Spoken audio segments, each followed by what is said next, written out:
No. But maybe. Could be a problem with Starship's design. SN15 we know is a different design because of the gap in serial numbers. They abandoned 12, 13, and 14 and said, now scrap those, we'll start with 15. And we know 15 has redone plumbing. The downcomers inside of 15 from the NASA spaceflight footage we know is different. The thrust puck and how all the plumbing works is completely different. So SN11 could have had a problem with the Raptor, or it could have had a problem with the plumbing design. So how the fuel gets to the rocket engine, we know that it had problems because it had header tank pressure problems. So that's Starship, not so much the Raptor, right? And the Raptors, all the Raptors throughout every single Starship flight up in, any type of high altitude test, all the Raptors were doing is showing symptoms of another problem, right? So lack of header tank pressure with SN8, that's the vehicle's design, not the Raptors. Raptors, no problem. SN9 had an engine failure to relight. That could be a plumbing problem, could be Raptor. 10 worked pretty well, but it had helium ingestion because they changed the design during SN9. It had helium bubble ingestion, so it couldn't throttle correctly with inert gas inside of the combustion chamber. Spoiler alert, inert gas doesn't combust. That's why it's called inert gas. And then 11 had some kind of catastrophic failure. Now, if this was indicative of a Raptor problem, now, and keep in mind, this is what my gut's telling me, okay? And I'm going to bridge it into the second part, okay? If this is indicative of a Raptor problem, I don't think SpaceX would be moving SN15 as fast as they are. I honestly and truly think that this is something with Starship's plumbing.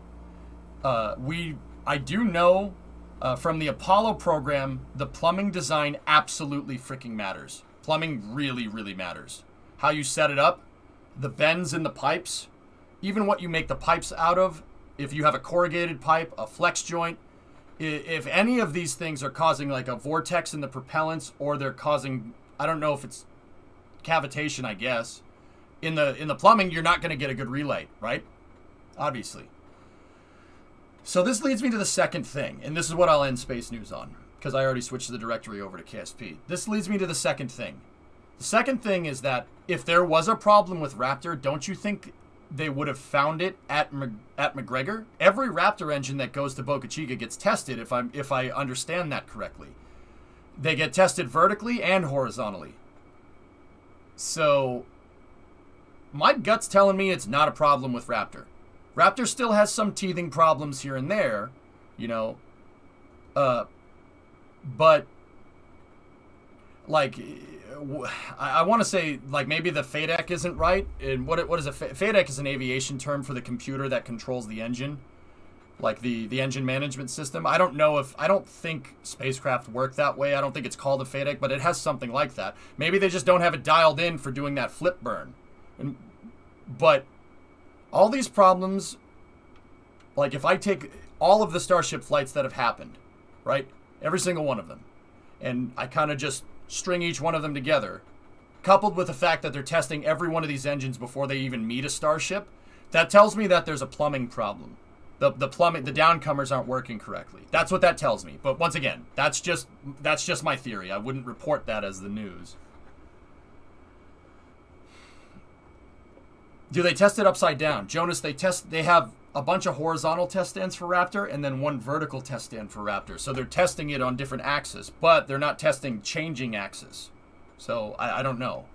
But my gut's telling me that it's not Raptor. If there was a problem with Raptor, it would put a dead stop in the program. Unless the problem appears during the belly flop maneuver. Could be, Kamer. And this is still more testing than the shuttle got. Would it be hard to test the Raptors and the plumbing under dynamic movement conditions? Hokie, honestly, how would, like, and this is a genuine question. I actually mean this. This is not supposed to be rhetorical. How the heck are you going to test that? How the heck are you going to build a test stand that turns the engine, that gimbals the engine 90 degrees? I honestly think the best way to do that is to launch Starship, right? Like, so think about it. Like, seriously, think about it. What is the cheapest way to build a test stand that simulates that? There's no way this thing cost as much as a test stand. No chance. You'd need to build a test stand like the B2 test stand that has a movable flame bucket in it or something. And a movable sound suppression system to move with the rocket, unless you want to shatter every window in Brownsville, right? Like, but then again, they do bone dry testing on the horizontal test stand at McGregor as well. But honestly, I think these Starship flights are the test stands, if I had to guess. Gigantic trunnions. I mean, it would need to be one hell of a piece of engineering, Synerd. I think it's honestly easier to just build one and fly it. Could Starship perform the flips with flaps and RCS alone and reignite Raptors once vertical? Floating? I mean, I don't know. I know there's a reason why SpaceX is doing this, right? There's a reason why they're doing that. I don't know. If it could do that with the control surfaces... So, okay, floating disc, I kind of do a little bit of backwards kind of logic in my head. If they could do that with control surfaces, if they could flip it totally with control surfaces, they would probably wait to fire the engines until the thing was vertical, right? Like, right? Or am I not thinking about that correctly? I was saying it would be hard, not would it be. Oh, okay, okay. Yeah, Hokey, so we're on the same page then. Yeah. SN15 does not have Raptors, as the thrust simulator was moved to the pad for it. New Raptors were not compatible with pre-SN15 prototypes, with a bunch of Raptor improvements for SN15 and beyond. Okay. Only way I can think of is to do it free air over a lake in a couple dozen miles, maybe on an oil rig, Tessa. Right? Like, yeah, Builder, sure. Just say see last. I'll figure it out. If you want me to see your question, you don't need to ask. Just see last. I'll figure it out. The difference is the test stand will be reusable. Yeah, I mean, well, their launch pads are reusable, Super, right? So all you got to do is just build a new fuel tank. Can you G-lock fluid pipes? I have no idea, Jam. I would say no, because they're compressible, but that's getting into fluid dynamics that are a little beyond my purview, dude. I have no idea. Maybe? Yes? Jam, all I know is that, I mean, putting 5 seconds of thought into it, is that if a submarine can create cavitation by making the screws spin too fast, my guess is yeah, probably. But I guess it depends on what you're compressing, you know. The cost breakpoint between a stand and Starship is the Raptor loss cost. That's true, Talon, but Raptors could blow up on the test stand. If they had put SN11 in a giant gimbal and told it to do that flip maneuver, right, and it blew up, you'd lose the test stand and the vehicle and the Raptors, right? Like, I guess that makes sense, right? Like,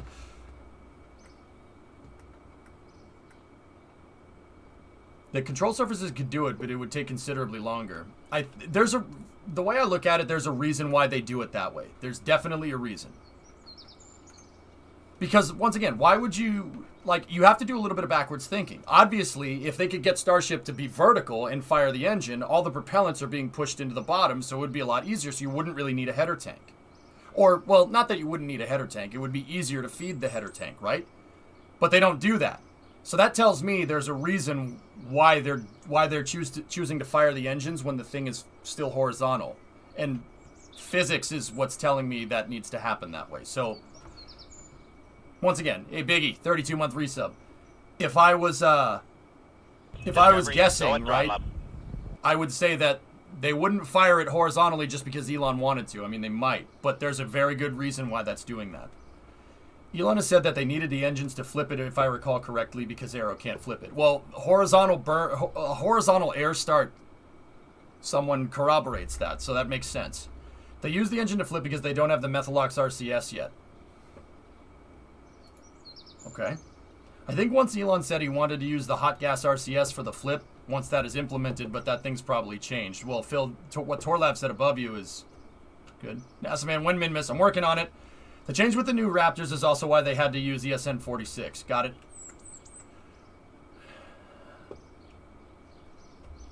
Yeah, Swishio, true that. Hey, Shady, 12-month resub. Thanks for the year, man. I appreciate it. There wouldn't be enough time on Mars for the aero surfaces to do it alone. Also a good point. Maybe they're using the pendulum movement to cancel forward velocity. Possibly.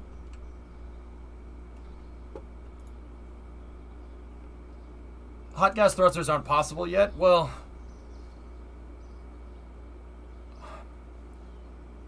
Methalox thrusters Methalox RCS tapping off of the autogenous pressurization is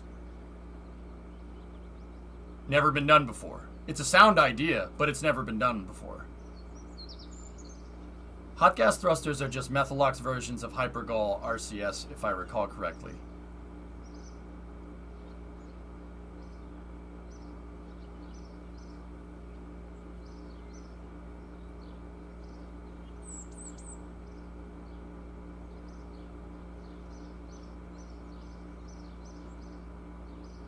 Points to a Harrier. Yeah, pretty much that. But you'd need pressure. You need to build up pressure in the lines, or pressure in some kind of COPV. That's a tough, not impossible for it. Tough problem to solve. Compressing methane is not a good idea. Compressing any gas that isn't inert is a bad idea. Auto combustion happens. Literally the same thing as a diesel. So whatever Methalox hot gas system you're going to use, you have to make sure you don't overpressurize the tanks for it, or else you're going to have a real bad day. Centaur 5 will do that with Hydrolox, right? Maybe, Phil.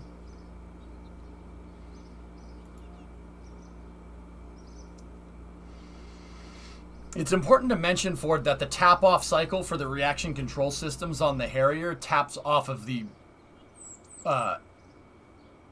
bypass fan. It taps off of the bypass, so meaning that no fuel mixes into the RCS. It's just shooting out atmosphere. So it's shooting out mostly nitrogen, which is compressed gas, right? Yeah, see, this stuff gets complicated, man. Dude, if they can get the Methalox RCS working, holy crap, that's going to be a huge engineering feat. That's going to be big. That's big time. That's really, really difficult. Are we doing GTA tonight? Just asking because it's not in the title. We are doing racing tonight, yes. I sincerely, I actually apologize for missing racing last night. Anybody that's here for that. That was my fault. I didn't think that build was going to take that long. Maybe overcompression popped SN11's methane tank. If that's the case, Talon, that means it's a plumbing problem, right? See, that's what I mean. You got to narrow this stuff down. If I was a betting man, I'd say Starship's plumbing has a problem. Because guys, the difference go back and look at SN15's thrust puck in the NASA spaceflight footage. They really changed. The plumbing is completely different. It's like unrecognizably different. The front ones use the nitrogen from the bypass. The rear use the engine exhaust. Well, even then, Ford, that's CO2. So wait, why would you have two twin tap-offs? Why would you have are you sure? Twin tap-offs doesn't sound right. That's, well, I mean, maybe as a redundancy. I don't know. What's to stop them from using electric turbo pumps at each RCS port and using the same lines as the engines? I don't know, Tessa. I don't know if there's anything necessarily wrong with the Methalox, the hot gas methane design, so much as SpaceX hasn't developed it yet because they have to get autogenous pressurization figured out. Can't have a hot gas thruster if you can't do autogenous pressurization. And I know Elon's methodical about this stuff from how we saw Falcon 9 get developed, right? So, yeah. To be fair, Starship is even too small for what it's supposed to do.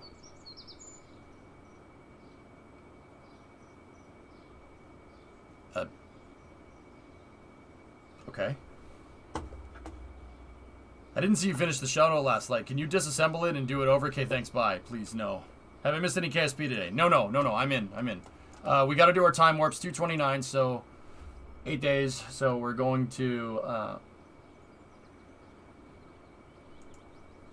237. All right, we got to go to Minmus, guys. That's what we're going to do for the next couple of hours. The Minmus missions can be a rideshare core. Not really worried about it. Yeah, sorry, that good discussion. Whenever the space news discussion gets really good like that, dudes, I kind of just let it ride. But I do know we have a deadline. I would have kept... If it was any other night and we didn't have a deadline today, I would have let it keep rolling there, but... Let's get to work, dudes. To be honest, it kind of looks like the new thrust puck uses the downcomer as structure, but it has a flex piece on it, so probably not.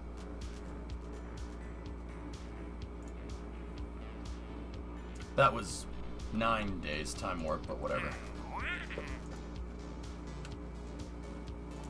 Let's see, any good contracts in here? Repair a satellite? No.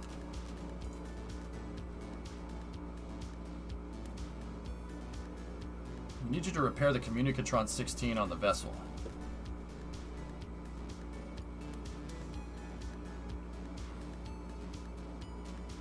If that mission paid more, I would have Dart go up there and do a servicing mission, but... Did you see that article where Helmut Marko, when talking about Gasly's qualifying performance, said Max would have gone 0.2 faster? Oof. Jeez. Nice, Maz.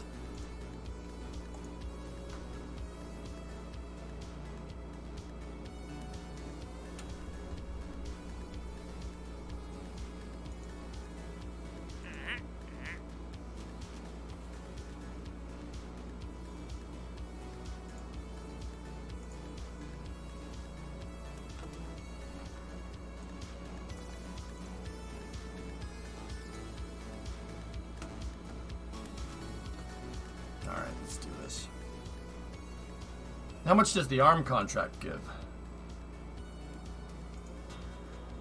Peanuts. Finish construction of a rover on the surface of the moon.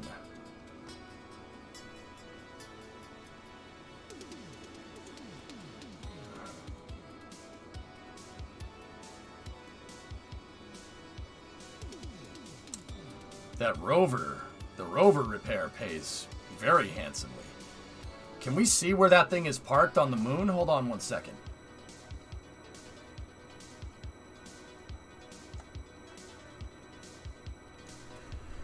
Yeah, Jim, I don't see why you couldn't do that. All right, let's go over here.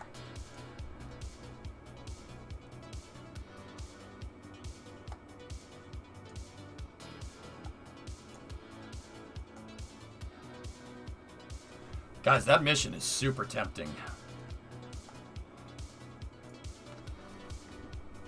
We know that our updated lander, the updated lander design, Lander 2, has enough delta V to land at an orbit, on an orbit like this. In an orbit like this. However, Lander 2 is not set to land at that type of inclination. We'd have to launch another lander. However, launching another lander and getting a lander out to the moon, right, in that type of inclination. Then again, I could just launch a tug out there and move Lander 2 into the proper orbit, I suppose.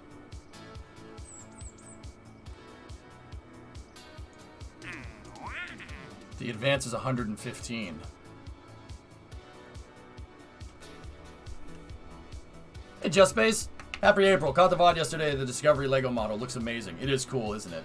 I use it to show people hypersonic boundary layers, Just Space, and how that all works. We had a pretty good talk about it yesterday.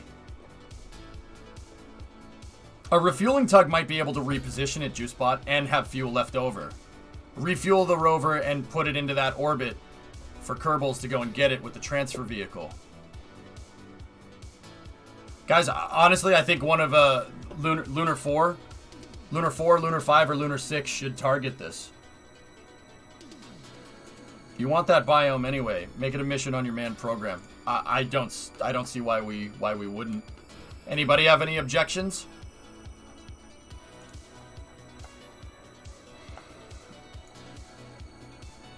I did, Ivo. Yeah, I wrote off the shuttle. Absolutely, bought it with my business card.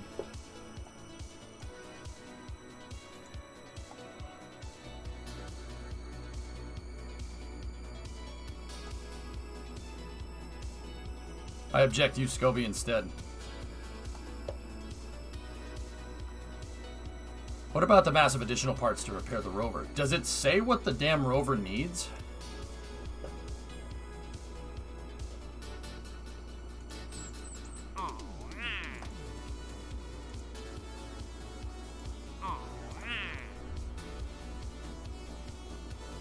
The rover was designed to cover a large swath of the area that it landed in. Unfortunately, it's stuck in place due to engineering oversights. This is where you come in. We'd like you to repair the rover on site, replace any missing parts, and drive it to the target coordinates to fulfill its original mission.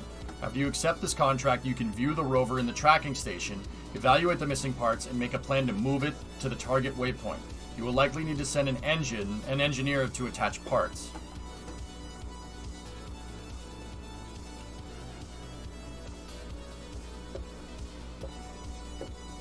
The only issue is the two sites look to have a bit of distance between them. Might be better for a ladder mission where we could bring down a rover and drive one over needing to be fixed, take parts off. Honestly, Muffin, I'd rather fly. The moon terrain is very unforgiving. You know that, right? Not right. You know that.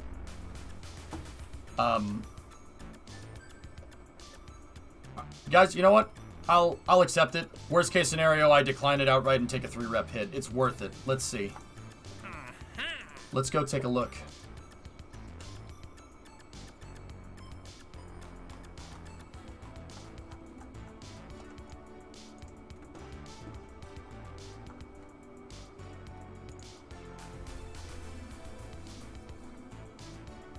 Watch it crack and strike when we load it up. It's gonna do it. Watch. It's gonna blow up. Has that happened to anybody? Has the thing just popped when you went to sea? What is this? A dragster?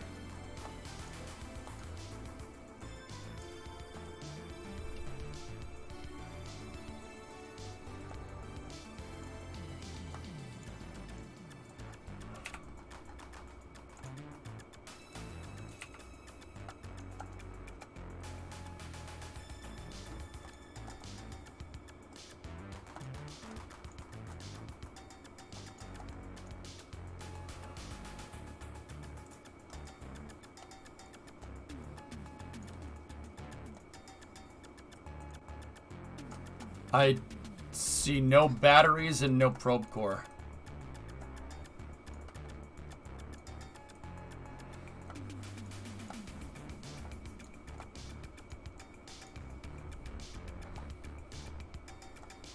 I'm not driving Kerbals in this thing. Hell no. No way. The wheelbase is much too short. Wheelbase with a heavy with a heavy mass in the back? Not a chance. I'm not doing that. No way. Where's the damn waypoint? Alright, let's do some distance calculation here. 78, 76. So, 78 and 76. Which means we have to go like maybe 5 kilometers over relatively flat terrain. I think the destination area is before that crater right there. Let's look at the relationship of the final area relative to those two. Oh, not even. It's about halfway there. So we only need to drive this thing basically to right here. Okay. It's not that bad, and it's over pretty smooth terrain. So yeah, I don't have a problem with this, guys. It's like, yeah, maybe 3,000 meters or something. It's not that bad. We'll slap a battery on it. I might take the ESU.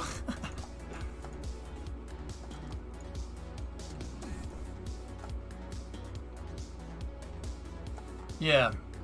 We could just slap a probe core on it, deploy the antenna, and start the fuel cells. And that should be enough. So all we got to do is just bring a probe core. This is called Hard Body CRJ by Robert Parker. Okay. Yeah, not a bad thing. I probably won't do this mission right off the bat. I won't do it right off the bat. I mean, if you have cargo room, you may as well take everything off of this. We could take the fuel off of it, Muffin, if we really wanted to. Take the fuel.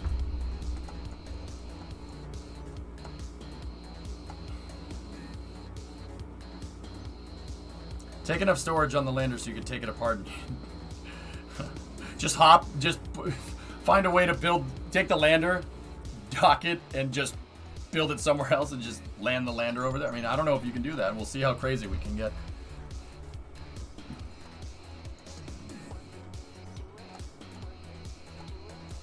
Does the contract say anything else now?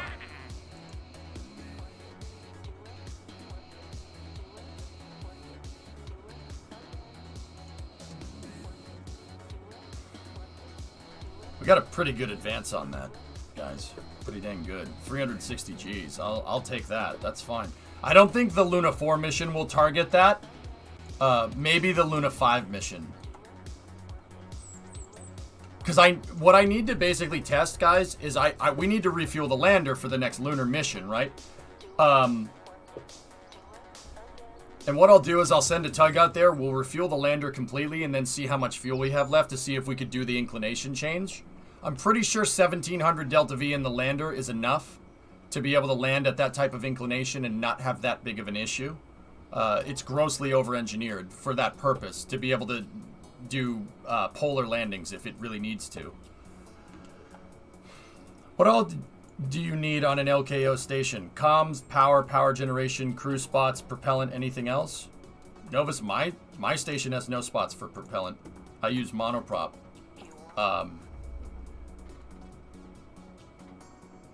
Yeah, I just solar panels. Yeah, I don't even need propellant. The Dart has propellant in it, and that's the only prop aside from monopropellant that's on the station.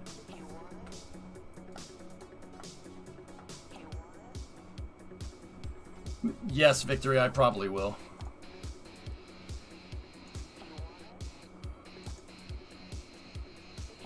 Let's get us that science. Year 3, day 238. Oh yeah, that's the last thing I wanted to show you guys. We have a map for the Minecraft thing now. And there was terrain here yesterday. They freaking leveled it. They leveled all of it. There was a pond here and stuff. Ain't there no more. It's pretty awesome. What terrain? Steamrollers, baby. So they're coming back on 292. So, okay. We got to think about getting another crew up here for Dart. With another Dart to, you know, we want a little bit of an overlap. So the next crew mission, Liberty, which would be Liberty 6, needs to launch probably sometime year 3, day 270, 280, somewhere around there. Pretty much, Panther, right? What are you building in Minecraft? Shipyards.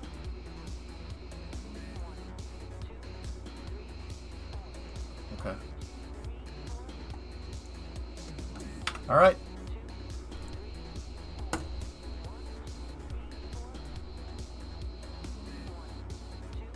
That's what I was planning to use. I just lumped monoprop in with regular propellant. Thanks. Been 2014 since you built a station. Yeah, I know.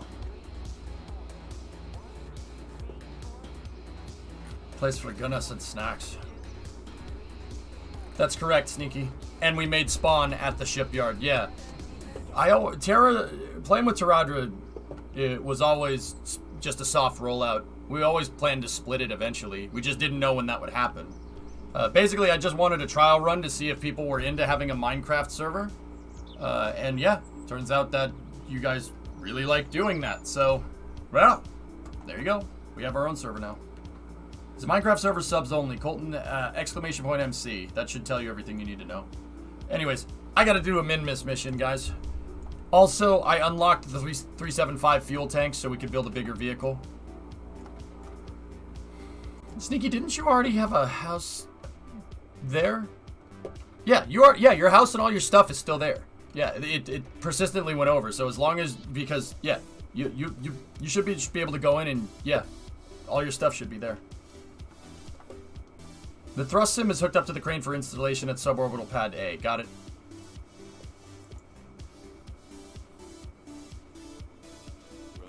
You put everything into chest before you left the server. Got it.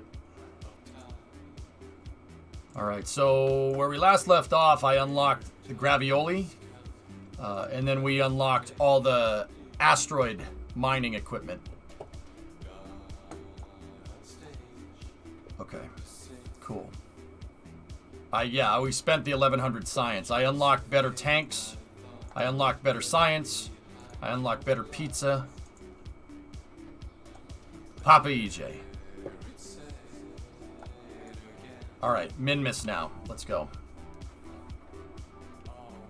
So, you guys tasked me with, by the end of this Kerbal stream tonight, with sending a probe and a lander out to min-miss for our science mission directorate. So, what I'm going to do is just take a scout, a lunar scout probe.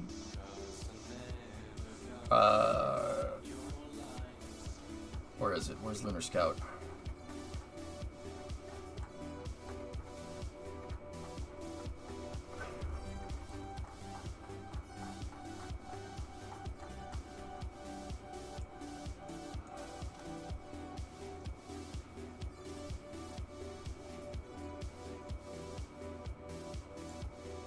Lunar Scout. So, we're gonna just use this. Let me just check some stuff real quick. Min-miss. TWR is 13 with that spark engine.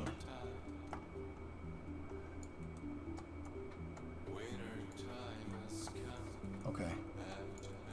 Add the new science stuff. Okay.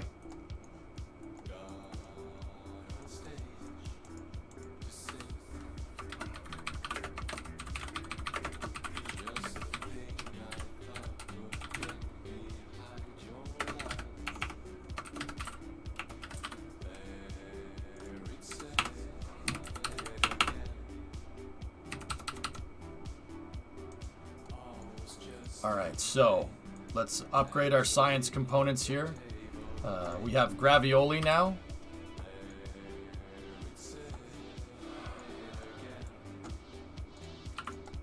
Which is, Gravioli gives you the best ravioli.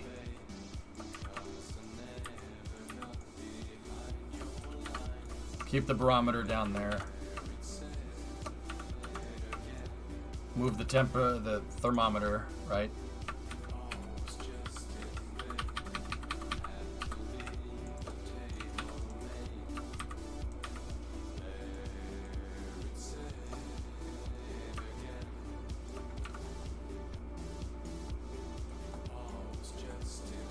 The only problem I foresee is loss of signal issues.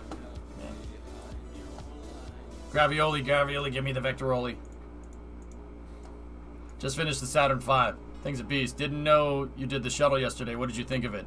A little more complicated than the Saturn V Barrelicious, but really, really, really, really cool. I love that thing. It's really, really neat.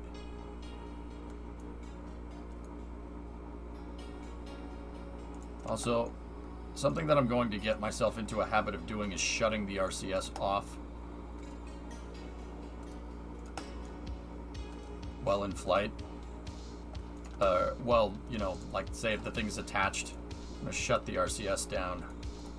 Alright, now 1298 for min-miss is pretty high, so I already had this thing thrust limited, so I'll make a min-miss variant that's even more thrust limited to not, so we can do more precise landings out there. Might want to put a relay out on the probe. That's just with a payload dispenser. For that type of probe, I could fix, yeah, we could change that.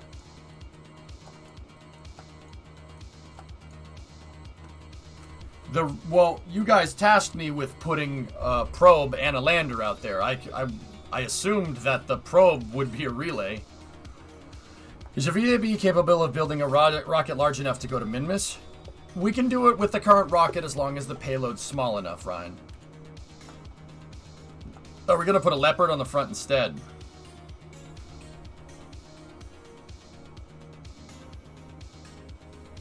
We could, Loopy.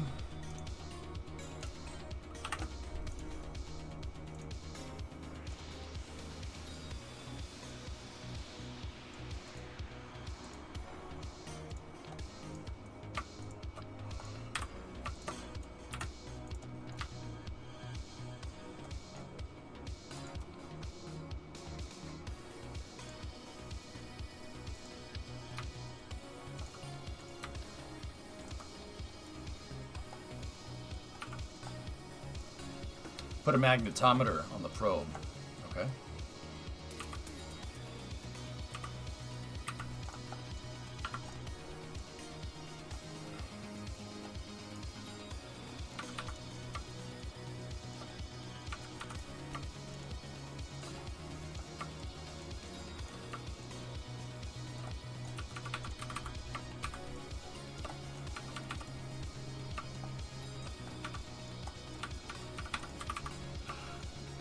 Yeah? Yeah? Yeah? Yeah? Yeah? Yeah? No? Yes? Maybe? Kinda cool? Not cool? Please don't do that? That's not how antennas work. Shh!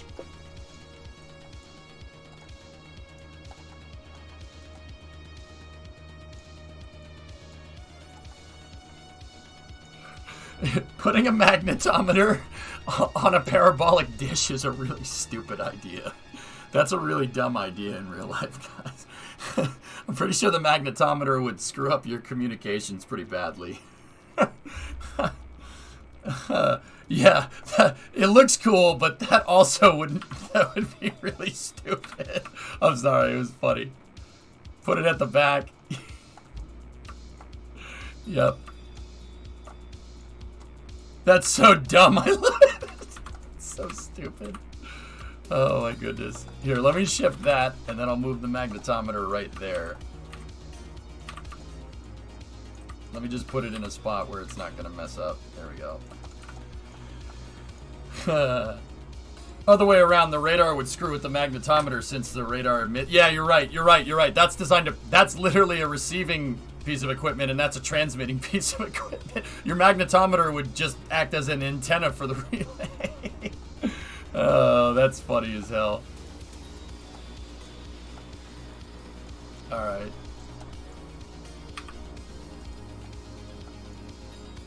This doesn't need a seismometer, does it? It's just gravioli. Do we want 2 gravioli detectors on this thing, guys, or no? I think your lander needs a bigger antenna. It has the communicatron. Can't you stack these things? I thought you could.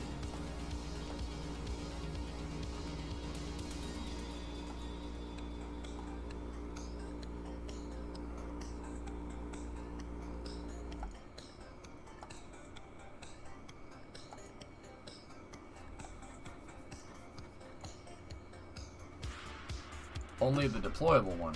That says stacking capacity right there.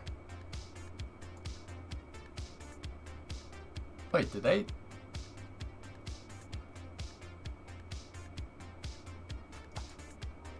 Oh, stacking for inventory. I'm a moron. Sorry. I always forget where they put stackable here.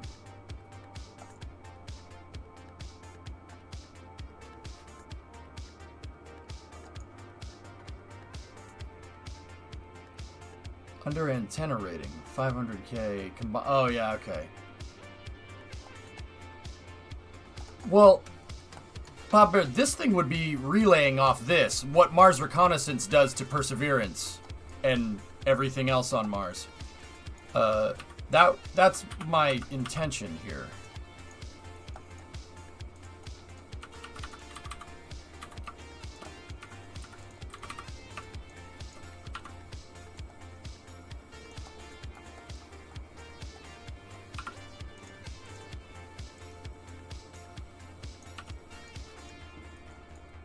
Any Electron's first stage, I really wish we could paint the tanks black.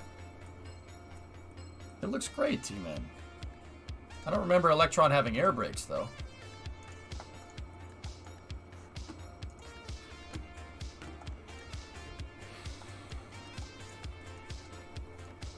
I don't need a second gravioli on here.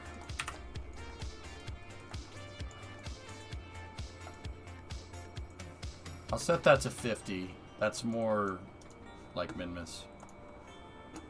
And then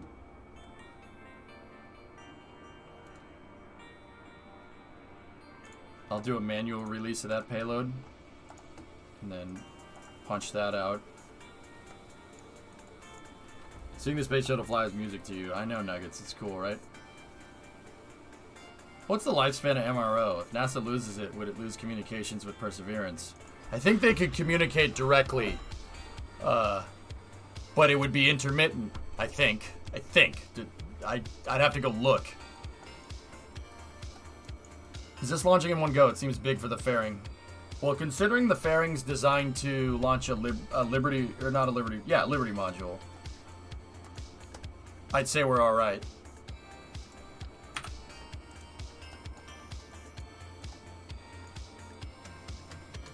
And Gravioli is better served on the Leopard satellite, I think.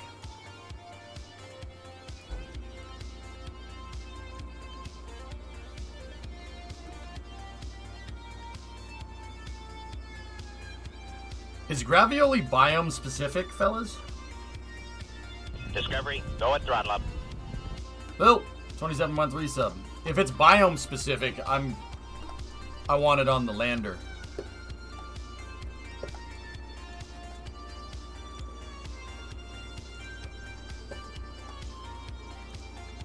Alright, now, I really only have one shot at this mission, so I'm just going to do a little bit of number crunching here.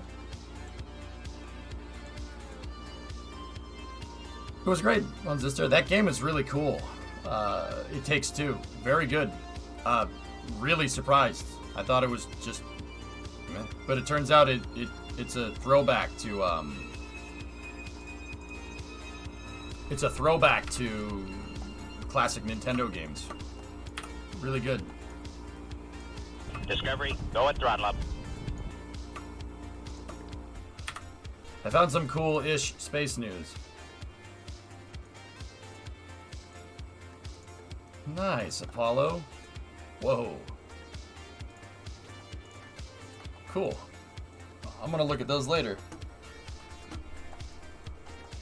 Is the top part the probe, the bottom part the lander? Yes. Mm-hmm. And that right there is the dispenser.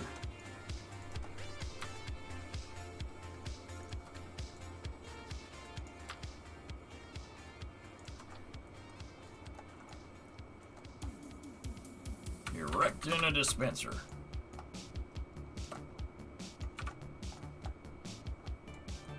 Okay.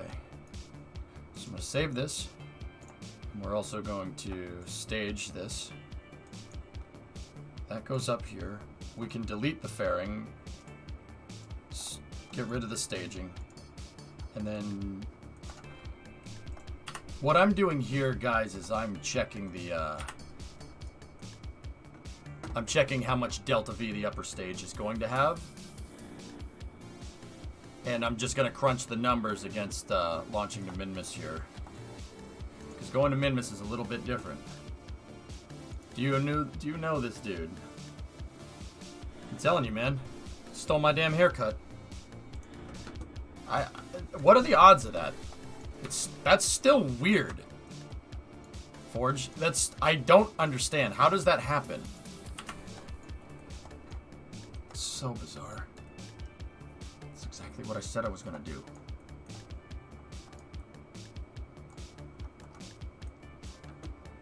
All right.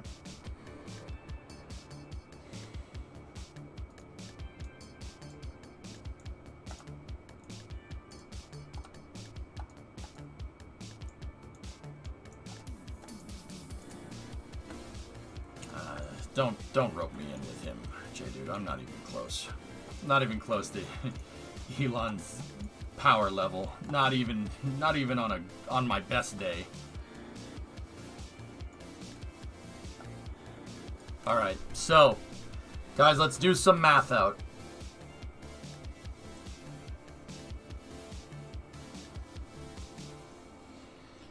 Let's just make sure I don't have a fuel crossfeed enabled here.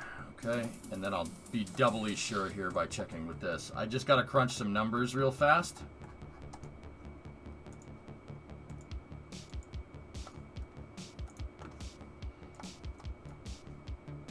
I don't think he does, God. It's just weird. I know, Forge. That's just weird, man. I don't even know how that happens. Look, that's literally. What are the odds of that? That's just weird coincidences.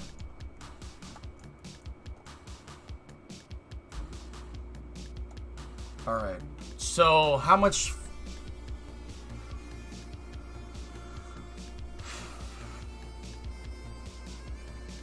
All right. You know what? Let's just do this out complete.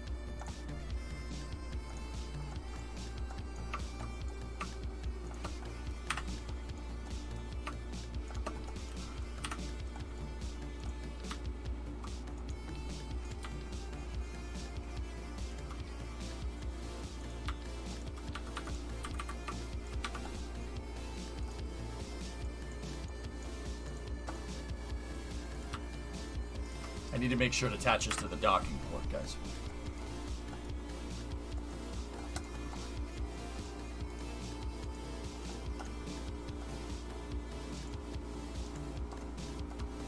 All right.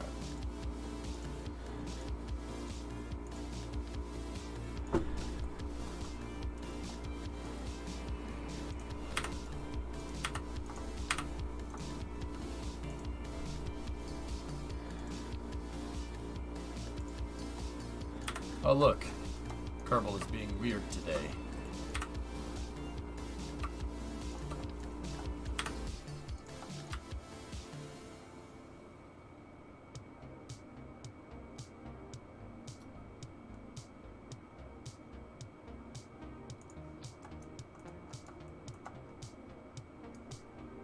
Okay, that's attached correctly.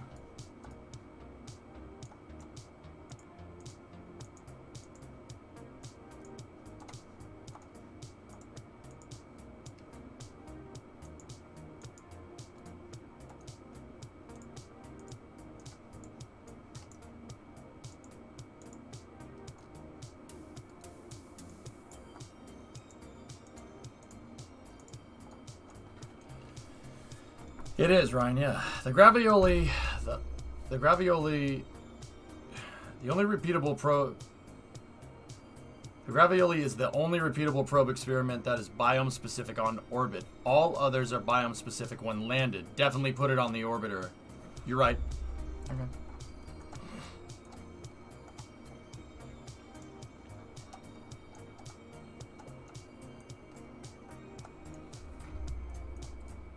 Control Z? No, Logan. Control Z is bad. Is a bad habit to get into, especially in KSP.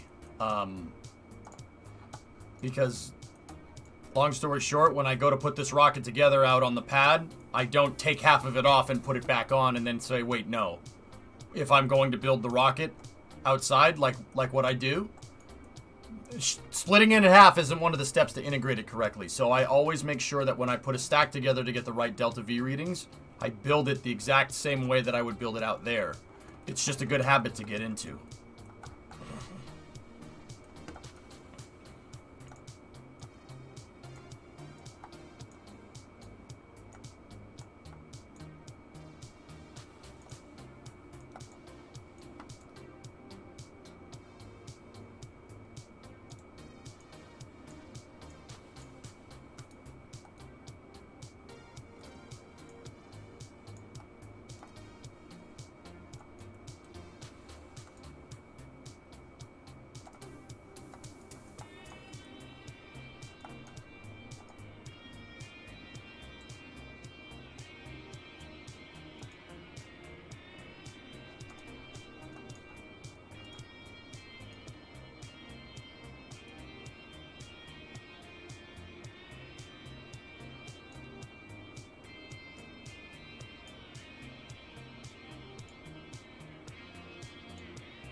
Yeah, KSP is being a little weird right now.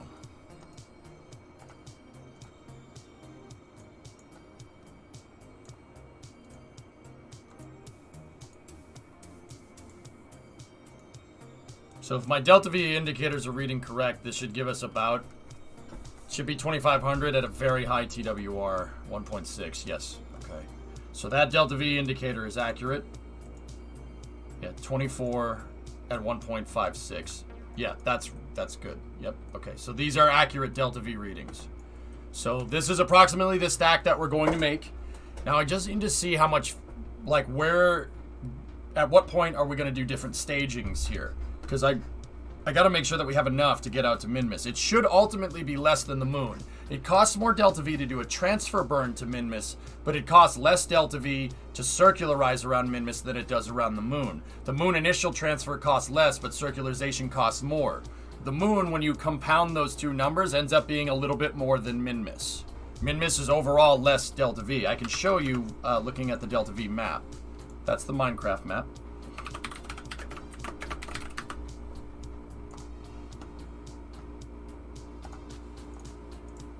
So we go down here, we look at the moon, right? The moon to circularize is 860 plus 280, so it's about 1100. Over here, 930 and 150.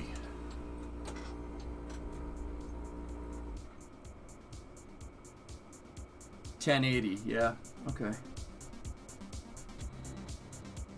And then it's 180 to land on Minmus. Net overall, less delta V.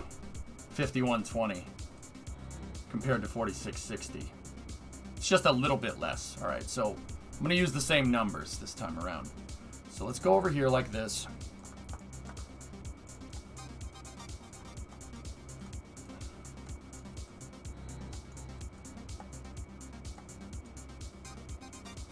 So we have 2419 in the first stage. And then in the second stage, we have 2181.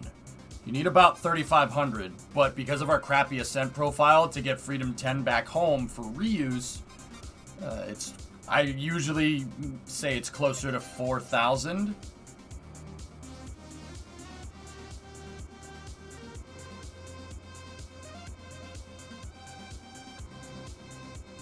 Yes, T-Man, I am.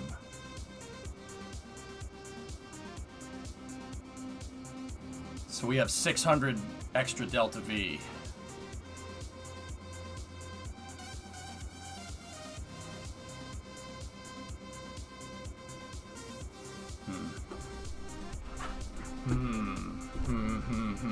Interesting.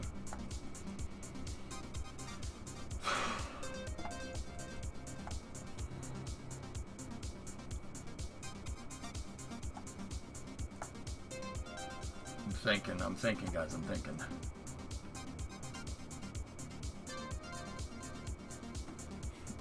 So, it's 600. So that means our stage will die out somewhere around here. So, 600 is closer to not, well, okay, what's half of this, right? So that is 470. No, 465 is half of this, right? 465 there. And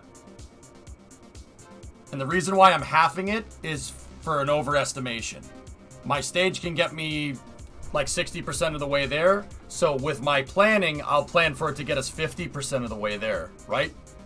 Because that means that gives me a little bit of leeway. It does have a relay on it. No, it gives me a little bit of leeway.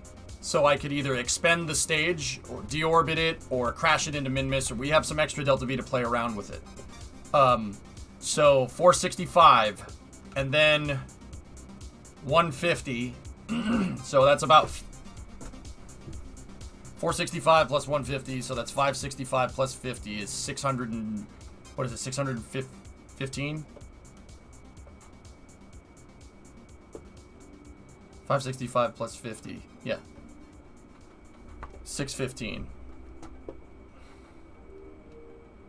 So, yeah, LQQ, right? Yeah, use the quackulator.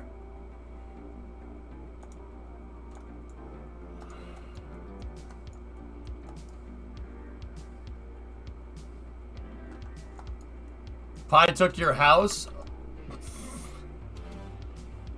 I'm sorry, Sneaky. It's kind of funny, actually. Well, you two are roommates now. Is it possible for you to do asparagus staging? It's possible in KSP, Ryan. I don't do it because it's unrealistic to real life. And I can't stack a rocket that way. Okay.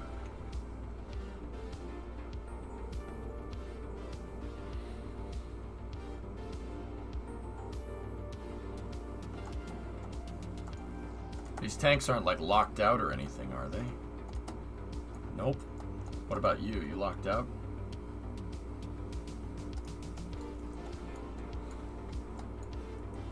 The shuttle did it.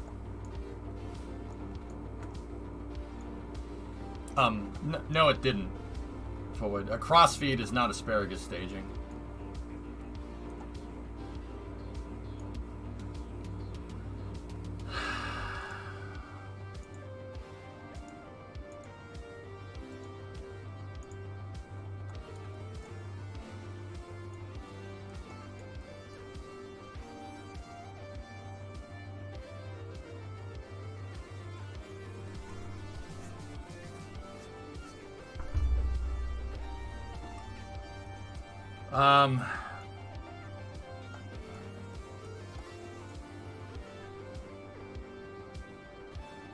Wow, Wildland life comes at you fast, huh?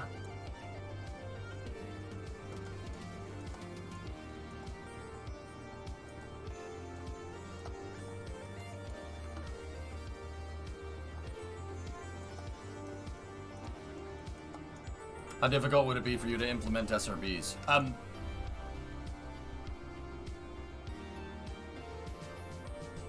Not with Freedom 10, Swishio. No, I'm not doing that. And we don't need more Delta V in our first stage, believe it or not. First stage is actually too much. I need more Delta, I need more performance up here, and that's why I'm just trying to crunch the numbers out. Just bear with me here. I won't want to go redesigning basically anything from here down, okay? I don't want to do that. The thing is, though, is that this is not giving me the Delta V readings that I want.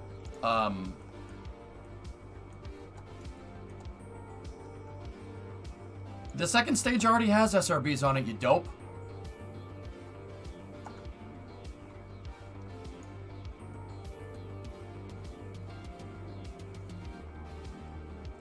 No, this is taking into account first stage reuse, Duke. We shouldn't have a problem. It's very clear that, barring some catastrophic problem, this will get into orbit. Freedom 10 can put this into low Kerbin orbit, no problem. Like, it's not even a judgment call. It absolutely can. My thing is that,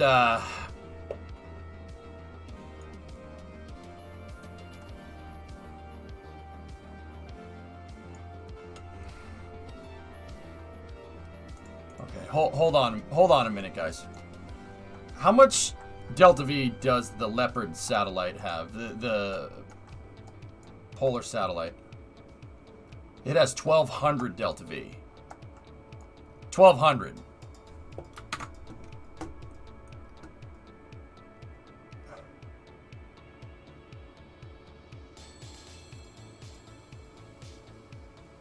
$1080.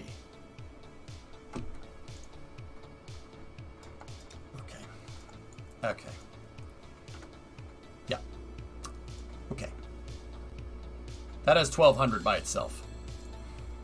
Good to know.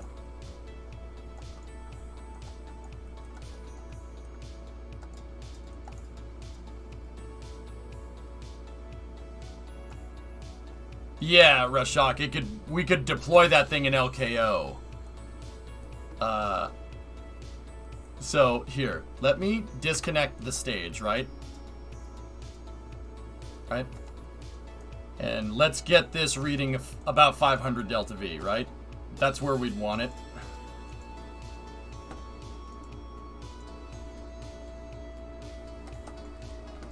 So this is the configuration that we would be roughly in low Kerbin orbit, or in low orbit. Roughly about 500 Delta V left over. I'll round it down even more just to be 100% sure, because I only have really one shot for this mission. So I'm kind of increasing the margin of error here by over-engineering a couple of things, or over-engineering my mission profile, because we have a deadline, right? So that would leave us with 400. Okay, so at this point, the Leopard satellite can just pop off, and it can do its own transfer burn. It has enough. It has enough to get into Minmus's orbit, and it doesn't even need to land. It has an extra 120 Delta V, so bye-bye. So we deploy it, right? Now what are the numbers? Now what are we talking? Hey, Vic! Thanks for the raid, man. Oh, berth it and disconnect it after the first burn. It's possible, King, we could do that. Vic, what were you up to? A small kick stage with a Terrier. I don't think we need to do that, Just Space, but that's not a bad idea. I'll keep that idea on hold. Hey, Dokashi, how are you? Firefighting simulator. Oh, that's a thing?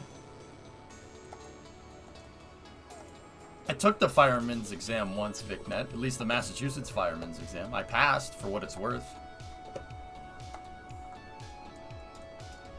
Make sure you rainwater down on the fire. Don't shoot at the source. And sometimes it's not about even putting the fire out. Just contain it. Where do you go? Minmus. Multiplayer is teamwork. That's cool, Vic. One of my cousins is a firefighter, which is pretty rad. Yep.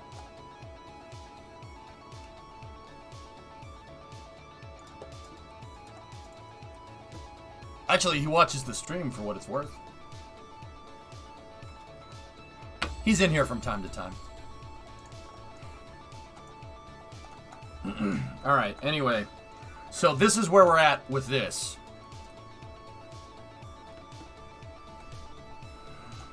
Now, we know that up here is more or less where we were at.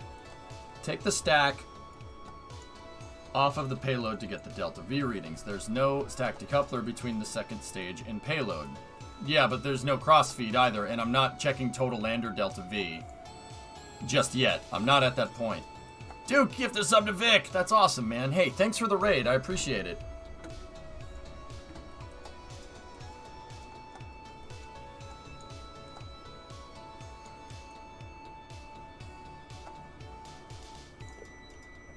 Alright. You were an Air Force firefighter for 6 years? That's cool, Knight. Right on. Sorry, my English is bad. No problem.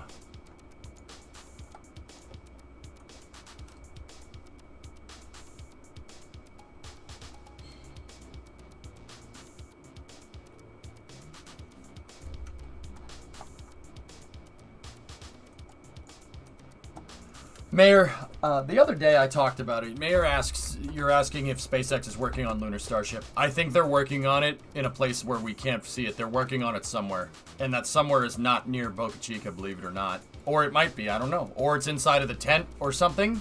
Because there's no way they'd get this far into HLS and not have anything to show except for a nose cone that's been painted white. There's no freaking way. They definitely have something. They must. Like, unless they didn't care about the HLS contract, which is a multi-million-dollar contract, I don't think that they would not be doing that. It's possible, Swishio. Could it be in Hawthorne? Also possible. SpaceX has a big campus in Hawthorne, guys. They might be working on it there.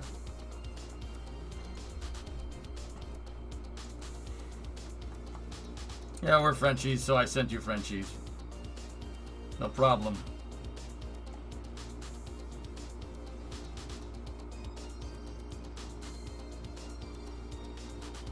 Français, bien.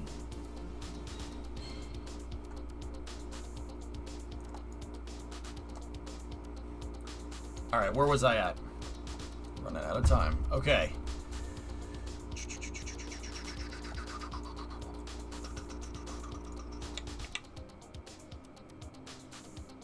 What are you working on tonight? Minmus. Alright, so this has 700. 700 isn't going to get us all the way there. So 700 will get us a close amount of the way there. But if we go back to where I had this before, and what's the overestimate there? 870.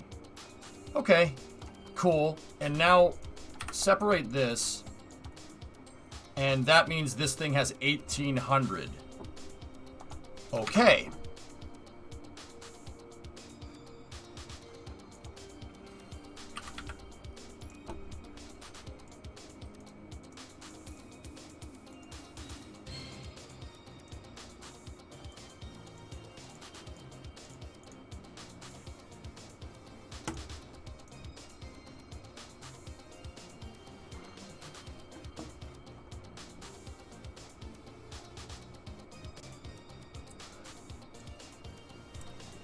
Both of them could get to their respective destinations if I drop them off in orbit. We are 100% okay for this mission. 100%.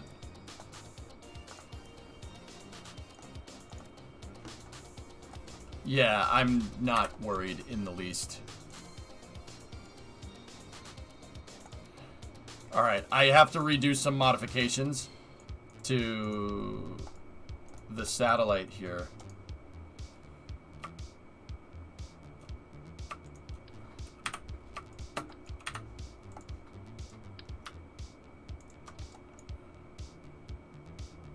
Okay. Minmus is coming along just fine, Jim. I just did the initial calculations out. We are pretty much good to go. I just gotta stage the payload, and then we just gotta put the sucker together. I'm gonna use a new core tonight on this mission. Yeah, should be good. Hey, Flecken, what's up?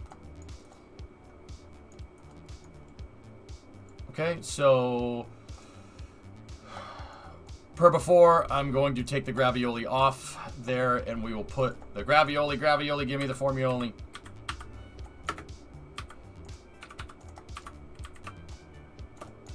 Put the gravioli detector right there. This does not need a seismic detector, but I will also put the magnetometer back on here.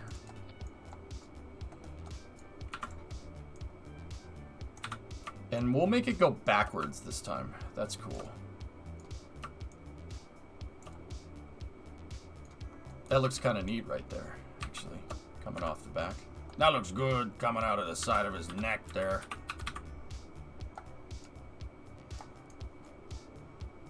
And I'll do a 3x strut. Gravioli, give me the science only.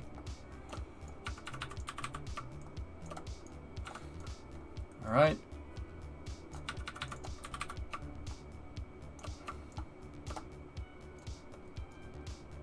Make sure there's no collider problems here. Nope, we're good. What if you put a scanning arm on the lander? Land close to a rock.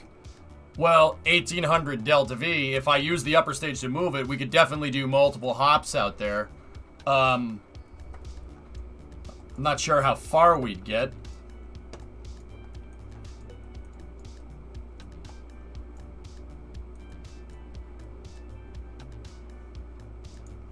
This is going to Minmus. It's a modified Lunar Scout. I saw the Kappa. Shut up. You're not funny. Go away. Just bzz, bzz.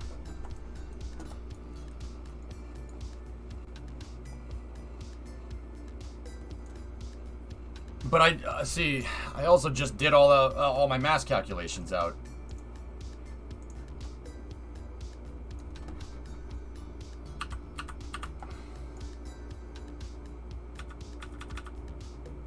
But then again, this is 6 kilograms, the arm, so.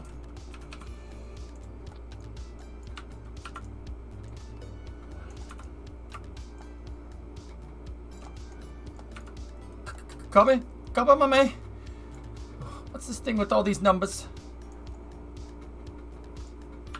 Man, I have no fire, I have no matches, let me father you smoke, no. We all gonna die.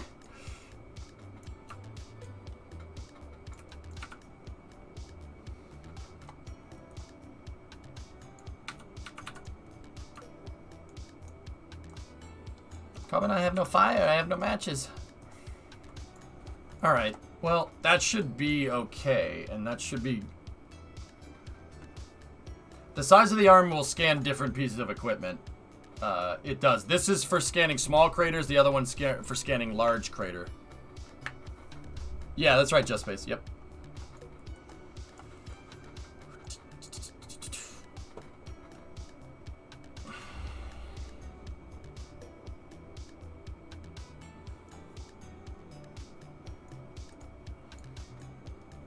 No, it's level of the ATA return, not size.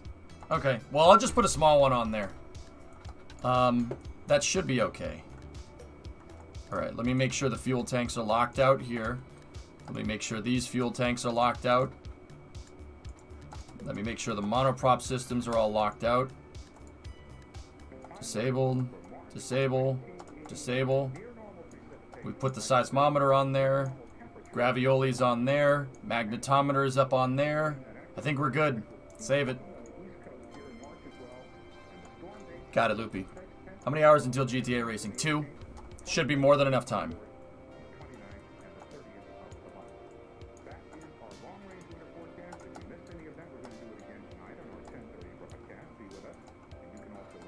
And we have the relay and the communicatron. We're good. All right. Payload is checked out and ready to go. Let me go find the payload fairing. Load that up. Take that off. Don't save. We're going to merge it back with the Lunar Scout file.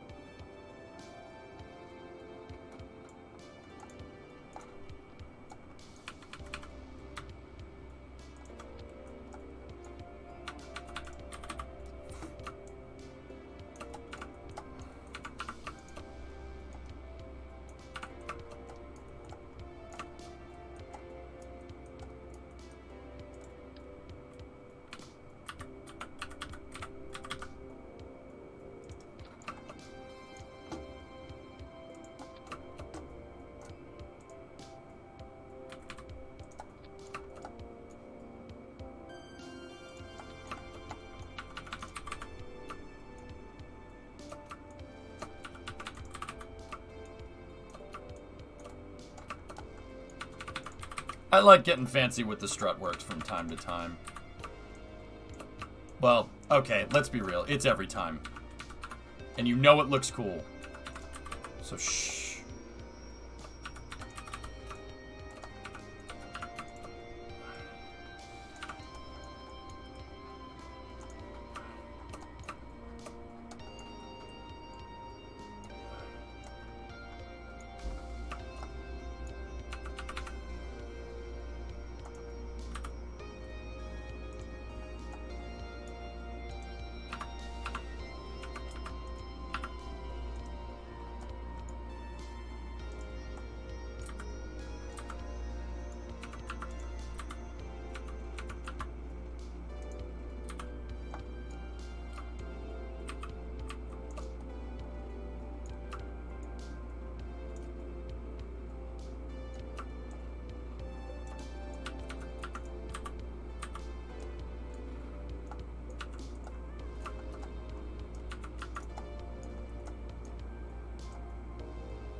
Why are we crooked?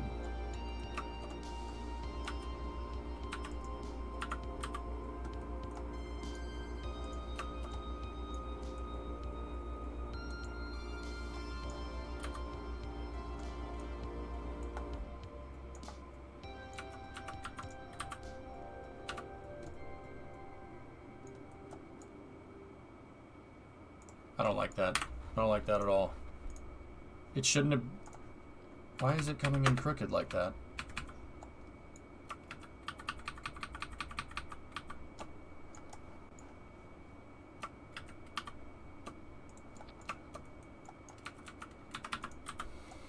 It's rotated at a 45. That's weird. Not sure why that's going on, but it shouldn't be an issue. Hey, Roundabout, what's up, man?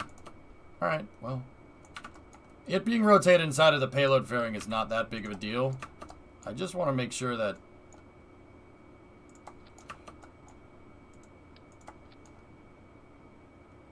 you know, we just don't do anything dumb here with this thing.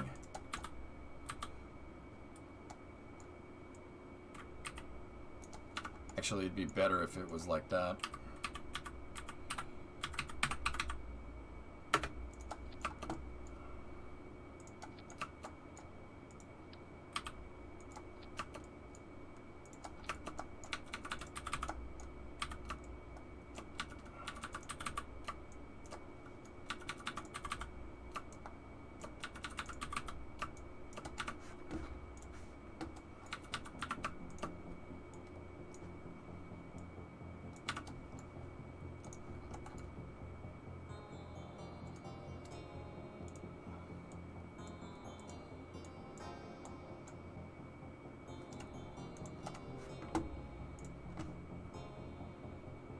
Nice picture, Phil. Bandit, what's that?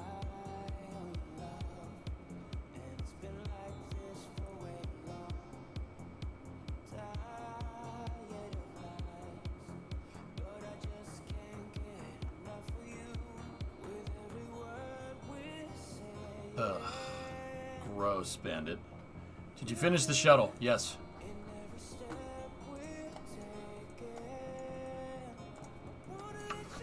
Okay, dudes. Alright, that vehicle's ready to go. So, let's just switch it over here. Make sure we overwrite the previous version. Move it over here like this into the VAB. Save. And back out. Okay, I gotta start fueling the pad, but I have to take the Freedom 7 adapter off. And... oh, I gotta go into KML. The truck, the truck, damn it.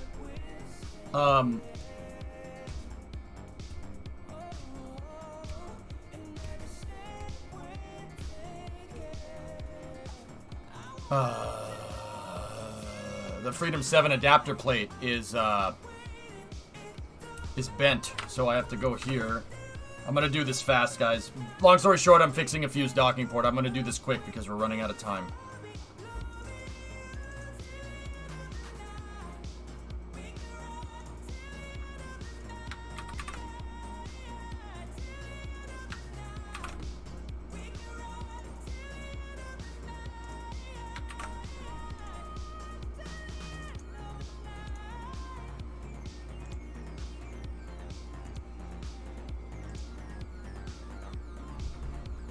Just gotta fix a fused port here.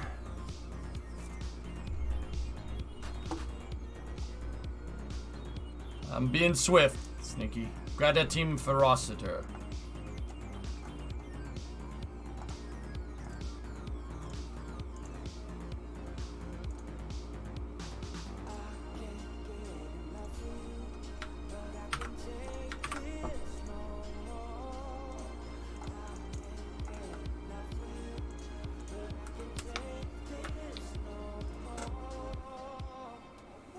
Alright, let's go to space, dudes.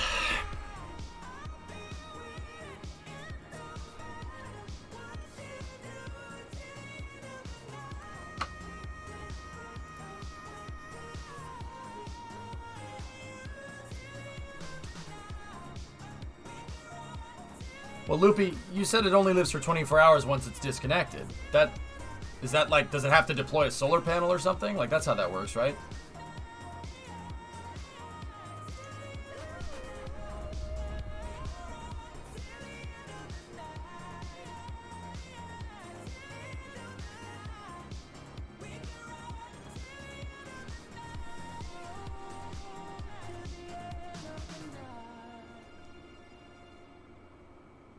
I thought we were worried about freezing in the Martian night. I don't know. Loopy, I'll be 100% honest with you. I don't know anything about Ingenuity. I can tell you how it works. That's about it, though. Contra-rotating blade. Like, that's literally my extent. I don't know about the intricacies to it, to be honest with you.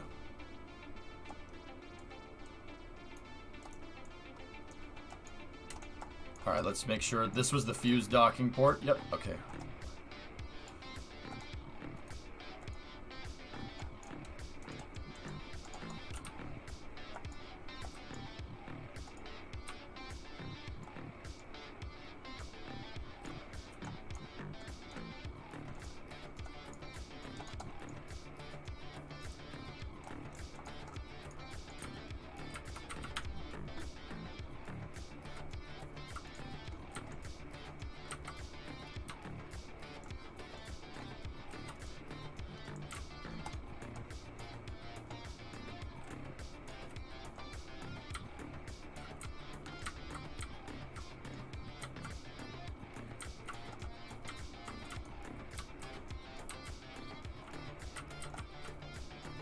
Alright, so we have the Freedom 7 adapter plate still installed. Gotta uninstall it.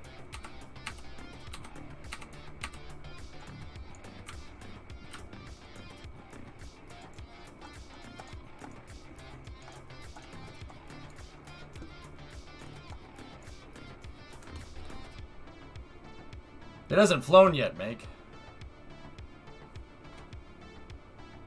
What is that, Jason? Let me see. Dude, that's so cool. I love that you use the antennas for the legs. That's so cool. Yes, dude.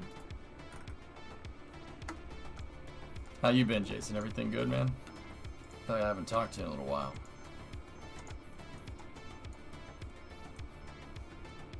It is Jason's thing, absolutely.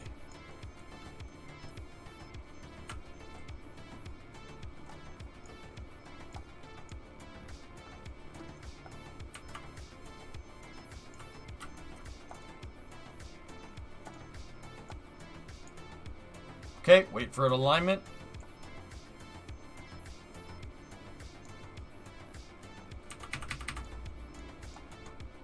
I know that Ingenuity has a piece of the Wright Brothers, some cloth from the Wright Brothers flyer on it. I know that.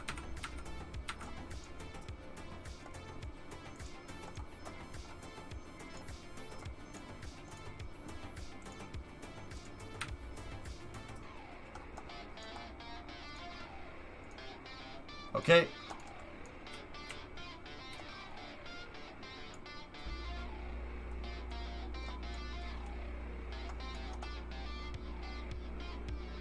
It is cool, Sfishio, isn't it? Next milestone is survive the night. Oh boy.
Okay. We pulled the adapter plate off. This is an adapter to launch a smaller rocket off of the pad, the rocket that I use to move my shuttles up into space. The bigger rocket, Freedom 10, that thing over there, is what we're going to launch tonight. I don't know, I could probably launch one of those, but that means it would take a little bit more time for integration. So for mission assurance, I'm probably not going to do that. I'm just going to roll a new core out.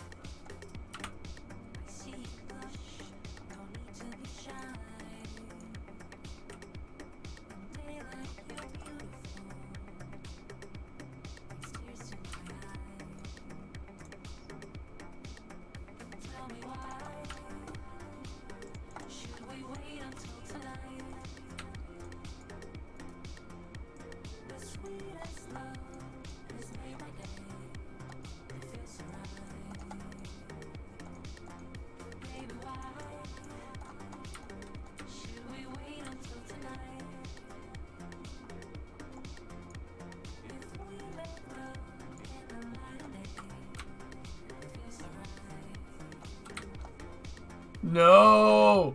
No! Oh, I saved it. I saved it. Oh my gosh, I saved that. We were on freaking 4 wheels there. Oh man, and it has 8. We were only on half of the wheels. I saved it. We're okay. Everybody here is fine. We're all fine now here. How are you? Who is this? What's your operating number? Boring conversation anyway. Saved! Peepo G! Write that down. That's not the right use of that.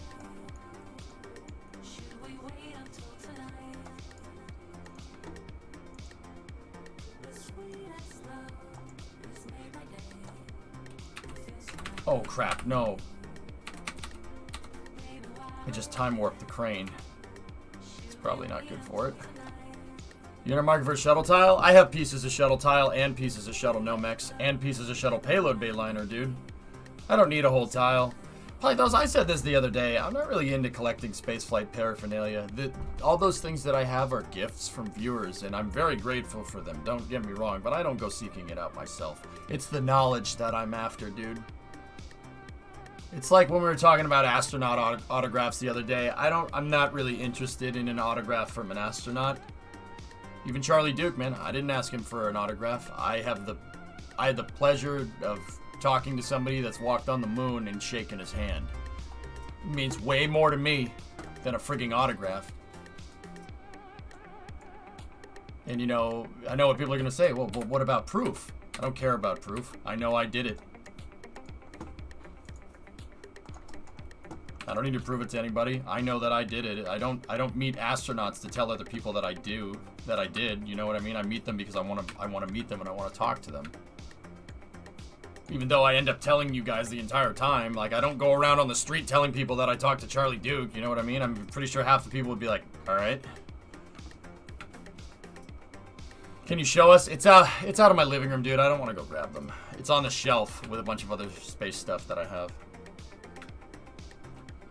It's not a flown tile, it's just a sample. Okay. I mean, you could be like NASA Man here and be smart enough to get them to autograph stuff for you without them asking, because so I ain't that smart. I'm not smart enough to know how to do that. Okay. What happened to going to Minmus? I'm going right now. Did I say that I wasn't? How's it gonna have kind of an unfair advantage in the form of wheels? Dang me and my able body, Sawyer. Wait.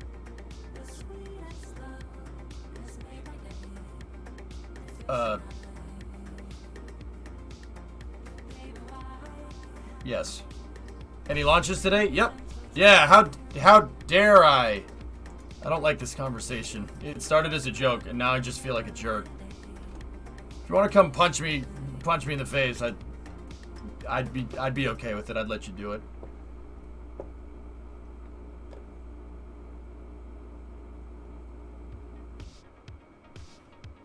Yeah, Tessa. I don't need autographs. You're from Boston. I'd expect nothing less but being a jerk. That's why we're friends. I mean, Northeast, New York, Boston, like we're jerks to each other. Nobody else gets it. Nobody else understands that. We don't actually hate each other. We're just jerks to each other. That's like saying hi. You say, hey, get the frick out of the way, you bum. That's like saying, hey, how you doing? You know, that's on the West Coast. That would be, hey, how are you? I hope everything's been great. Get out of the freaking way, you bum! Move your fat butt! Yeah, see, I don't understand. Which KSP version do you play? Whatever is available. No. This is the newest version. This is 1.11.2. Get out of the street, you freaking bum! You gave up on life, didn't you? In the plain states, it's just howdy. Yeah, that's nice too. Thank you, but I like it better my way. How y'all doing? All 300,000 bounty hunters in the star systems. How y'all doing?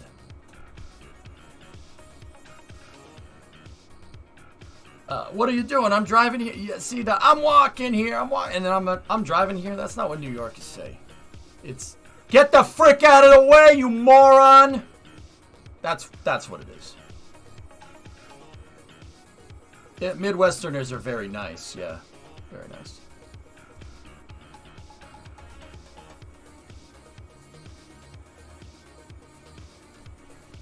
Yeah, Jason, that would be the way. I'd allow it. I'll allow it.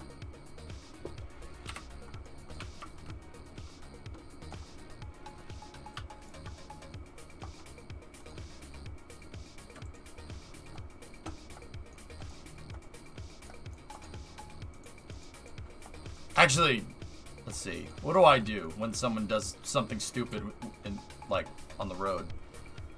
So the other day I was driving down 128, which is just a highway. It's Boston's outer beltway, right? I was driving down 128, and there was a merge, and the guy, this is one of those intersections on 128 where the on-ramp is so short that they have a yield sign, right? So this guy in a Porsche, a Cayenne Turbo S, real Wolf of Wall Street type looking guy, like the type of guy that would get really mad that GME went to the moon. Yeah, like that kind of guy. You know what I mean? Coming down the on-ramp, doesn't yield. There's like 3 yield signs that say, "Hey, be careful because you have the yield." Doesn't yield. Guy literally just keeps going. Is it like almost like expecting me to yield to him on the highway? He's expecting me to hit my brakes and yield on the highway. And I see him coming down, so first thing that I do is check my mirrors to make sure that nobody's behind me, because I know what he's gonna do. I know. I can tell, I can look at him, he ain't paying attention, he ain't checking his mirrors, he's just driving down the road, probably listening to a TED Talk about EM drives or something, because, oh, hey, I heard NASA has a drive. Maybe I can invest in it. Right? I saw it, so first thing I did was check my mirrors, right? Guy still is coming. And then he looks over. He sees me when our cars are probably about 2 to 3 feet apart. And he looks at me, slams on the brakes, right? And then, because his car is going to hit me, he jerks the wheel to the right? And, steps on the brake and then comes up behind me, right? And I watched the whole thing happen. I saw it coming. So, I'm covering the brake. I'm ready to turn the wheel, right? In case his car keeps going. Any longer, and I would have been like, nah, I'm good, right? And, yeah, he pulls up next to me and he goes, and then he just keeps driving down the road. He just, off in your Porsche. I'm like, wow, you're an idiot. Man, not everybody can be a hotshot investment banker like you, guy. You piece of crap. We celebrating the death of the EM drive? I don't know, man.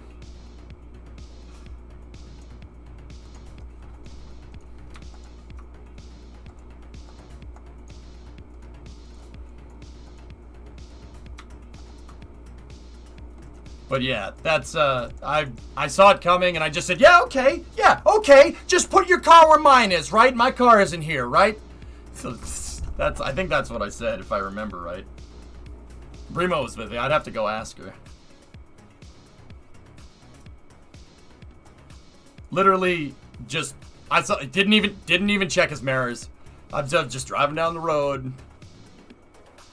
And then, he had the gall to pull up, drive past me, and he was like, yeah, screw you. I'm like, dude, it's not my fault you can't read. No, it wasn't the fact that he was expecting me to merge. It was the fact that the guy wasn't paying attention. He was listening to something on the radio or something, or talking to somebody hands-free. Guy, he wasn't paying attention. But I saw it. Believe it or not, that's what I look for. When I drive around in Boston, that's what I'm looking for. I'm looking for people that aren't paying attention. It's really easy to spot. The cars will just go around in the lane like this, or they'll blow through a yield sign or something, or even blow a stop sign, or go through a red light. If I'm driving down the highway, I'm scoping all the cars front and back, because I don't trust nobody on the highway. Not up here. No way. Comparatively, when I went out to Michigan, oh yeah, you could trust people out there on the road. People from the Midwest drive a lot better than we do. Yeah, my pick. I'm scoping everybody, dude. I want to know who's behind me, back to the back left, who's next to me, who's not passing, who's trying to pass. Yeah, trucks. I always keep tabs on that when I drive. It's fun. It's like playing a puzzle game, except the reward is not getting killed.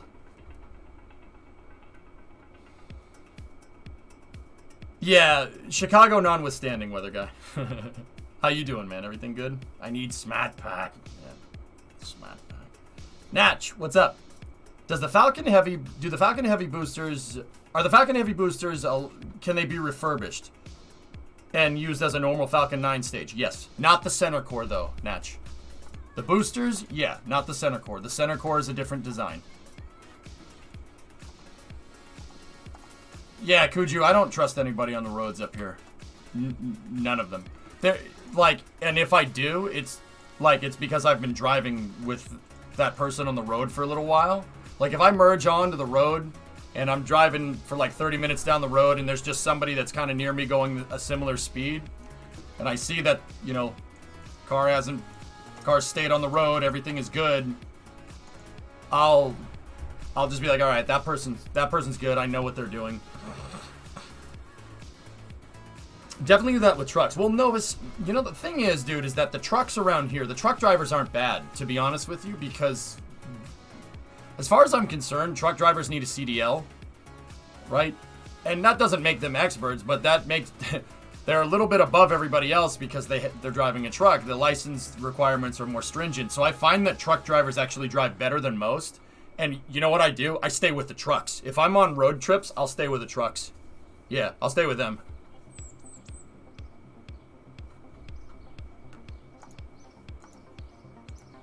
Like last time we were, I'm fueling up the pad right now, guys, to get ready to put a stage on there. Samurai, they want a thrill, dude. Should go and do that at the track, dude. Like, people want to weave in and out of traffic. Like, I'll be honest, I don't really care if people do that. Just do it when nobody's around. If you really have to do that, do it when nobody's around, man. Why would you? I don't understand the mentality of putting other people in danger because you want to get a thrill. That's really stupid. That's some like 5-year-old thing, dude. Like, just go to the track or go to a parking lot and do a burnout, or just wait, go out in the middle of the night. You know what I mean? Like, there's so many better ways to do this. I mean, if you want to be a jerk like that and drive freaking down the highway, just do it at night. Do it fast. You can go fast at night if no one is around, dude. Like, I'm not encouraging that either. Don't do that crap. That gives anybody that likes cars a bad name. Yeah, Tessa, I sit probably 4 to 5 car lengths behind a truck so the truck can see me in the mirrors and he knows I'm there. Because if you get 3 car lengths, the truck can't see you. Especially if you're on a bike. Nice, Apollo. My experience with Truck Positive, they drive for a living. Pretty much, Shady.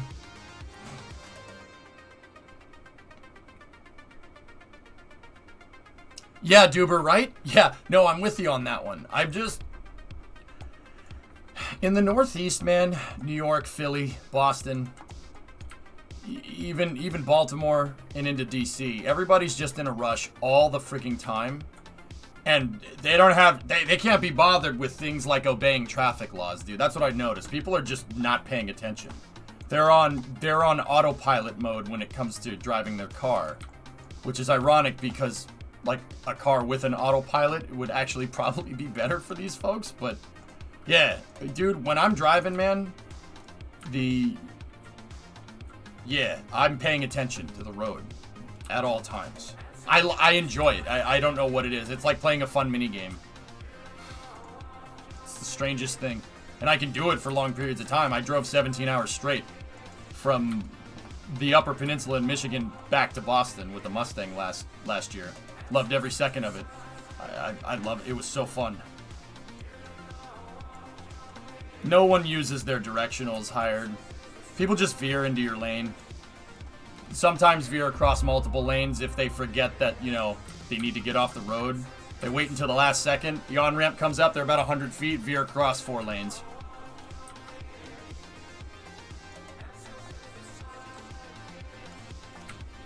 Now, once again, I'm not saying that I'm, like, infallible behind the wheel either. I've had my fair share of mistakes. But, yeah.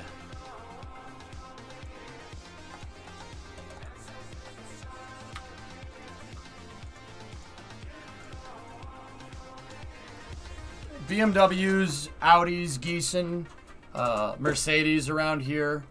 Yeah, footballer cars, dude. People in Tahoes and Suburbans and stuff. You've never seen the drivers where I live up in YYC. What's YYC?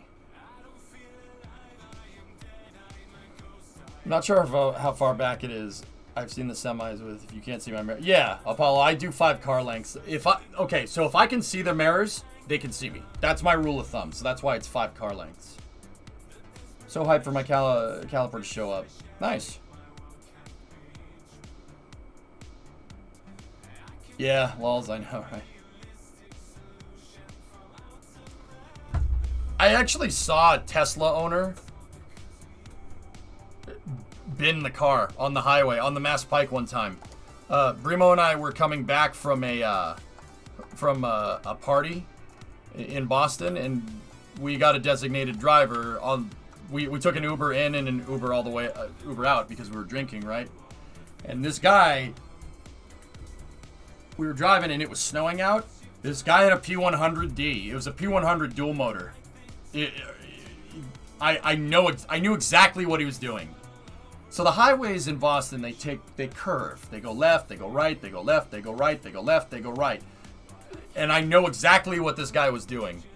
It was a white Model S P1. I think it was a P100. Either way, it was a dual motor. I know it was a dual motor because we're in the snow, and this is like snowstorm.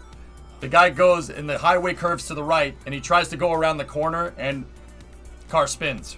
Tesla starts to spin out. I see him starting to drift around the corner, and I knew it was a dual motor because I saw all 4 wheels spinning out of control. The guy punched it, spun, all 4 wheels started spinning, and he just veered across like 3 lanes, hit another car, and both of them hit the wall. Like, this was like right in front of us. I'm just sitting there going, oh, you tool, what are you doing? I knew exactly what he was trying to do. He was showing off, like, look at how good the Tesla is in the snow. I knew exactly what was going on. Because there was a bunch of people in the car, in the Model S. And I go to the Uber driver, I go, how often does that happen? He's like, I don't want to talk about it.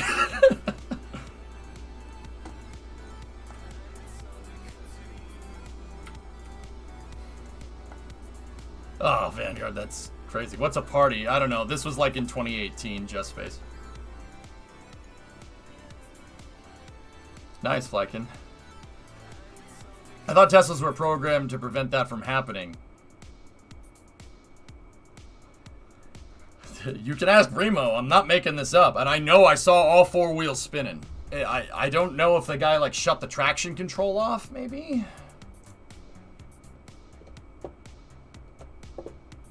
Oh, yeah, Max, that was the true travesty. It was whatever it was a Tesla dual motor and a Model S dual motor. I'm like, oh. Time left until GTA. Hour and a half.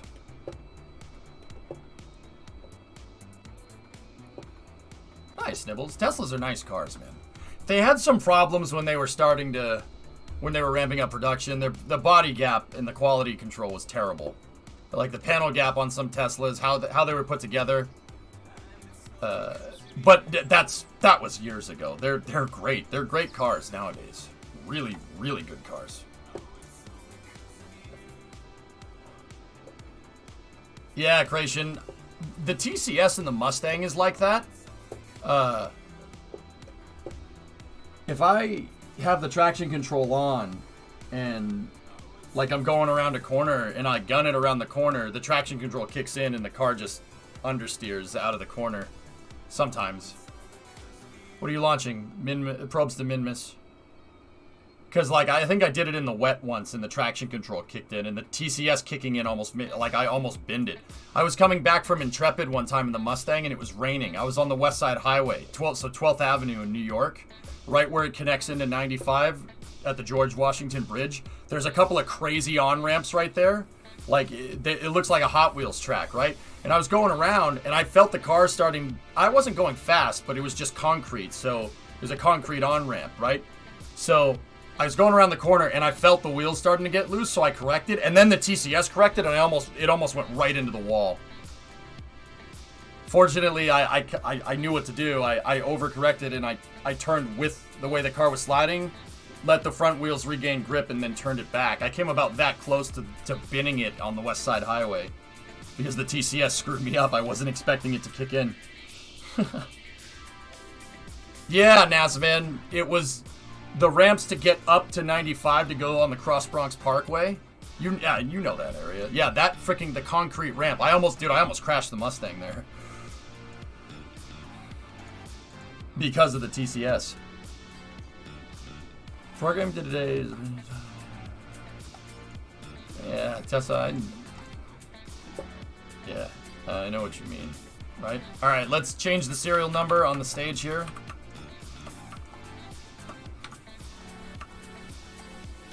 Stage number 22.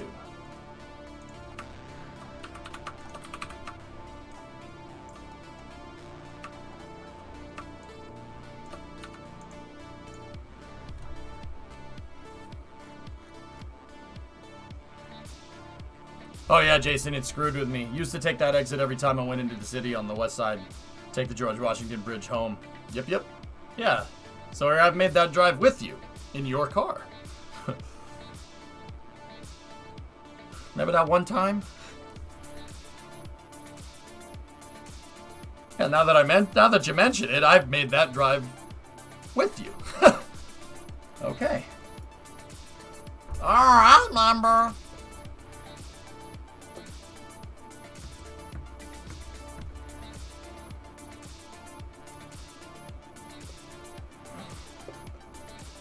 You got a Mustang Bullet and the TCS kicks in at the most inappropriate moments if you forget to turn it off.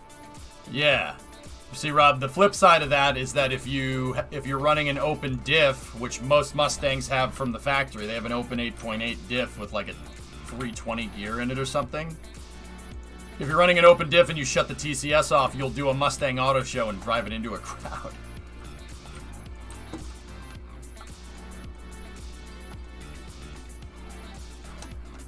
People don't understand a 3-link live axle with an open differential and traction control off will make the car oversteer. It's so true, Scary. People don't understand. Open diff, what does that mean? Not just turn the traction control off, right? That's going to make both wheels break loose, not just one, right? Like, that's how that works. Yep. Yeah, that's how that works, right? Is there such thing as TCS on a motorcycle? I'm not a bike guy, dude. I don't know.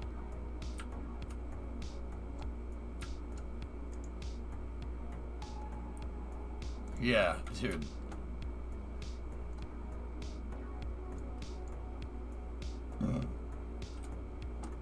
Or you can weld the diff and turn traction control off. Easy drifto. I'm not welding the diff on my daily driver, dude. It's gonna wreck. That'd wreck the tires.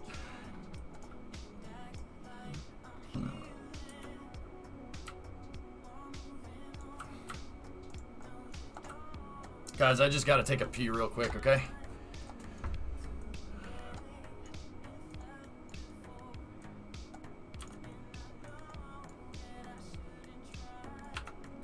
Okay. This is the first launch. Yep, we're doing a rideshare mission. I have a good amount of time to finish it. I'm not worried. We just gotta be patient with integration. I'll be back in a moment.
Discovery, go at throttle up.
right, let's do this.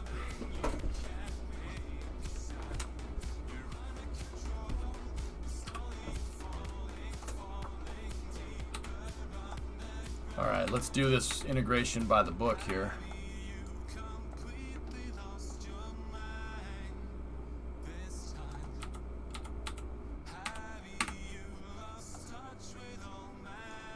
Okay, make sure the crane is set as a base. It is.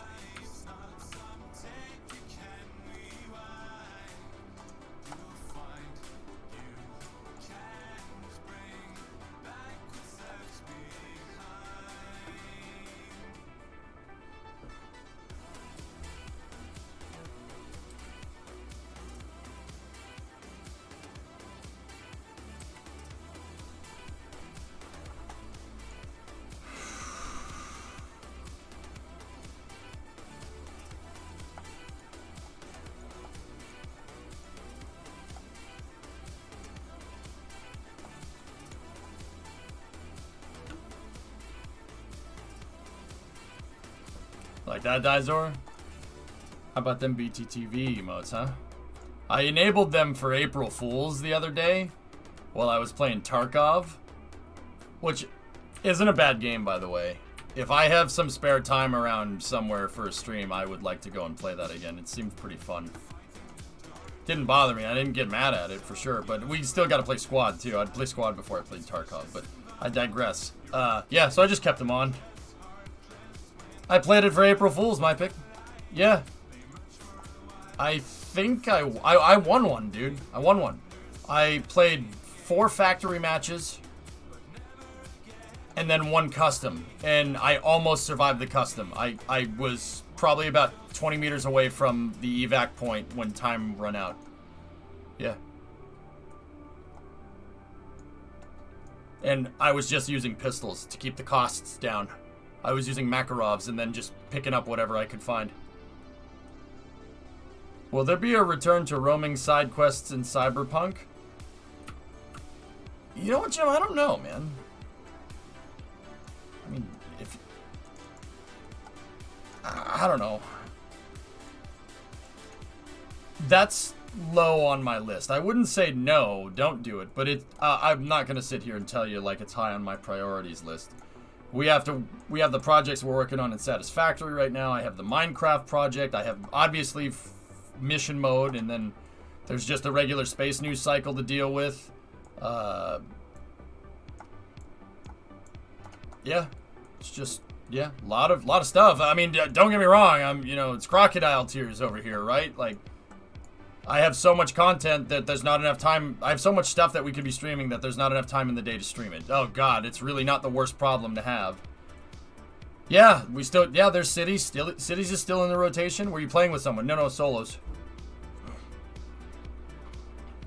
Really, Jim? Nice, Koala. Congratulations.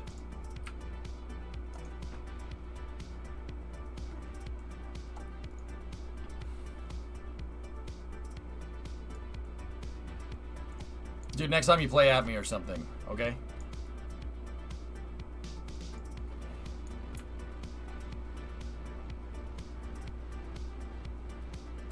Oh, super fits. Oh, sorry.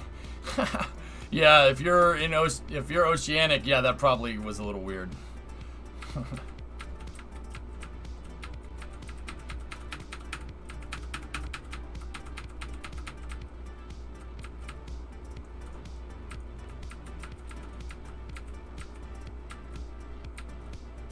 Yeah, Jim, I'm with you on that one. Shut up, Rob.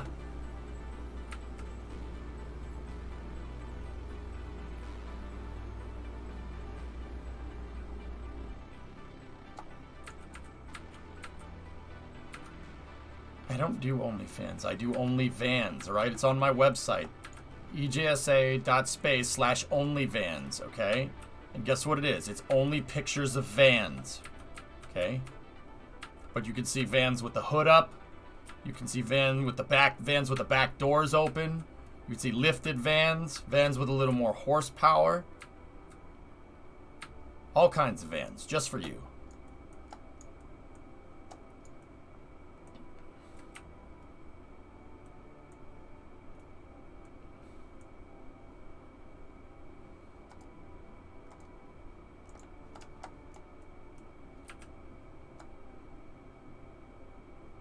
You can see vans with paint, with body paint on them. It's great.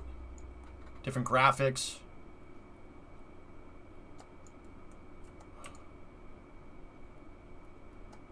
Vans that have been around the block a couple of times. Yeah, it's great.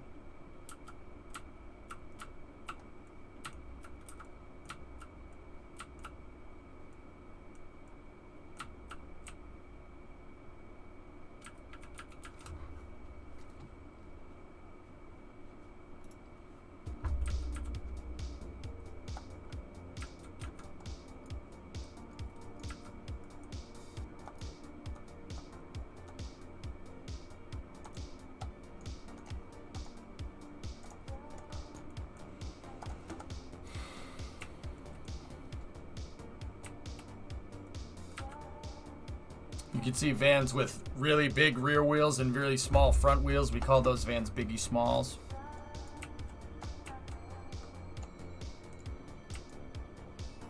Okay, we're doing first stage integration here. I picked the first stage up, and now I need to place it down on the pad. We just got to make sure that we get good alignment here. And I have these triangles right here. I have them there, and they're called keepers. And those help guide me in.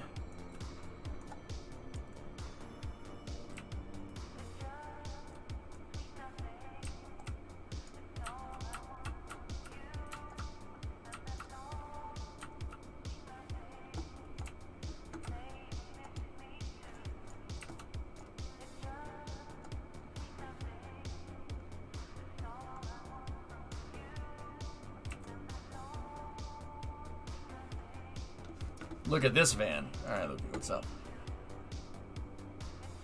Nice. Oh, dude. Yeah, that's from your girl there, isn't it? That's JDM as frick, dude.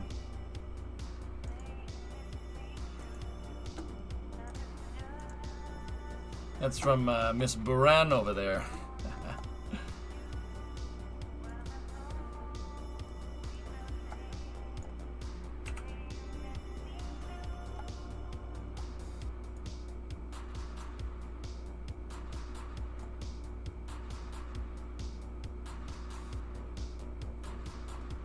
You like what you see, Loopy? Jeez, man. You love that woman. You saw it come through your feet earlier? Right on.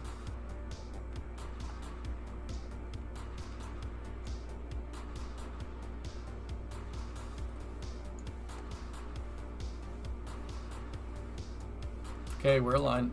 Drop it into position.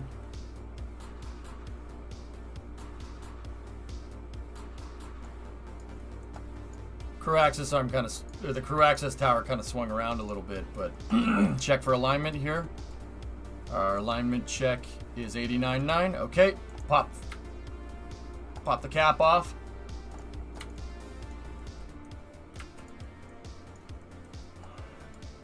It is, Eisen. It's a jet engine and landing gear. You got it, boss. The booster. So, okay. The booster flies back and lands. It's called a flyback booster. Well, now, it's a little bit on the unorthodox side here. I'll tell you why in a moment.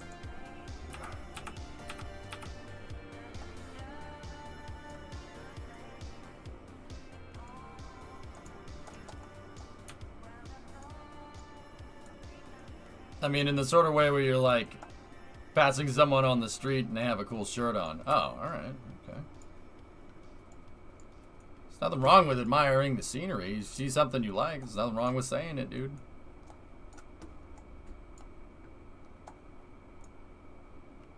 I think you would have loved yesterday's episode of For All Mankind. Nah, I don't watch trash, dude.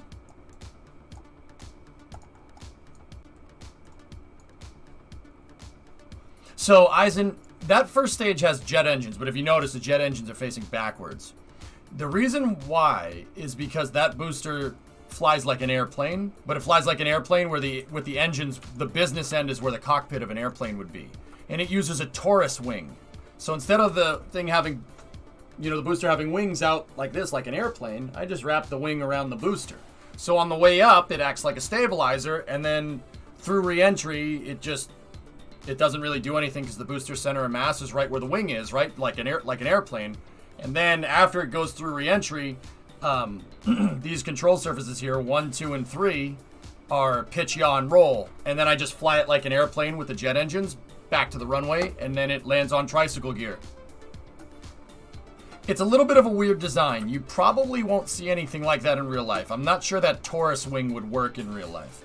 However, because I decide to go and build out all the pads for every rocket that I launch, and because we have a tier 2 pad, and I'm only really limited by certain sizes with the pad, I had to come up with some kind of solution because I wanted to get my boosters back. So I had to come up with something.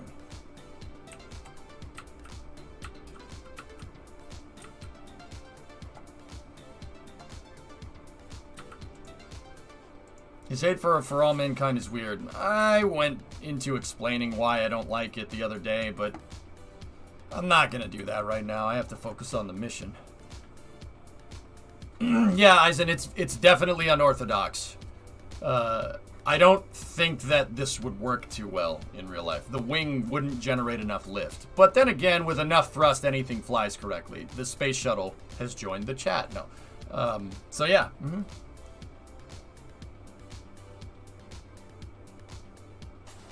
EJ's hate is pure and just. Thank you.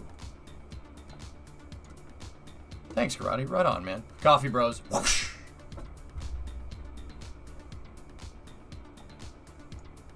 Baikal builder. The Baikal booster concept coming out of Russia, which was a derivative of the Zenit booster.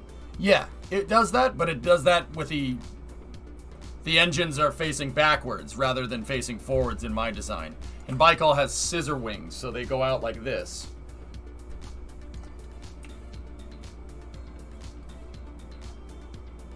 For All Mankind has gotten less rockety and more into character development. Oh, great. So on top of... So, okay, fine, I'll do it. Pop Bear, the reason why I don't like For All Mankind is because of continuity, okay?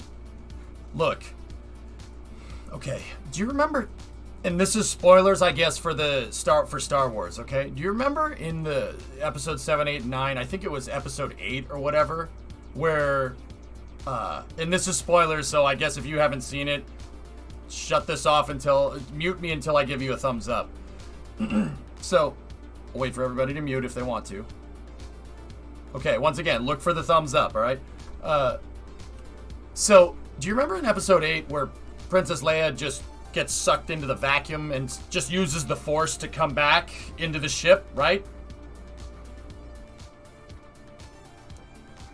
And everybody thought it was really, really frigging stupid. Why? Why did they think it was stupid? Well, they thought it was stupid because they never set any ground rules for a Jedi being able to breathe in the frigging vacuum. You can't use the Force to frigging stop people from dying. That's like the whole premise of the first 3 episodes of Star Wars. Have you heard about Darth Plagueis the Wise? That literally goes against every piece of continuity that was set up in the first 3 episodes of Star Wars. Stupidest thing I've ever seen in my life. That's just lazy writing and piss poor story development. It's horrible. Like, you should feel bad for that, right?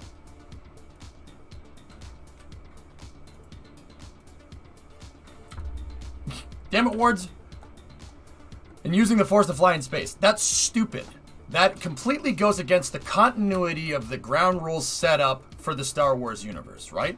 Okay, and once again, if you want to make stuff up, I don't have a problem with, taking some liberty with things. Like in Star Wars, they have the jump to hyperspace. Ships that small would never be able to emit that type of, or never be able to expel that type of energy to be able to go past the speed of light. It violates the law of conservation of mass. What's your reaction mass? Hopes and dreams?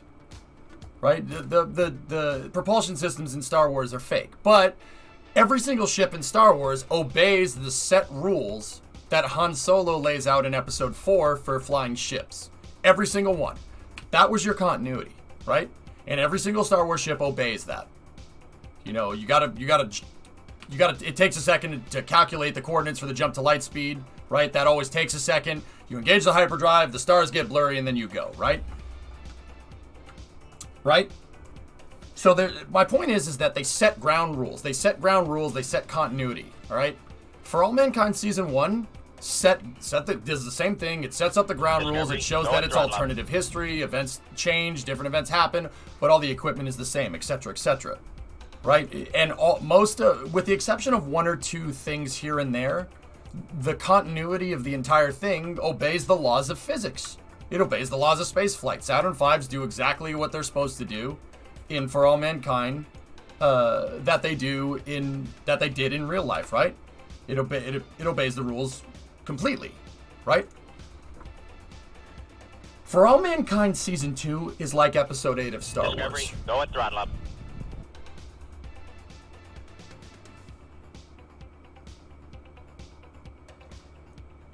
Oh, Wards, don't worry about it. I ain't mad at you.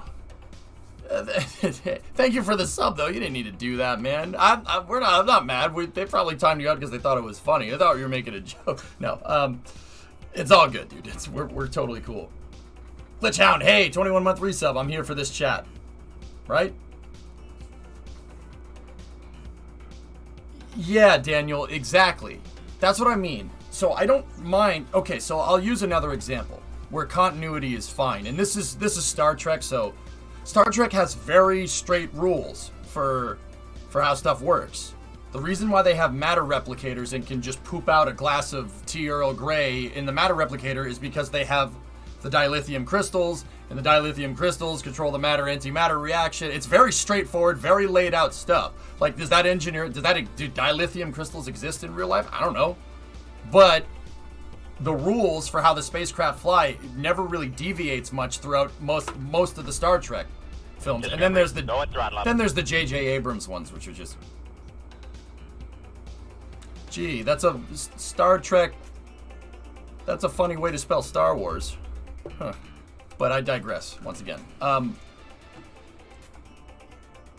The continuity stays the same. For All Mankind, I didn't need to watch any more than the trailer to know that they abandoned all their established continuity rules and just went...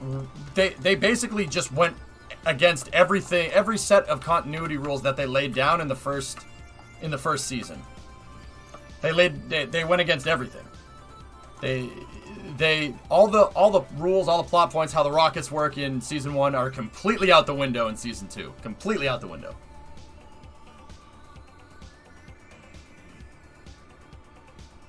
Oh, nice, Jim. That's cool.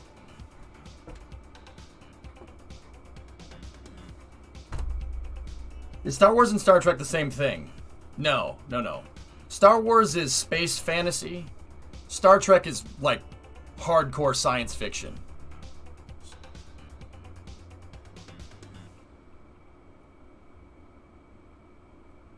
Just basically, I don't even mind the fact that, and you would know this from just watching the trailer for All Mankind, Season 2. This isn't any spoilers or anything.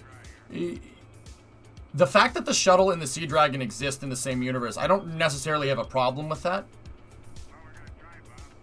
But explain to me why you went from using the Saturn V to the shuttle and Sea Dragon, other than just saying, well, it's 20 years later, this is how we do. That's just lazy writing to me.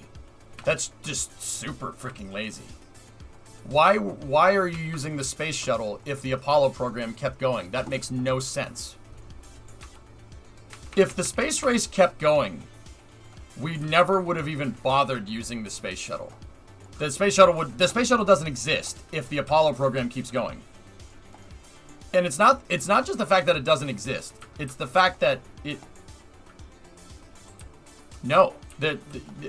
wouldn't even bother to try and make something like that. That's what I mean about disobeying your continuity rules.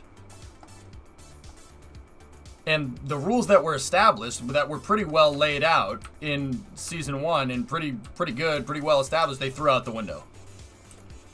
And I was already kind of getting sick of Season 1 because it was too much talking and not enough space. And what you just said kind of confirms it, that they spent way too much time talking about character development. Oh, I got to deal with the fact that I'm an astronaut and my family, like, it just misses the point for me, man. I'm starting to notice it at the end of season 1, and from everything that you guys are saying, it sounds like they just went, well, screw it. We need to make another one. Let's do it. What? Story structure? Continuity? No. Don't worry about that. And once again, it's a TV show, not a documentary. Yeah, everybody says that crap, Pop Bear. Oh, well, EJ, if you don't like it, don't watch it. Yeah, I know. I'm not. I get it.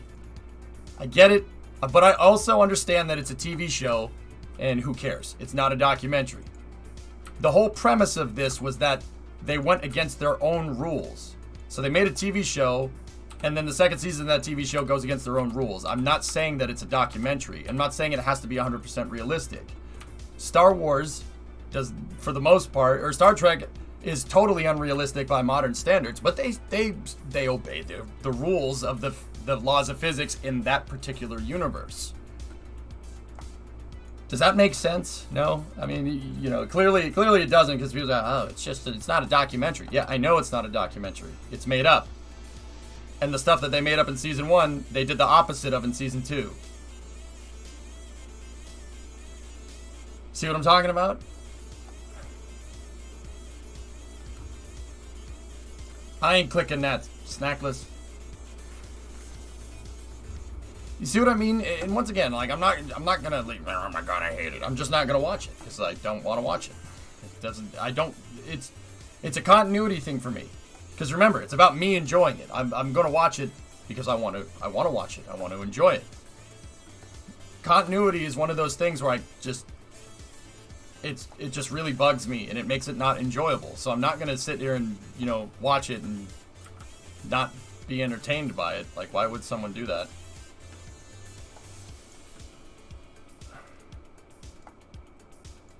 Yeah, Daniel. Yeah, there you go. Does your Granty Crane ever hang up or stick a little? Of course, over time, French. Yeah, absolutely. Last is your gripe with it. Re-racing tonight? Yeah, in about an hour, Explosive. Nice pictures, dude. Nova Light, exactly. And that's exactly what I'm talking about. Disobeying your own rules. The entire premise of For All Mankind is that the Apollo program and the space race keep going. So why is the shuttle there? Why is something that existed because the space race stopped existing in a universe where the space race is still going? That makes no sense. And I get it, it's a minor thing. I understand it's a minor thing. But that's just lazy writing to me. So if I know that they're willing to just take liberties and go against all the ground rules that they established in season 1, I know that season 2 is gonna suck. What else did you skimp on?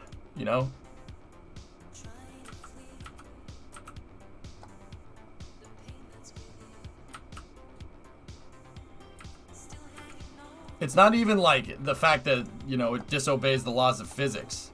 You know what I mean? Like, it's just poor story structure. And, like, here's the last thing. The last thing I'll say about it is that, hey, if you watch it and you like it, good, more power to you. I'm glad you like it, okay? I'm not gonna say don't watch it. When I say, I don't like watching trash, I'm pretty much just kidding. That's a joke. If you watched it and you liked it, cool. I'm totally cool with that, man. It's entertainment. Be entertained by it.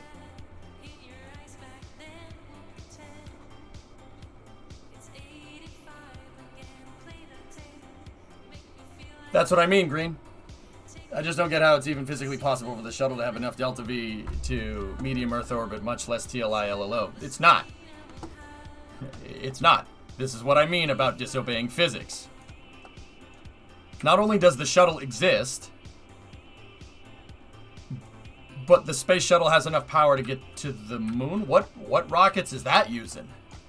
Hopes and dreams?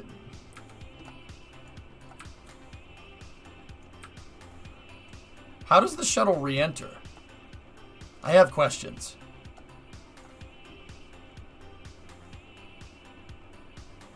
Right, Bill? Yeah, right? Don't they refuel in orbit? I suppose, yeah, I suppose if you could somehow have the shuttle fly with the ET all the way into space, which is possible, and then we're somehow able to refuel the external tank, even though the external tank has one plug into it, which means to refuel with the shuttle in an external tank in space, you'd need to attach to the shuttle's T1 and T0 carry umbilicals. So, I mean, I'll even suspend disbelief there. That's fine. If they explained that they did that, I don't have a problem with that. That obeys the laws of physics. It makes sense. What doesn't obey the laws of physics is that shuttle engines can be restarted. They absolutely can't. Shuttle engines and air starting, especially air starting in a vacuum, no, not possible. That's not, okay, I should rephrase that. It's not that it's not possible. It's just the engines are not capable of doing that. And NASA never tested and never bothered to test it if they could.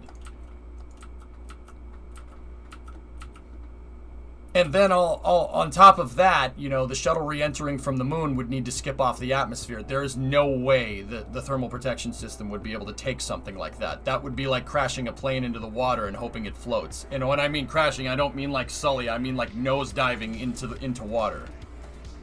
It would obliterate the shuttle on contact immediately. Peak heating would be like at least... The heat would be, I don't know, 1.3 to 1.4 times hotter. So we're talking like 3,300 Fahrenheit, 1800 C, which the shuttle, there's no way the shuttle could do that. Okay, second stage is integrated. Do an alignment check. 89.8.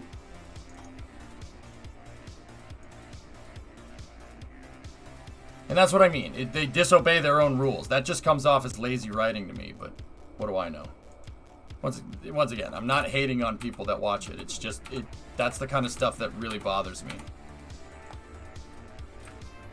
It's not even the fact that it's like unrealistic space. It's just the story structuring is just, ugh. It's like watching a freaking Michael Bay movie. RS-25s can't air start just space. How are you gonna solve the hydrogen problem? You need the sparkers to purge the hydrogen. You really want an air start in RS-25?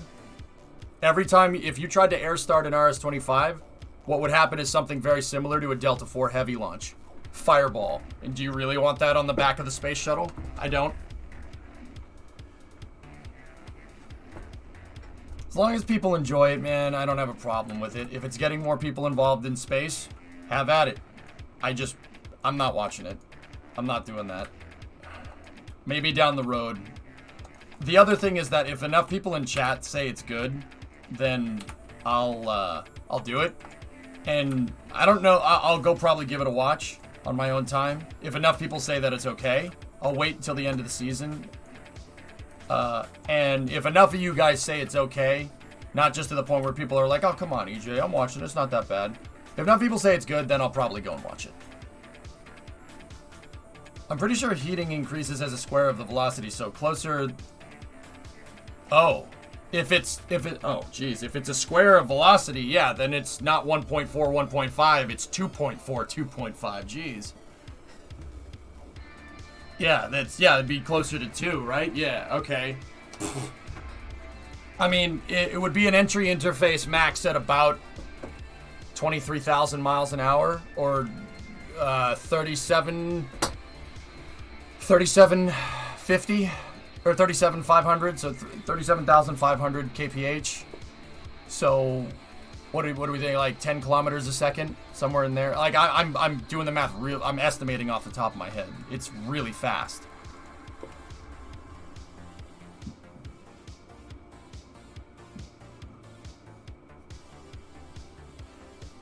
Yeah. I just know the metric. It's about 11.8 kilometers a second. Yeah, that would toast the shuttle. The nose cone, the RCC nose cone.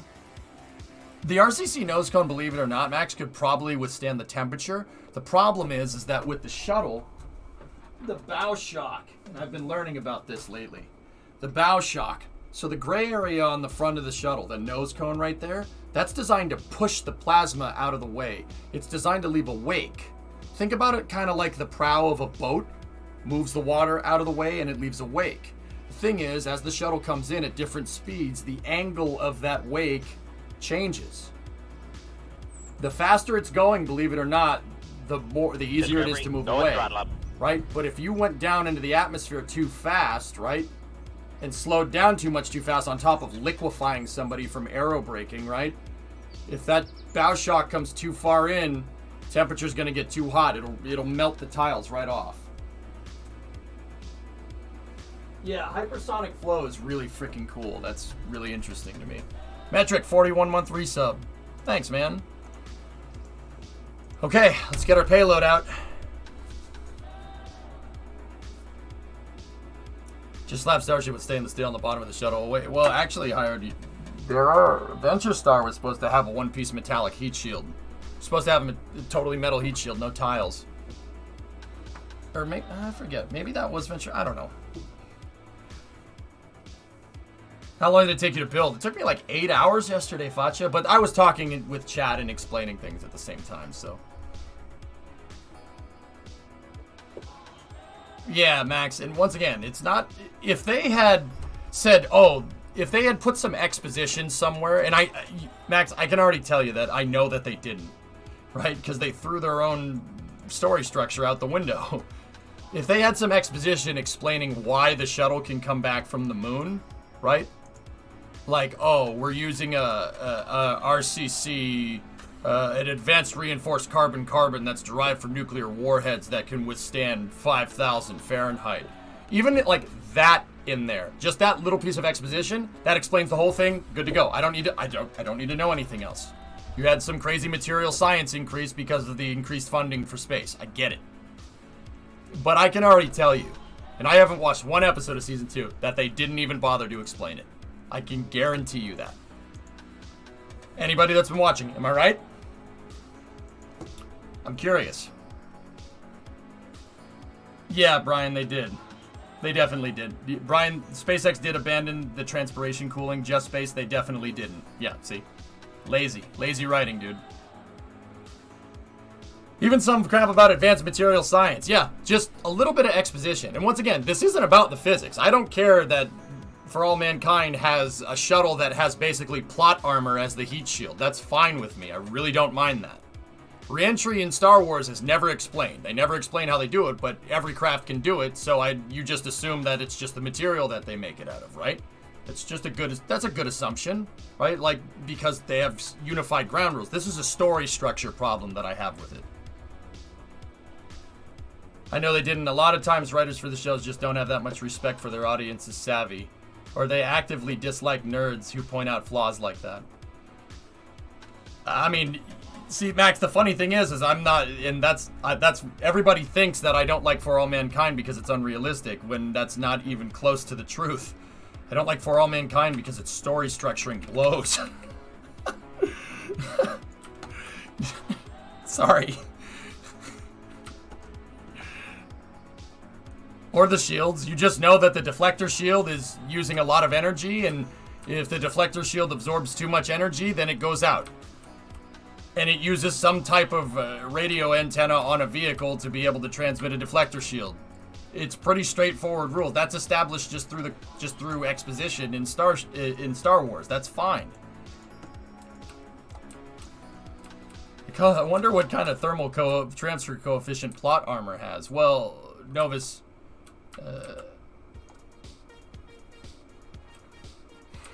I mean, thermal transfer coefficient has to be.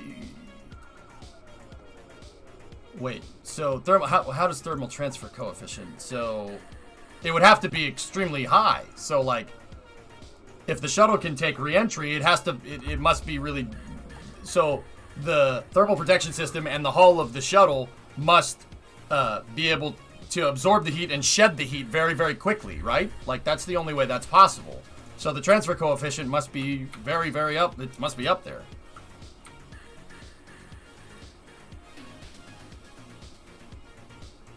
There's a new episode where they said something about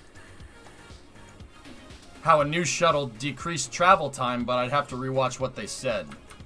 Somebody linked me that scene, Knight. I'll already tell you, I've seen that part where they introduced that whatever thing it is. Yeah. Yeah. I'm not going to talk about it because that could be potential spoilers, so I'm not going to do that. But yeah, that... Let me tell you. If sending a shuttle to the moon is a hole in the storyline, that shuttle is a black hole in the storyline.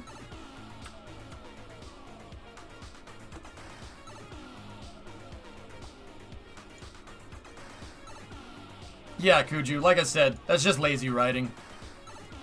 Once again, I don't want to go and sit here and be like, this person's a lazy writer. But they clearly don't care about it. It's clearly more about, like, character development. That's what they really care about. And that's fine. They gotta make some drama. I get it. Like, I trust me, guys, I went to school for this stuff. I know. You gotta make some drama. You got, character development is a good way to, explain exposition, explain what's going on, and I think they're much more about the conflicts in it than, the continuity, right? So that means just from a storyline perspective, you just pull plot points out of your rear end, and yeah, there you go. I think part of it is due to the fact that it's released solely on Apple TV, which isn't accessible. Other way, the shuttle has low heat transfer. It doesn't want to transfer the heat to the structure. It's why those tiles are made. Ah, yeah. Okay, Max. Yeah, I got it back. Yeah, cool.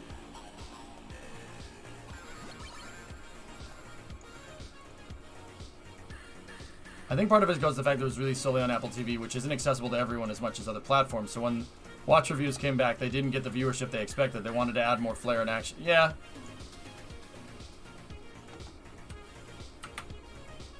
Just Space, you ever watch a movie, right? And the first movie is really good, and then you know good and well that they make a second movie, right? And the second movie, they make a second movie. They make a sequel to the first movie, right? Because the first movie was so good, right? And then in the second movie, like, the characters just do an exaggerated version of the same things that they do in the first movie. Like, one of the characters in the movie does something, right? And then another character's like, ha! That character always doing that character things that they did in the first movie. Remember that? And it just, like, what? I'll give an example. You guys remember Beverly Hills Cop? First Beverly Hills Cop. Fantastic movie. Awesome movie. It's funny, but it has its serious moments where you're like, oh, damn. Stuff could really hit the fan right now. But it's funny. The characters are funny. And the development of the characters is funny. Billy goes from this, like, wimpy guy to, finally standing up for yourself. He takes a shotgun out, shoots the drug dealers, etc., etc.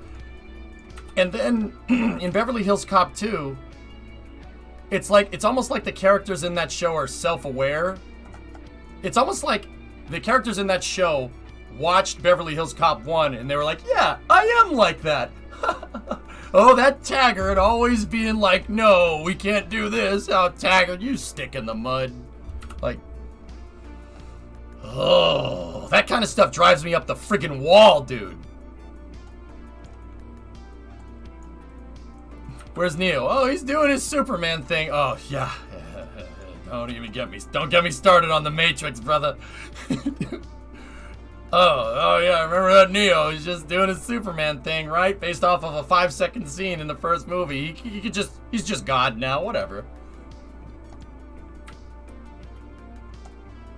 Depends on if you're talking about conduction or convection. You'd want low conduction to limit the temp of the underlying structure. You want high convection coefficient to shed any heat it gets. Oh, okay. Yeah, okay.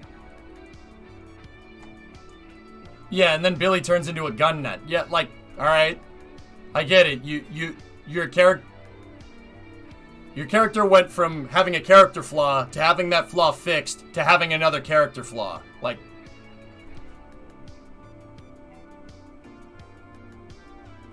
it's not salt, Fawn. I'm not upset. I'm just explaining what makes a movie enjoyable to me. Point Break or Bad Boys 2? Which one do you think I'll prefer? Which one do you want to watch first? Like, even Point Break, Point Break has its serious moments, right? There's some serious parts of that movie, but that movie's still a fun movie to watch, right? Like, even Bad Boys 2. Bad Boys 2 knows exactly what's going on, but the characters are never like, hey, remember the time in the first movie when I did that? Haha, that was funny, remember that? No, they doubled down on it, and that's why, you know, a lot of people give Michael Bay a lot of crap, myself included, but in that regard, you know, at least the freaking guy knows, like...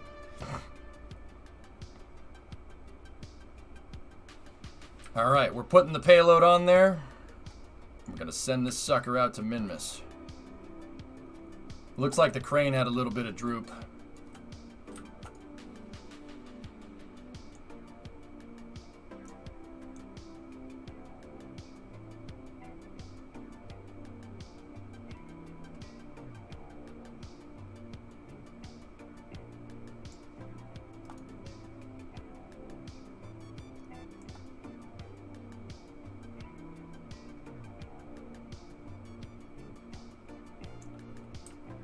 Gotta be very careful here.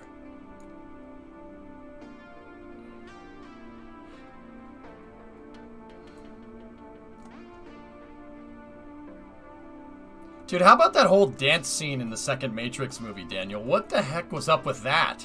Like, I don't get it. Like, what makes you think we wanted to see that? Like, what in the first Matrix made you think we wanted to see, like, 10 minutes straight of all the characters in the movie dancing and then two of the characters making out? Like, I remember watching it in the theater. I'm like, this is... What the hell is going on? I don't understand. It was a rave. Why? Why though? Oh, let's celebrate because we're all gonna die, right? Like what? What? What? What is going on here? I don't get it. We're all gonna die. Now we rave. Just.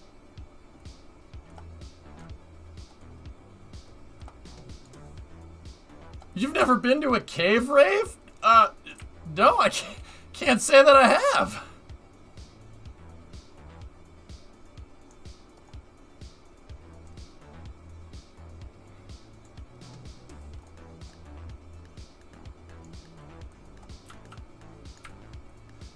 Part of the sprockets is where we dance. Oh, Dieter, yeah.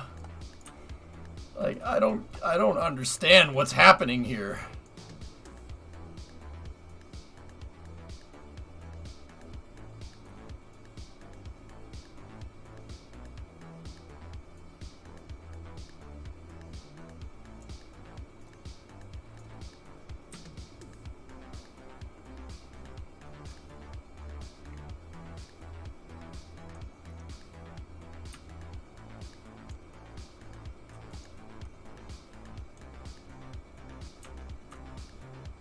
Then a dance-off. You just don't get it, man.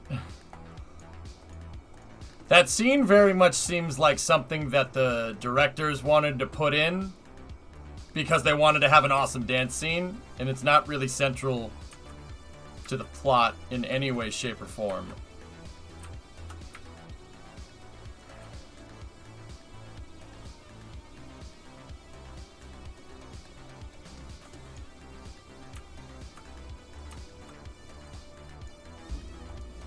Okay, let me just check the settings on the upper hinge here. This crane is drifting a lot, so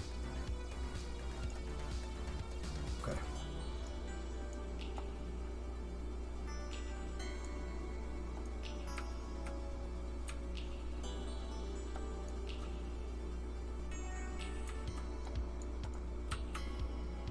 There we go.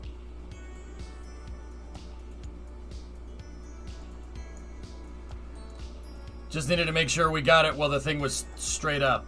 You really have to dock, like when you dock something, you want to make sure it drops down onto it, not slides onto it, because that can create Kraken strikes, so.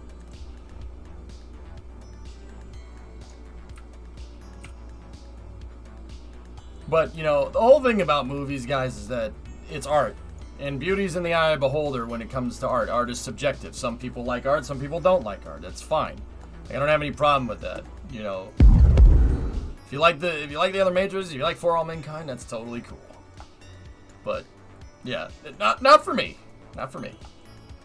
It didn't explode. That's right. All right. Let's do this. Min-miss time.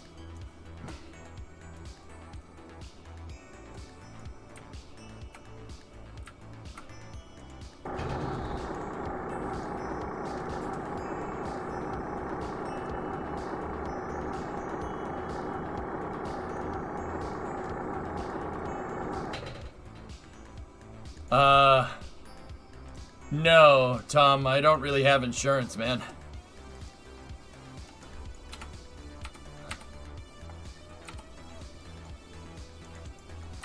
I can recover parts, but yeah, I don't have an insurance mechanic built into this game. Like in my rule set, dude. Nothing is insured. Don't screw it up.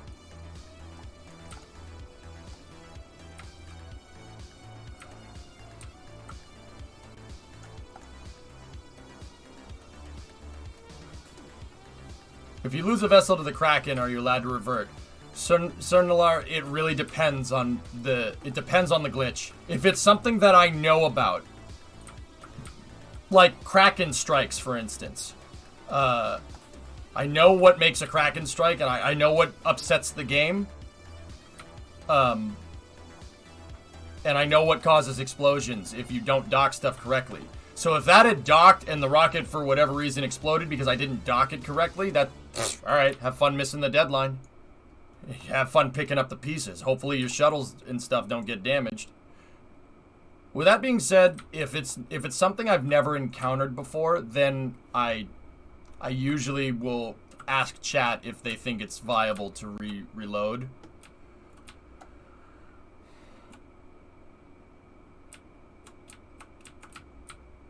But it's still pretty much at chat discretion.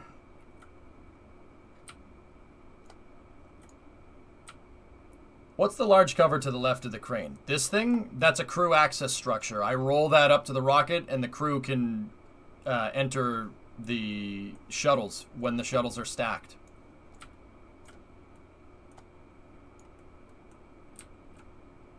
Listen, EJ, sometimes a movie is just bad. Other times it's the room. A movie's so bad it's considered a masterpiece.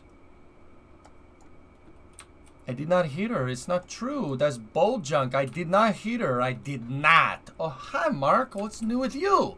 Still funny. Still funny, Rage. Or not Rage. Phil. Phil, it's still funny. Sorry, that was the thing above you. It's still funny. The room is hilarious, dude. I watched it. I think I watched it for the first time. I watched it before Disaster Artist came out. I think I watched it like in 2017 or something. Hilarious. I laugh my behind off. It's one of the funniest movies ever. Oh, hi, Mark. What's new with you? How's your Mark life? Continuity thing applies to the entire sequel trilogy of Star Wars. The base rule of Star Wars is... Oh, yeah. They wiped their tail with... Yeah, that's what I mean, Green. And that's why I don't acknowledge 7, 8, and 9 as Star Wars movies. It's very clear that there was no effort putting in to understand the exposition that and the continuity laid out in episodes 1, 2, 3, 4, 5, and 6. Even the prequels. There's no effort. And that just tells me that A, they didn't have a plan, or B, they just want to make some cash off of the Star Wars name.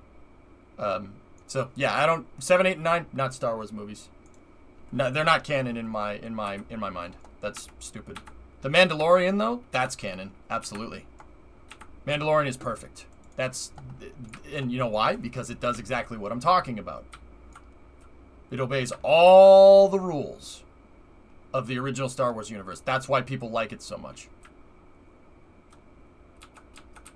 Rogue One, absolutely. 1, 2, 3, 4, 5, and 6. Rogue One, Mandalorian, good, perfect. Clone Wars 2. I've never watched Clone Wars, but I've heard enough people say good things about it that I trust their judgment when it comes to Star Wars stuff, so.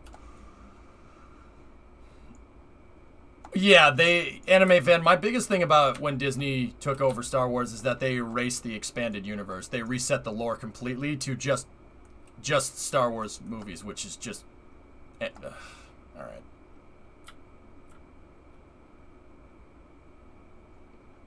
Yeah, I'm with you on that one, Max. Absolutely. You know, Disney pissed me off with 7, 8, and 9 because I'm a Star Wars fan, and yes, I care about it. No, it's not quintessential to my life to care about it, okay? I'm not going to go whine about it on an internet forum, all right?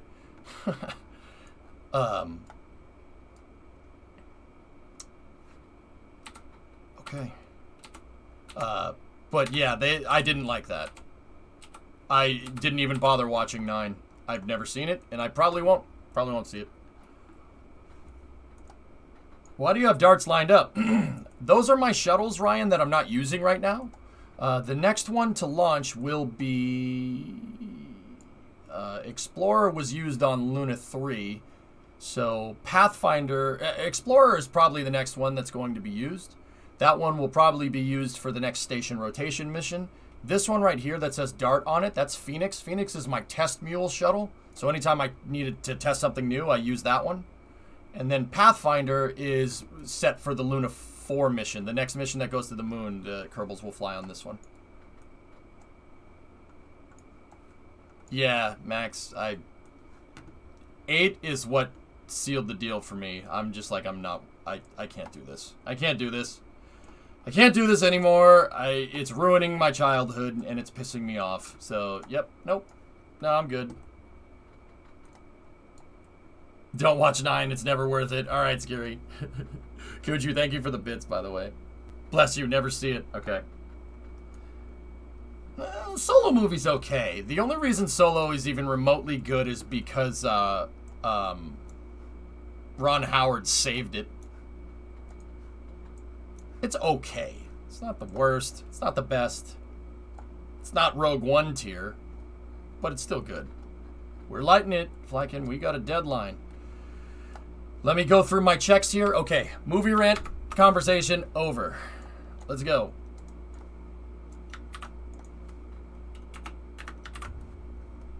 So this mission is the Minmus Express 1. I'll bring the name back. Payload is the Scout M. Scout isn't. And then it's the Minmus Polar Orbiting Relay.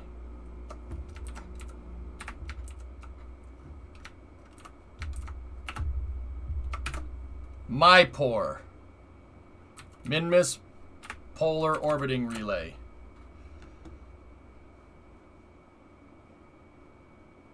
Orbital parameters is 90 by 90 to trans-Minmus injection to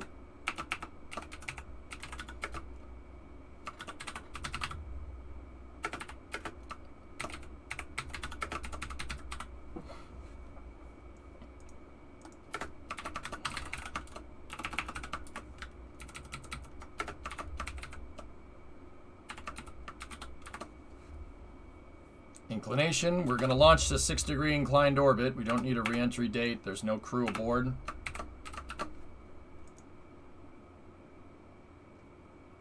Payload mass. I can get you the exact mass. It's the Leopard mission.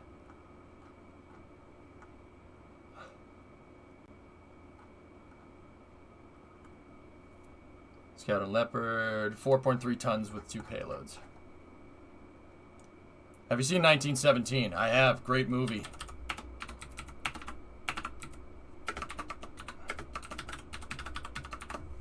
This is Complex 1A's 9th launch. 80th launch total off of this pad.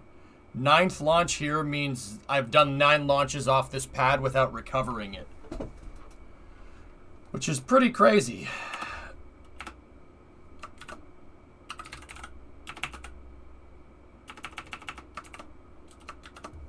Last, okay.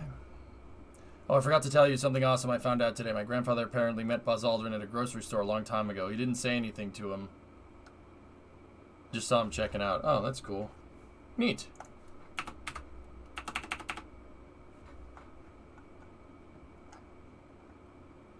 Okay, let's check the serial numbers on this. 22 and 28. LV3 122, LV3 228. Okay, mission description, Minmus ride share mission for Science Directorate on lander, Scout M,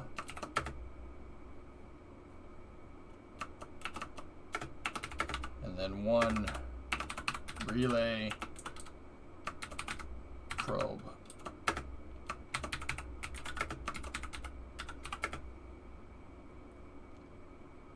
Minmus polar relay. My poor. Minmus polar orbit relay. There we go. Okay.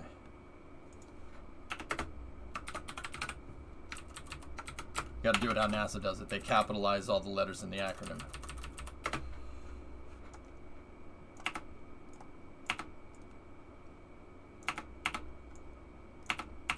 The booster, we're trying to recover this thing, so let's do it.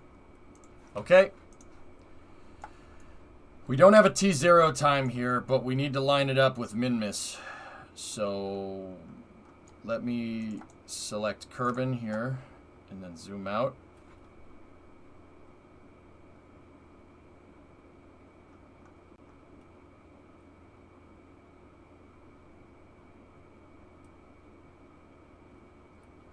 We have to match Minmus's inclination, which is 6 degrees inclined.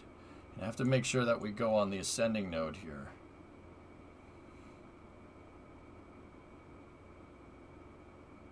Right there.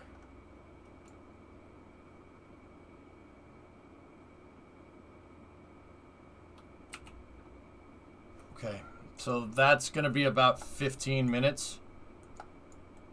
So I'll move the time warp here.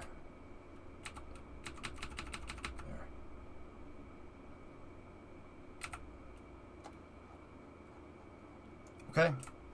So it's year 3, day 238. 238.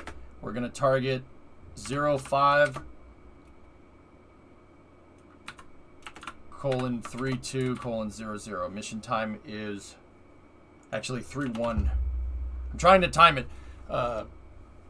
Basically, Minmus's orbit is tilted by 6 degrees relative to Kerbin's equator. Okay, so I'm trying to wait until the launch site passes the point where Minmus's orbit passes Kerbin's equator. Why? Our launch site is on the equator. We're at zero longitude or 0 latitude. Excuse me. So if I wait until Minmus's tilted orbit crosses basically over the launch site, and then I launch with the same, I ascend into space with the same tilt of Minmus, then I don't need to do a plane change. It makes it easier to get to it. Last link, not sure if you saw it. What's up, boo? Here's all the info you need.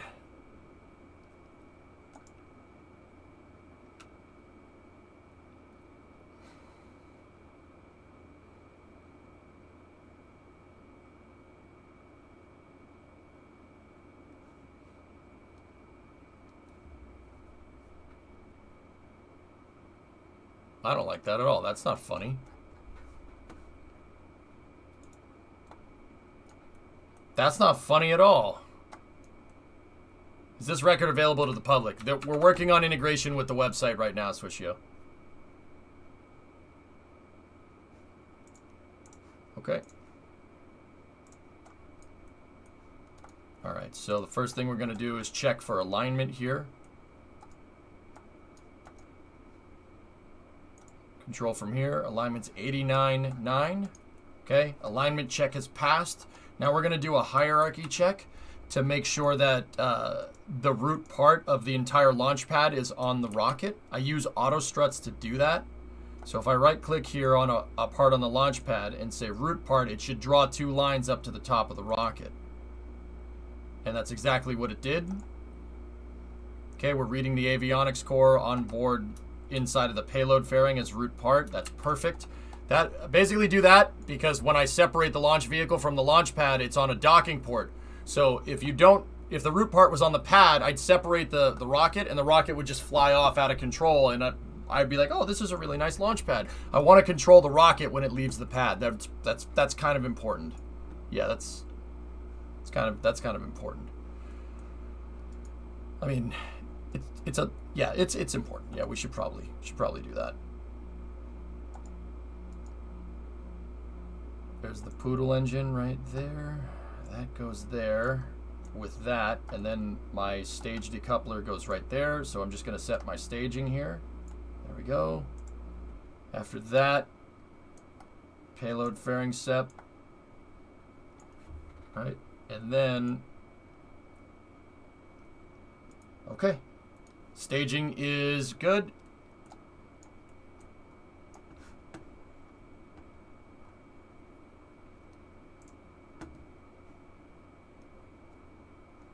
Oh, the Raptor schematics. Yeah, somebody linked that already, dude. That's pretty cool.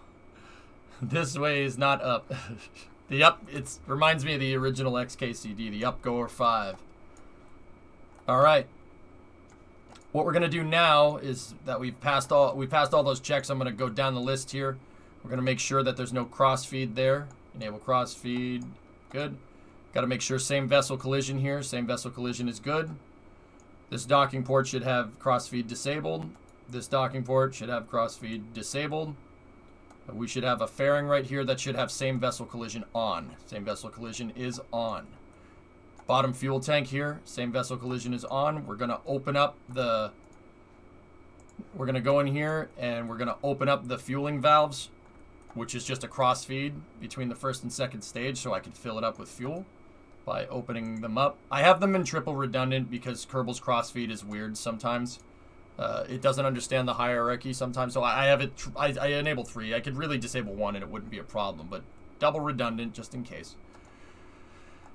That has same vessel collision. Now we need the interstage fairing piece. Interstage fairing has same vessel collision. Perfect. Let's go down here to the very bottom of the launch pad here, down at the business end of, that points down. The fairing should have same vessel collision on.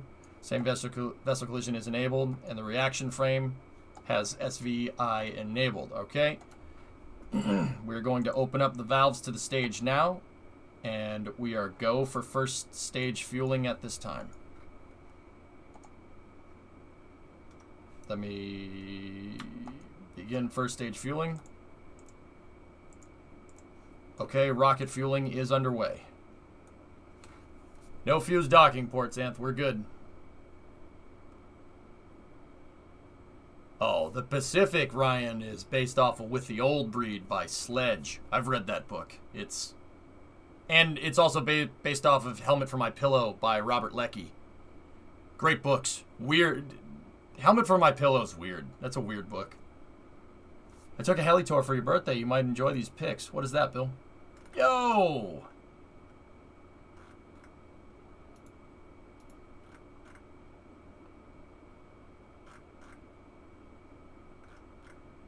Cool, man. Helicopters are wild, huh? That's St. Petersburg, man. Florida man. Band of Brothers has a more structured story because it's made up. The Pacific actually happened. From what I understand, well, not from what I understand, I've read the stupid books. All the stuff in the Pacific actually happened. So it's not so much a story, it's not so much a structured story as much as Band of Brothers, but a more realistic look at how it works. I found a signed copy of With the Old Breed in a storage unit liquidation. No way, Duber. You got Sledge's autograph, man. That's cool. That's cool, man. That's really cool. Dude, the stuff that guy went through when he was like 18. 18. That gives me the heebie-jeebies, dude. I felt bad for whoever lost it. Yeah, right. I would pay for that. I'd pay for a sign. I was just a second ago. I was like, I'm not really too big into autographs. I would get a signed copy of With the Old Breed. With the Old Breed's crazy. What did he go through? So, have you ever seen the Pacific, Flykin? That's not true. I've met guys from Easy Company. A good amount of the stuff did happen. Yeah, but there were liberties taken with the story, swag. There weren't liberties taken with the Pacific. It's just with... It's a lot more realistic, and that's why the story is a little bit weird with the Pacific, why it's jumping all over the place, because it's with the Old Breed and Helmet for My Pillow combined into one thing. Yeah, I know, SC. It's nuts. I'm not getting distracted, guys. It's a fueling procedure. I'm just watching the numbers. That's all you gotta watch. Watch for the numbers. Watch for alignment.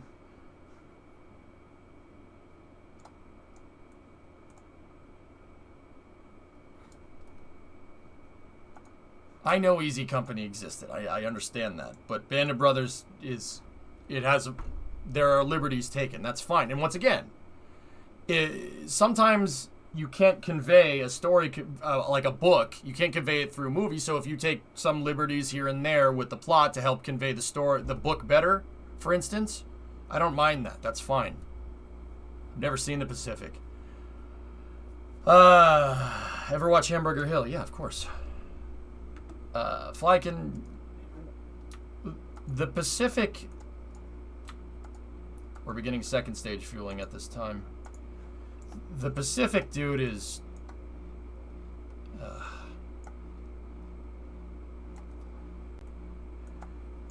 so Eugene B. Sledge is the guy's name. He served in the Marines in World War II. He was like 18 or 19. And he was everywhere. He was where was he at? He was at Okinawa, which is I think if I'm remembering right, he was at Iwo Jima too. It's been a while since I've read the book. Band of Brothers is true. It's based off a single paratrooper story, but there are liberties taken, Grizzly. But yeah, I mean, I guess if you guys, I mean. You guys really want to be on the... Well, the Band of Brothers have it. All right, that's fine. That's cool. Yeah, sure. Was he hardcore? Rambo of his time? No. No.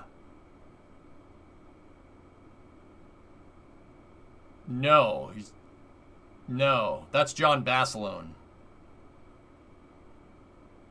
Gene Sledge's story is basically how war messes you up. And the book recalls with very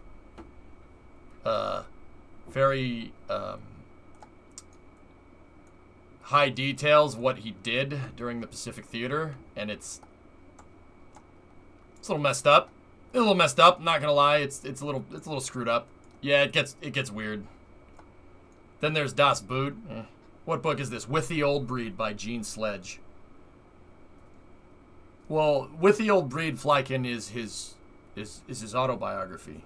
Well, not autobiography. It's about his time during the war. Not many guys talked about that stuff, and for pretty good reason. Yeah, if you want to read a good World War II book, yeah, With the Old Breed is awesome. It's very interesting. I mean, if you're into that, I guess. John Basilone is the Rambo of him or Audie Murphy. Audie Murphy's insane. Like what that kid did was insane. John Basilone was he's an Italian guy from New York, and he fought at Guadalcanal in World War II in the Pacific Theater, and he got the Medal of Honor for like fighting an entire Japanese army by himself. True story. At Guadalcanal, the U.S. got their tail handed to them. We didn't do too well there. We lost the Navy battle. We got our butt handed to us at the Navy battle, and the Japanese were getting ready to take back Guadalcanal, and Basilone helped. He got the Medal of Honor for this. He helped fight him off. There was a bunch of gun emplacements, right? And his squad was pulling back, and he said, "Now, whatever." And he got on one gun emplacement, started letting loose, just spraying fire down range, right? And then he moved to another gun emplacement, started spraying fire over there, moved to another gun emplacement, he just kept moving back and forth between the three gunnery these three machine gun nests. And the Japanese thought there was still an army up there, so they didn't attack. And when in reality, there really wasn't. They could have walked in one shot. Like, could have walked in and knifed them, you know?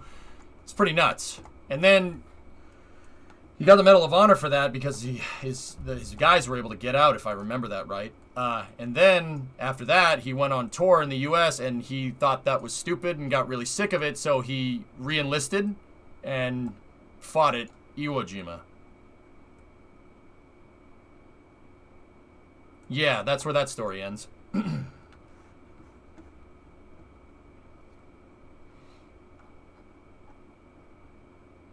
My drawing of SN15, what do you think? Hey, it's getting there.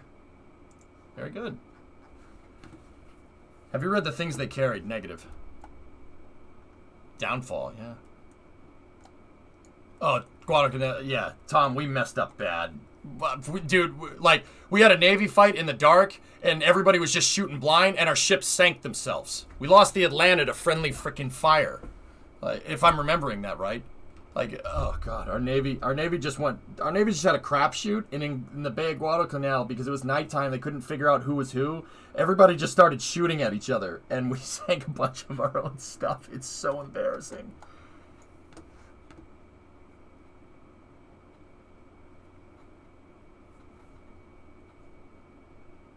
That sounds like Daniel Inouye, Flykin.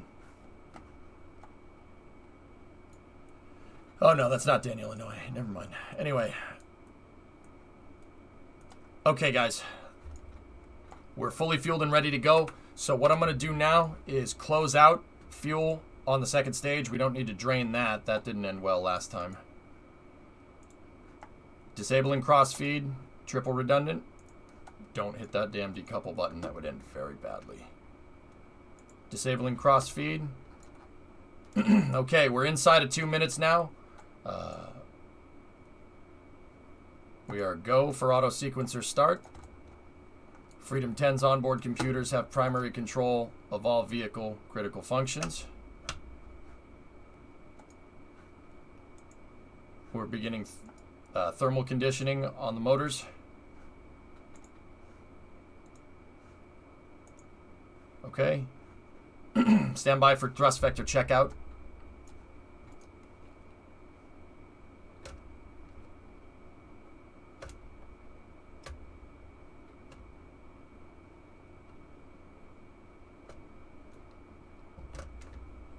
Thrust vector checkout control is good. Okay.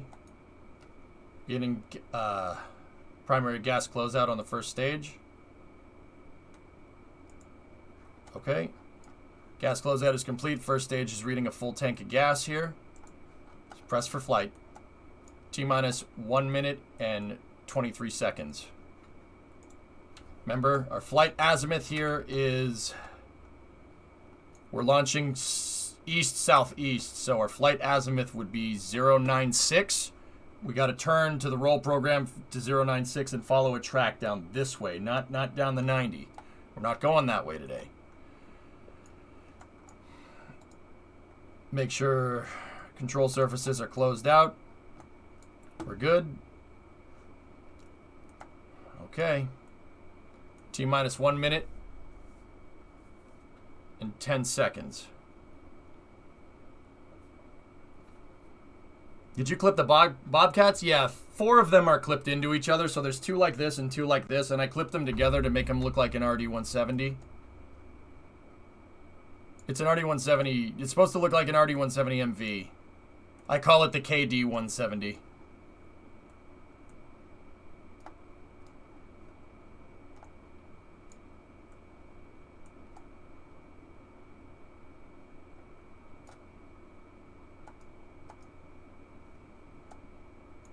Did you remember to turn off the coffee pot? I did, and I remembered to... My car keys aren't on the rocket. Neither are my khakis. Okay, T-minus 50 seconds. Guidance is internal on the vehicle.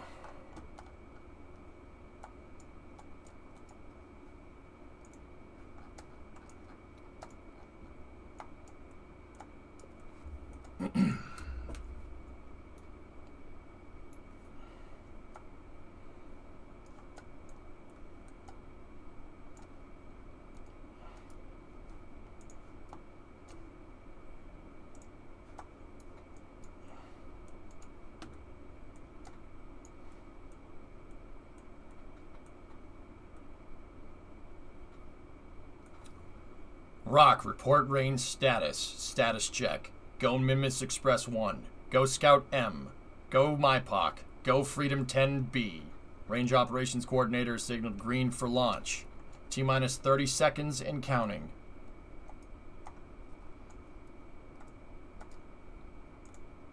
Arming the ground pyrotechnic ignition system. Basically, I'm just opening up the undocking window so I can undock the vehicle when we light the engines. Chat is go. So, because there's a lot of stuff in the scene, the time, we're not operating in real time. We're 17 seconds out in game. In reality, we're about closer to 40 seconds. It's 1 second in game is 2 seconds in real life because of the simulation slowdown. So I'll call real time from here. So we're at T-minus 20 seconds.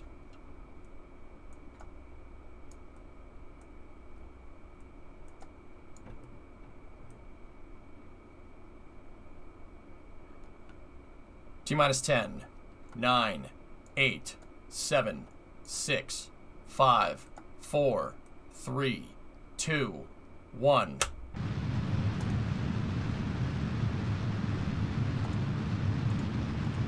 We got a liftoff.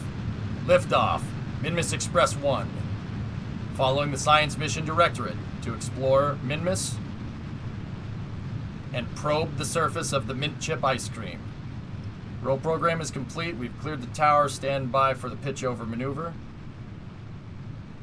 Flight azimuth is 096 is locked in.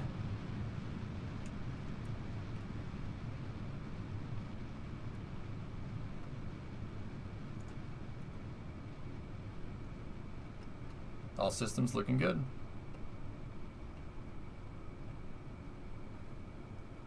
Throttling back for maximum dynamic pressure.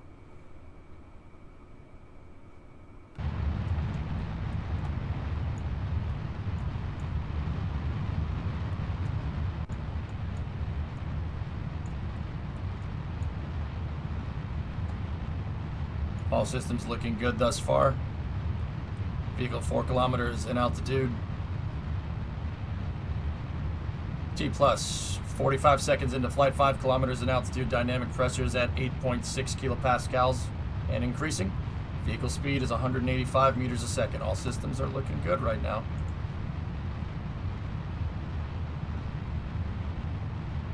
If chat votes for it, Ryan, I will.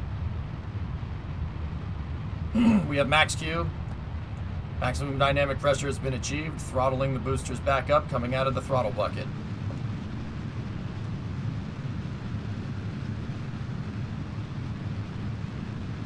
We had a secondary. I throttled up too fast.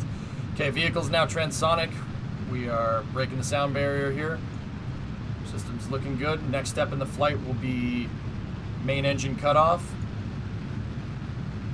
I fly on a slightly steeper ascent, guys, because it helps me get the first stage back.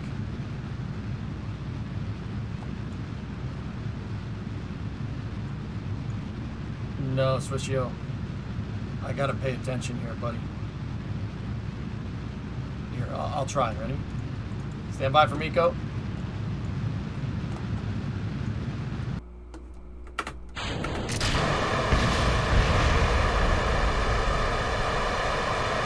We have upper stage ignition confirmed.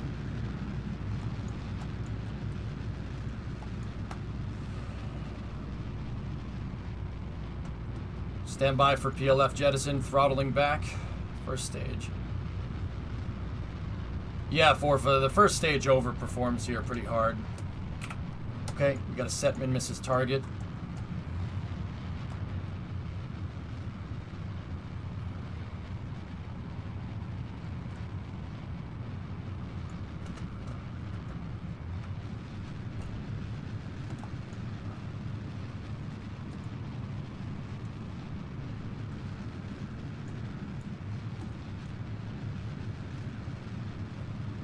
All systems are looking good.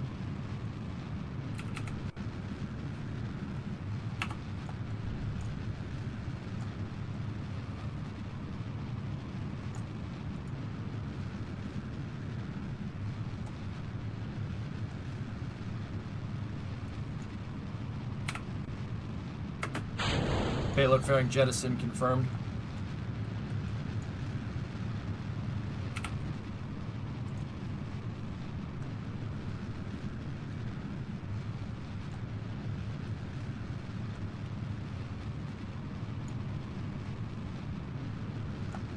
Stand by.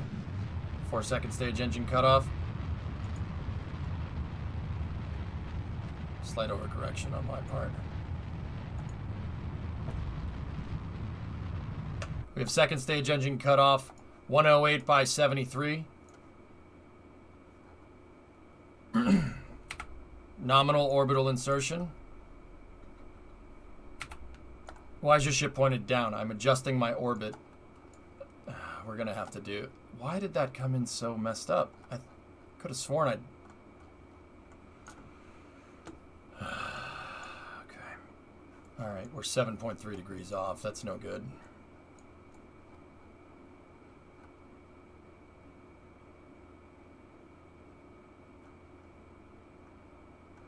Yeah, I'll do a mid-course correction.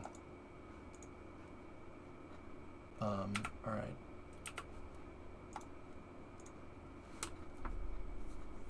It's a little bit off nominal in terms of inclination, but good apogee and perigee. No, for what I was watching the... I didn't get the LAN right. That's really weird. The longitude of ascending node I didn't get right. The azimuth was right, but I think I launched a little bit early. I was estimating, but it's not a big deal. We have the margin.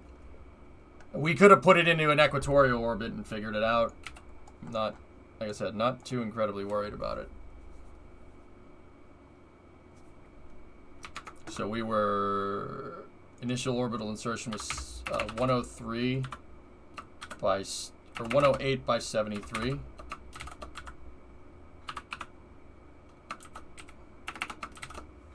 Okay. Save. Okay.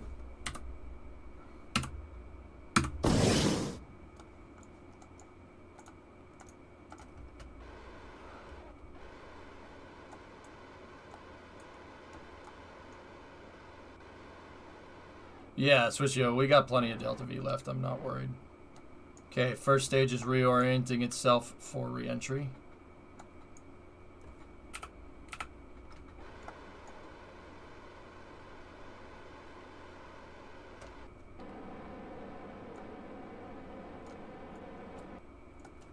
Man, this one went real high.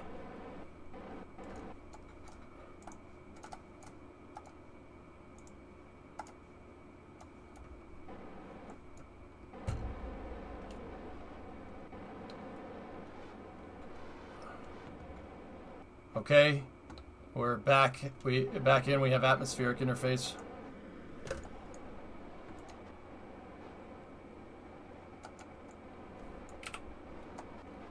Well, I might not have the fuel to get home.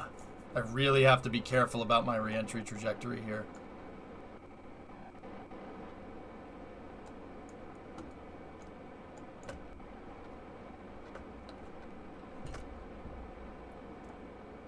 We are very far downrange. I'm not sure if it's the furthest I've ever been downrange, but it's definitely close. Alright, here we go. We're going to hit into the chunky stuff here in a second.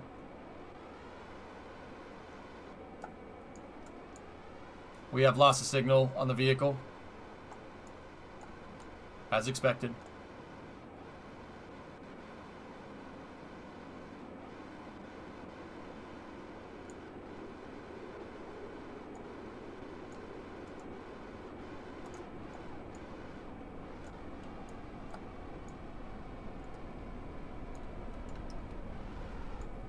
We have reacquisition of signal from the vehicle.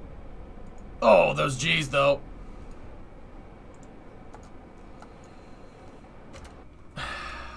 Vehicles safing the reaction control systems.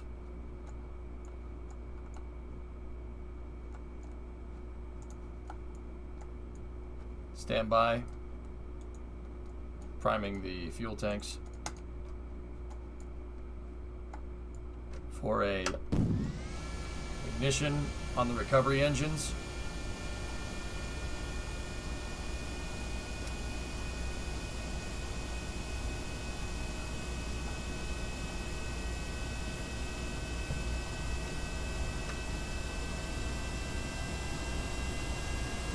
Okay, recovery engines are online, closing out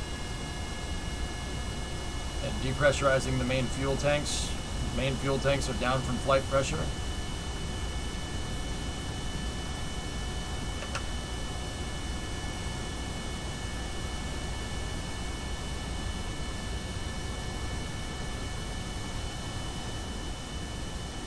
Alright, everything's looking good.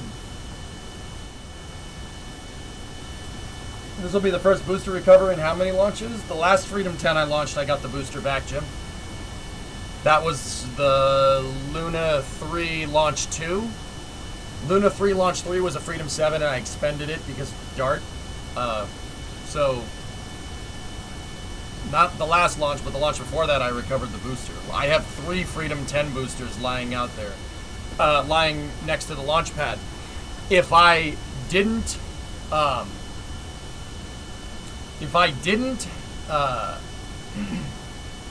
have the deadline so close right now, I would, if I didn't have the deadline so close, I would have reused the booster.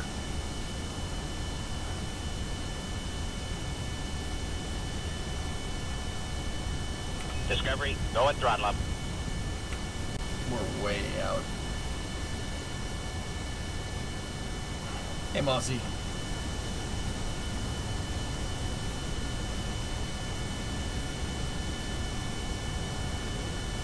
How far out am I? 120. Yeah, about 120 kilometers out.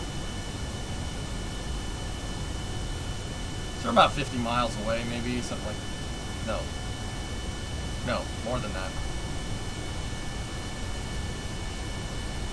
Is there a contingency plan to land at the Big Island in Booster Bay, refuel and fly home? I don't own the island runway, Forfa, so no. I can land something there, but it would be like NASA landing the space shuttle at Orlando International Airport instead of the SLF.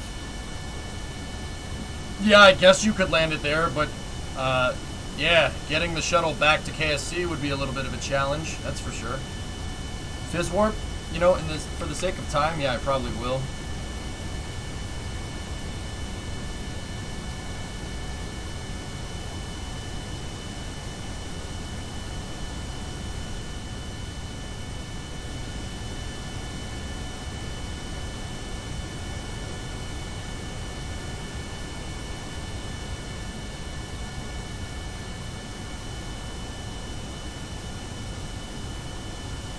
Okay, gotcha.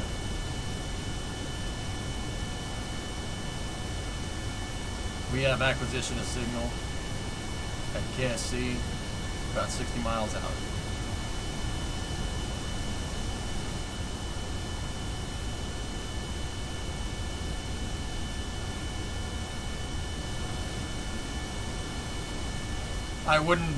I'd have to refuel it slight. And I'd have to get a plane out there that can carry the fuel out there, so. Hey, Cubic, what's going on?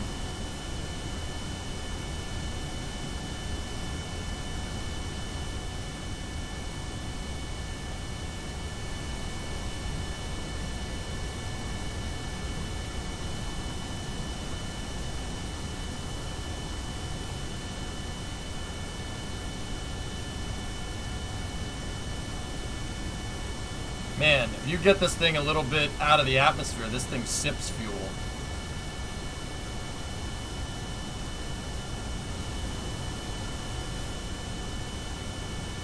Yeah, that's exactly right, Forfa.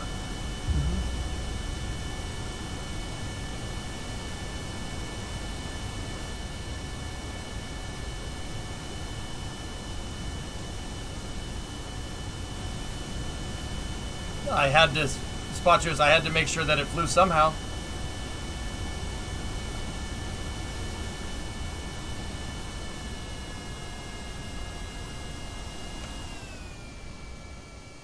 Actually, that's what all this crashed wreckage is. The wreckage right there is the wreckage of the prototype versions of this.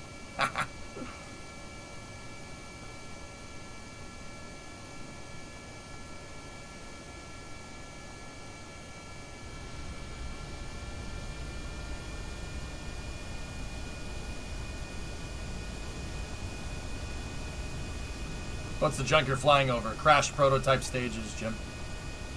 Okay, we're 10 kilometers out. Bravo 22, you are cleared to land runway 27. Contact tower on 1, 2, 4, 4. No, not tower. What would he be telling me? We've already contacted the tower. He just cleared me to land. I forget how this works. I haven't played Flight Sim in a long time. I didn't have enough money for cab fare. Someone stole my car. It was a sting operation.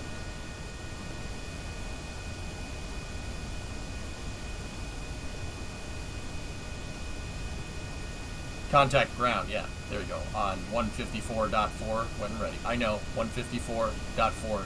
Not a radio frequency, not a ground frequency. I know. Just like saying 154. The booster cannot really communicate with the tower. Well, you know what? Why don't you just ruin my fun? Okay? Hey, Jeb could be flying this. He could be in the fuel tank. You don't know.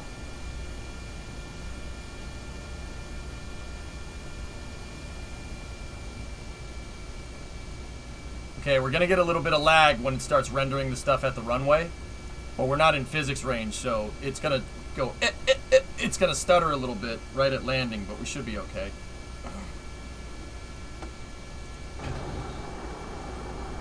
Gear is coming. Gear's down.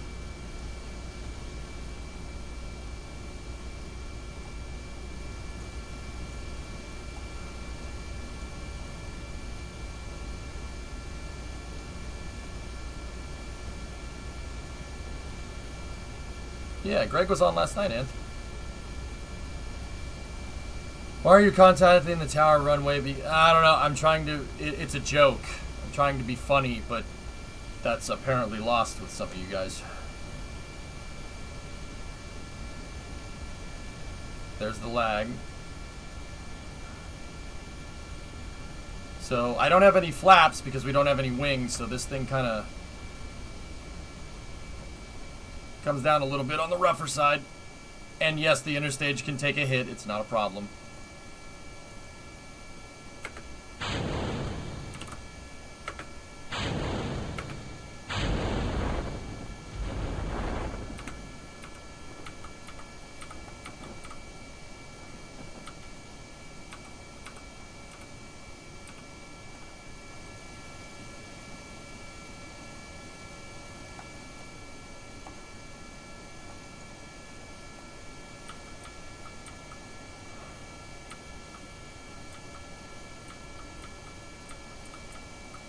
Okay.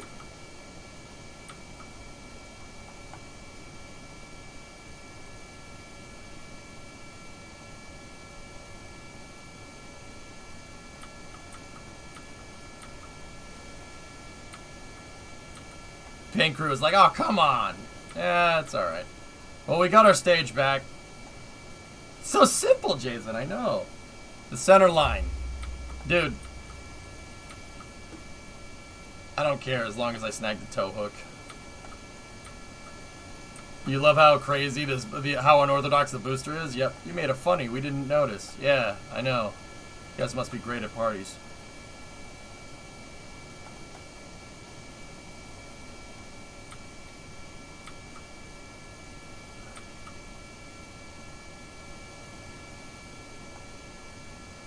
So interestingly, for at least a year or two of JRTI's old thrusters have been sitting at the dock where they did some maintenance before bringing her to the Cape.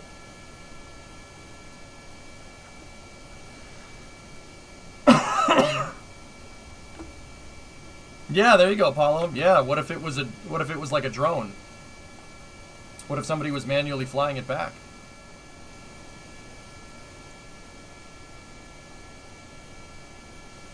How should you retrieve and reuse these boosters? Well, booster taxis back over to the landing or to the launch site, and then I pick it up, and then I put it back on the pad.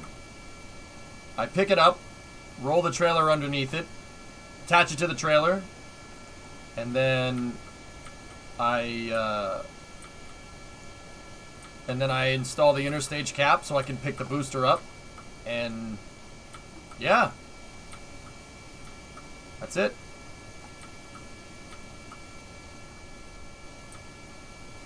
No, Ford. Then the gear is hanging out over here. I'm not doing that. I know that it's right on the verge of working with the tricycle. But I didn't want the gear just hanging off the back of the wing. It looks... honestly, that was a looks thing. But I'm not ashamed to admit that.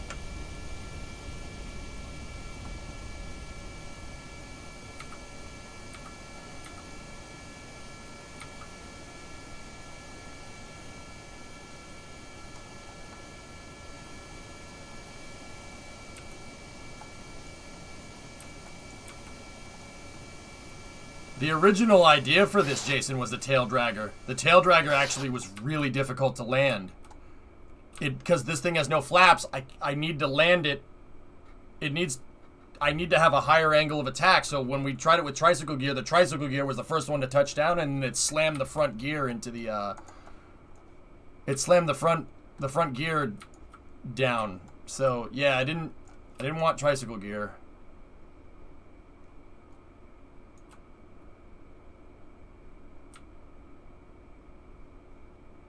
I mean, I didn't want tail dragging. I wanted tricycle. I converted it to tricycle.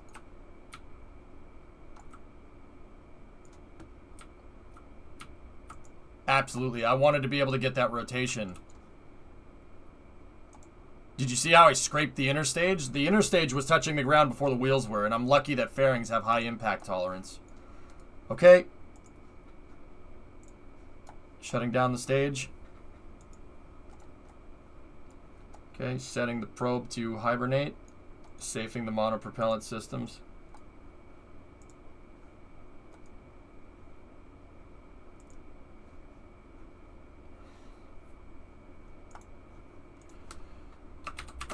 Discovery, go and throttle up. Okay. We have 22, we have 17, and we have 21. Actually, no, 18. 19 was expended, 17 I had to scrap because I broke it during recovery, or during reintegration. So, let's go to the Space Center, and then we're going to go send this stuff out to Minmus.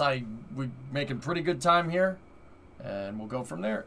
Do you need 3 boosters sitting there? Maybe recover one to save on part count.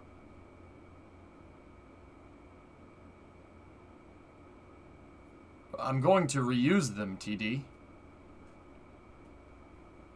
I would have reused one tonight if we had a little bit more time. Can't wait to lose to you in higher quality and higher FPS. Huh, Sneaky? You got... Sneaky, with your job, did you save up for the microphone and all these parts? Like the graphics card and everything else? Golfer Cab, 10-month resub. What's up, dude? Yeah, a taxiway gear might help. Recover? I don't recover stuff. Yeah, no, I'll leave them there, and I'll put them back on the pad and reuse them. I'll even use the truck, the first stage truck right there. We can recover that. And that's the Freedom 7 truck. Yeah, this is just, I just have a lot of stages. Just have a little bit of a backlog right now. That's no problem. Okay. Oh, right on, Sneaky. There you go. I have all the DLCs, Ryan.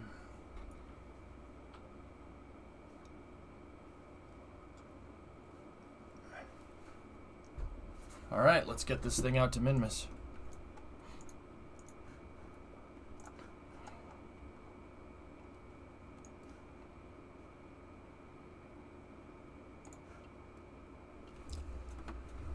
All right. Let's get the music fired back up again.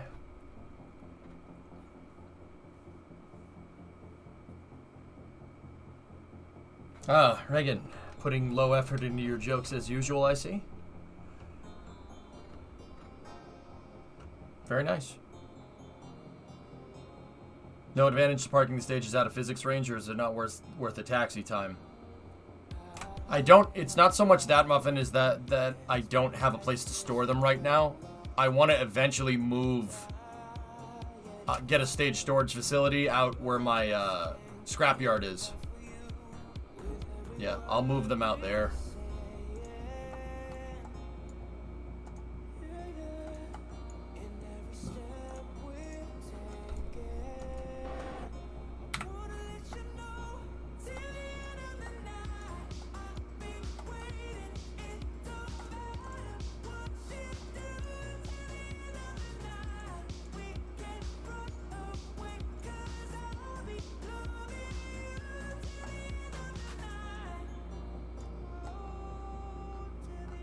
That's not good phasing. Crap.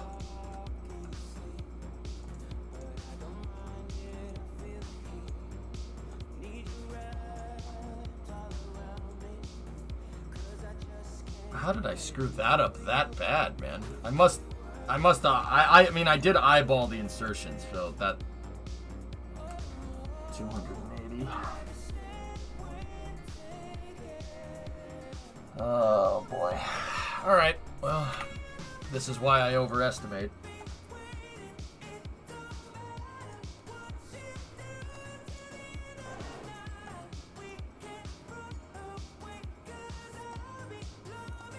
Behind administration is still within render range, Muffin, but not within fizz range. That means if I switch to them by accident and then switch back, that's a no-no.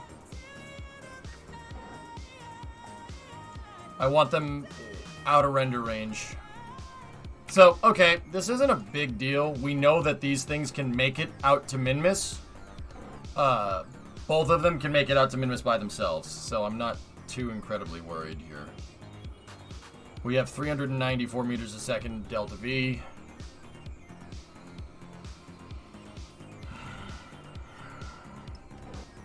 Yeah, I'm off, no problem, dude.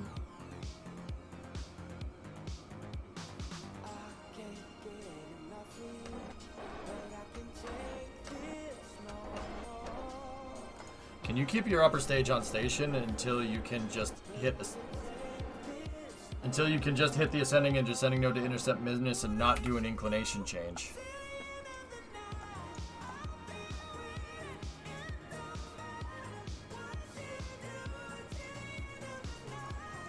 And I can check.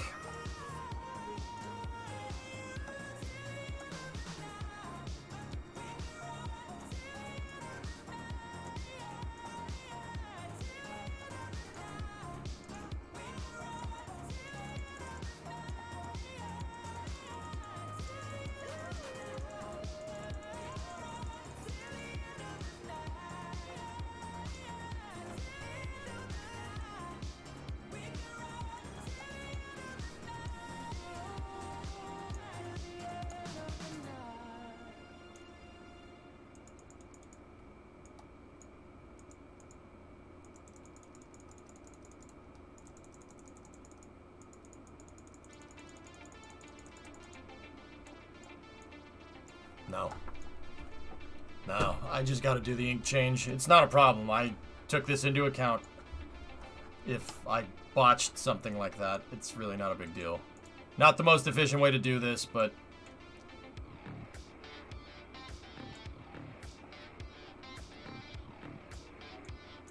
I know it's a little bit on the cringe side, but hey, it is what it is. You could also just do a bi-elliptical transfer. Rocket, I could, but my orbit is so... The tilt is garbo. Like, yeah, it's pretty bad. And because I'm kind of on a time crunch, dude, I want to get this done. The deadline is in 33 minutes. So I'm just gonna go with what I know works. I don't want to sit here fiddling with it. I know this is gonna work. It's not the best way to do it, but I did plan for this. If you go back in the VOD, like I planned in case I actually planned on me screwing something up because it's usually what happens. Because when I'm talking to chat back and forth, I might miss something.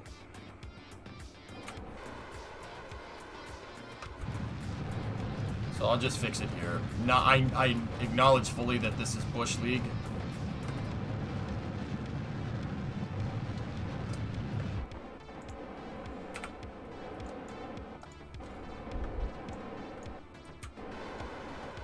I acknowledge my Bush Leaguiness.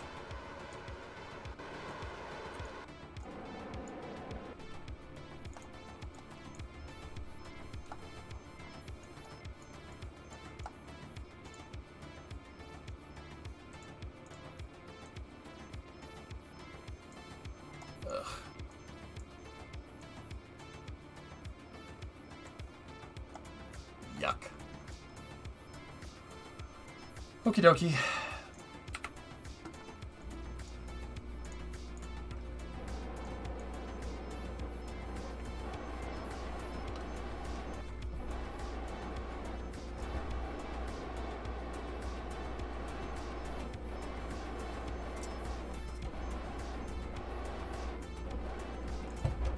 Okay.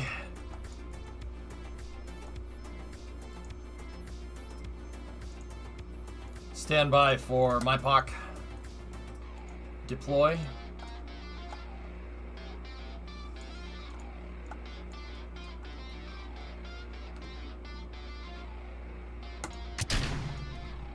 We have a good deploy on the Minmus Polar. Minmus Polar orbiting relay.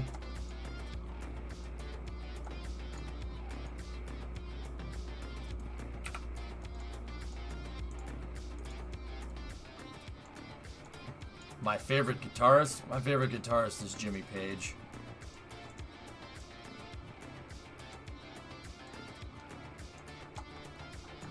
Yeah. Yeah, Jimmy Page.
Johnny Five? Johnny Five. Johnny Five's not a guitarist, you dope.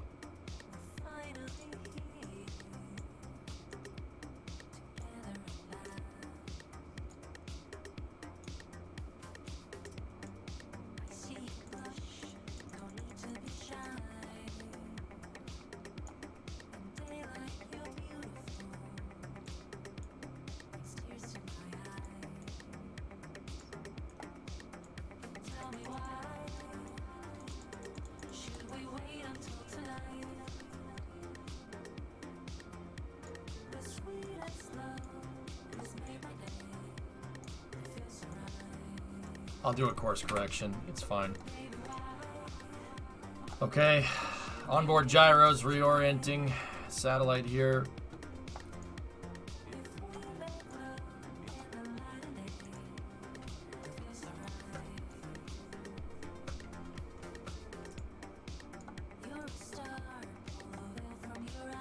What's your favorite guitar? Fender. Fender Squire Strat. Do you have enough Delta V? Yes.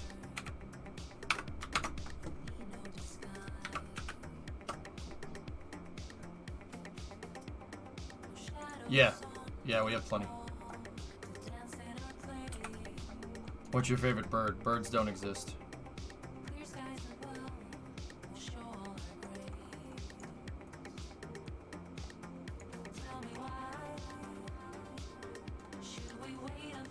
The ISS is just a bunch of interlocking pressurized cans.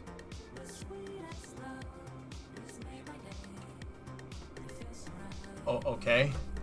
I don't understand the purpose of that statement. That's like saying, hey, you know, my car has wheels, right? Did you guys know that every time someone subs to the channel, my sub count goes up by 1?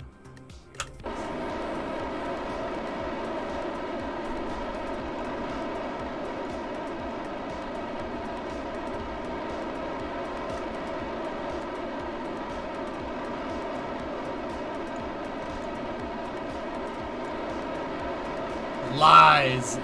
Liar!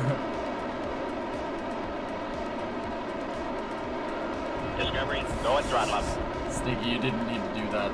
It's more of a joke. But, alright, I appreciate it. But stop it! No, Discovery, guys, it's a go joke. and I throttle didn't mean to. God damn it. I had to do it for the memes. Fun Sister, give this up to How to Rock. You didn't need to do that.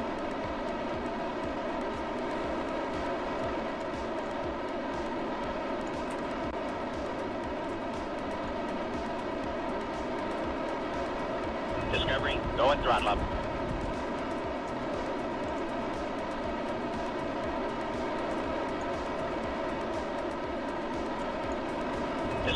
Going Stop throttle it! No, no, no. Now I feel like I asked, and that's gross. up. Discovery, going throttle up.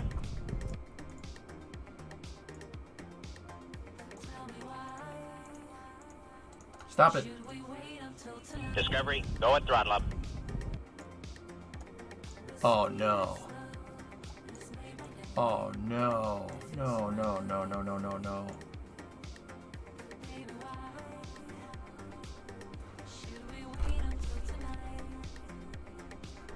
Facha gifted out a sub, and a Hype Trade happened, and Shadow Mask gifted a sub, and Golden Goose gifted a sub, and DX had a 42-month resub.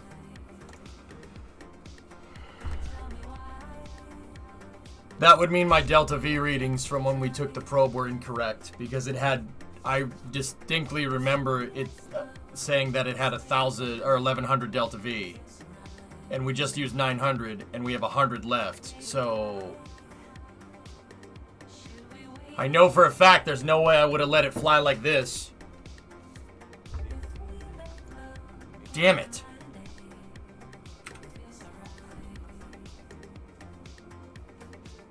Lost a bunch of Delta V on this burn. Yeah, because of the off-center weight, but it's fine. Hang on. Let's tweak it.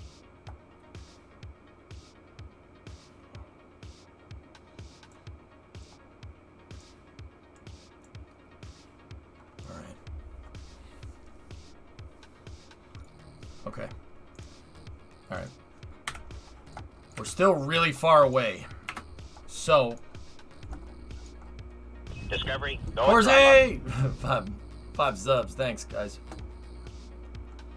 You didn't follow that burn 100% accurately. Yeah, I know. I know because I just said that I know that I did that a second ago. Thank you. Give me a moment.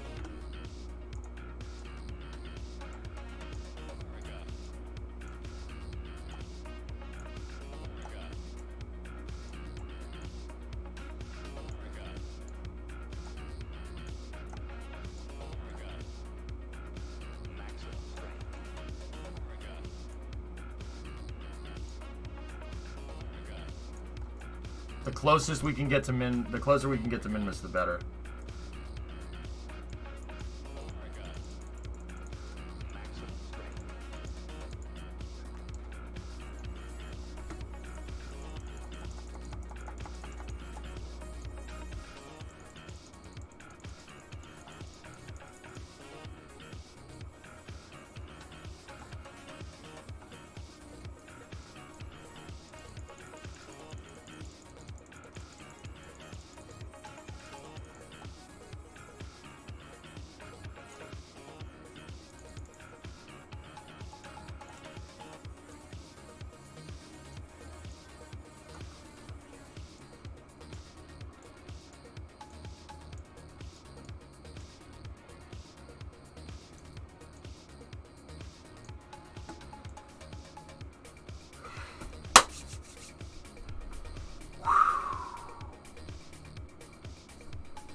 So this is a 6 meters a second burn, and that one is a 98 meter a second burn.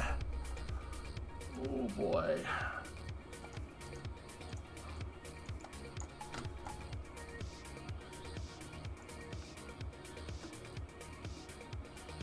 I know, it's behind me. I just dialed it into a 98 meter a second burn. Let me see if I can load this up again.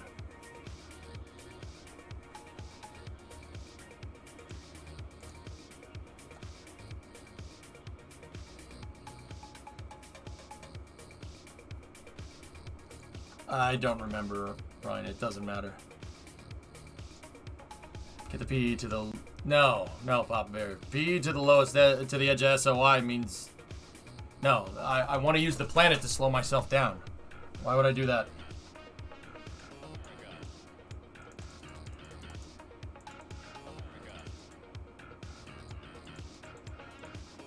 We could retro brake and use Minmus spinning to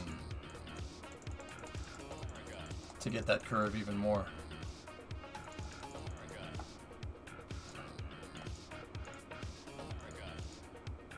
If we retro break min-miss.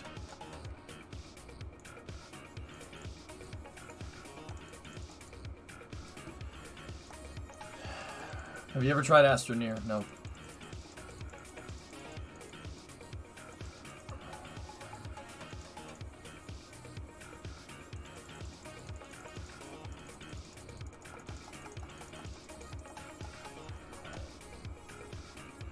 See, changing this angle is the difference between making it and not. No monopropellant.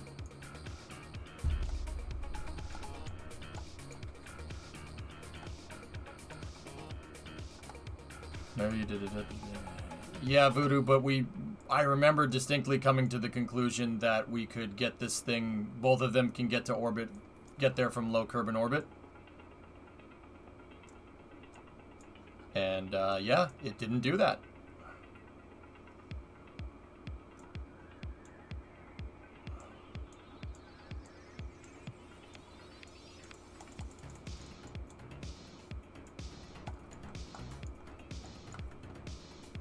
All right. 96,789. That's it.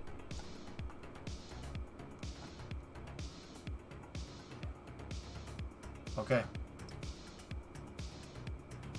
All right, we got to do a small burn here.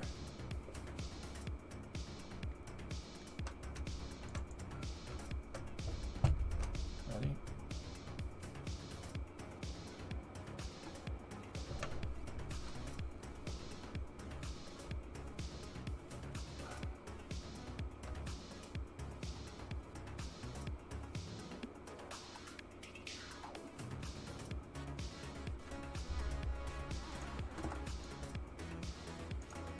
Too much.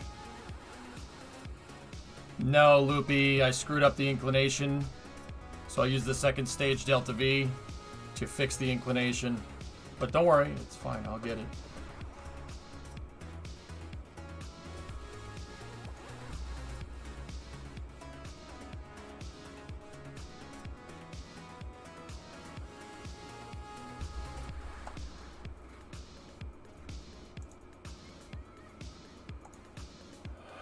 I have 98 meters a second delta V.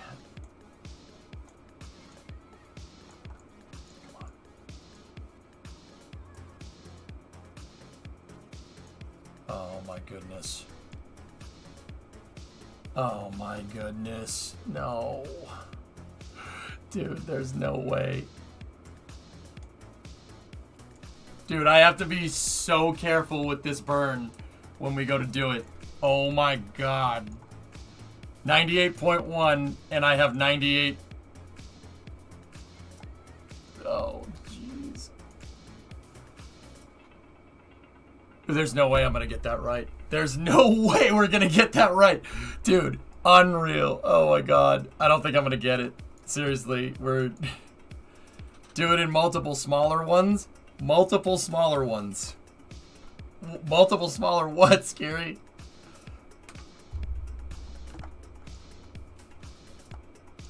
No, the magnetometer weighed this thing off, so when I gassed it, it went like this, and I wasted all my delta V. Oh, man. I guess the best that we'll be able to hope for is that we get put into some kind of resonant frequency, and maybe it'll capture. Who knows? Okay.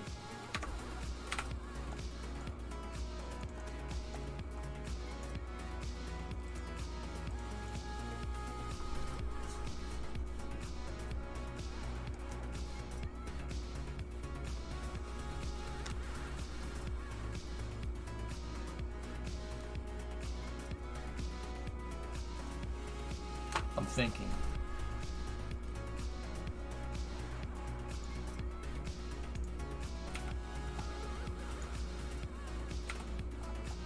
All right, well.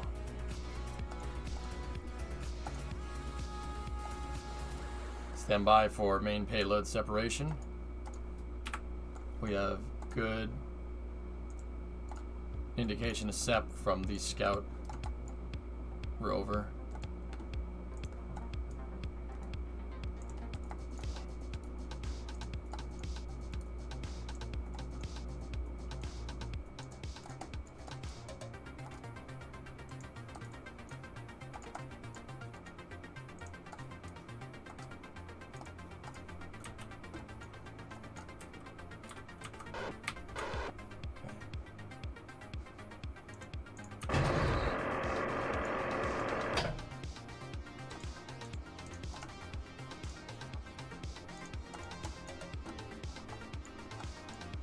I'm not sure, Phil.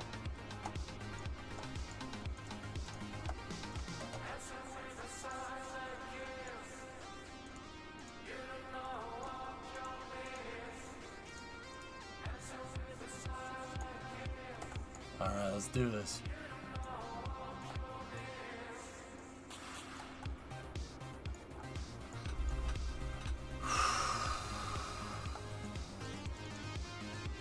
It's reading nil right now because I don't have any of the fuel tanks open.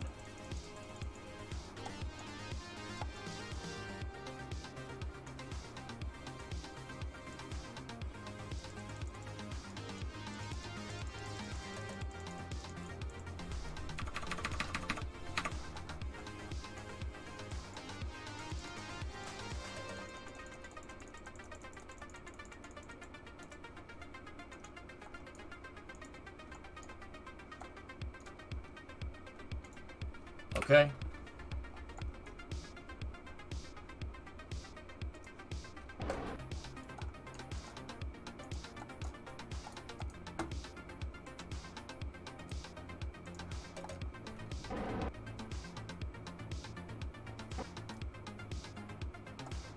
We have the faith. I mean, I don't know, dudes. I have to make sure I'm basically at the approach. Dude, I have to time that orbit so well. It's just probably not gonna happen, dudes.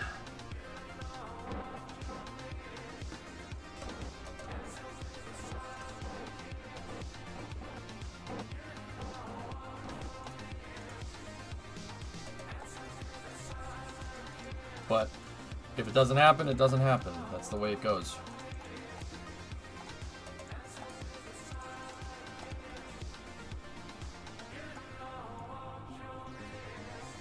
Maybe it gets thrown into a resonant orbit and it could capture eventually.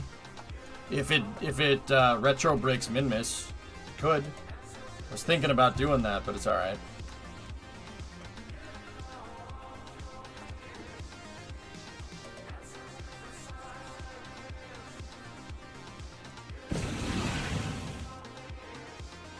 Okay, this Delta V reading was correct.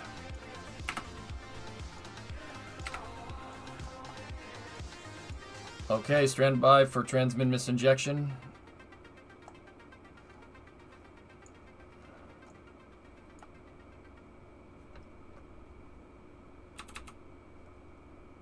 Minute 30 on this one, so or 3 minute 13, so right now.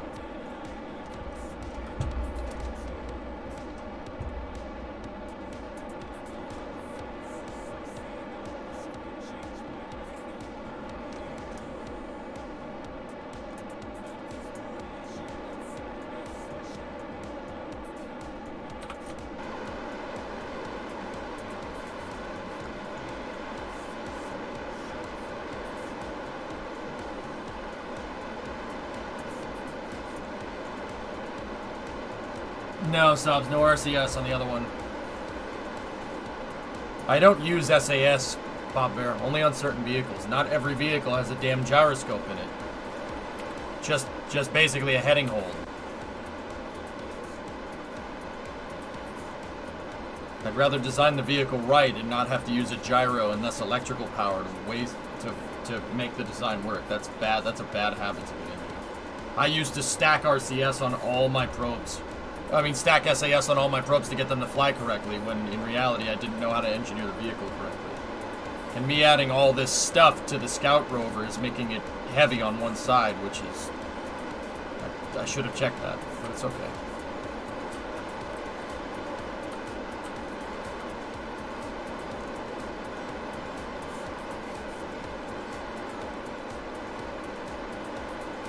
Yeah, Squawk, it should be. We overfunded you exactly for this, to make a bigger crane for a bigger second stage. Yeah, for a different mission though, Swishio. You really like just going right to 11. Well, we did this to you, why not? Yeah, that's not how that happened at all. Alright. The Minmus mission was funded before the overfunding. Before we figured out we were going to go to Minmus before that, man. So, like, I don't know what you want.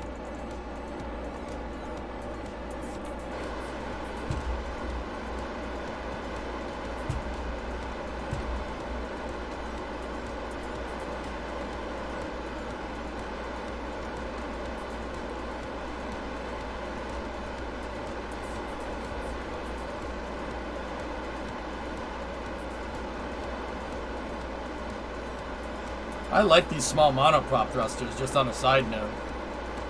Very nice.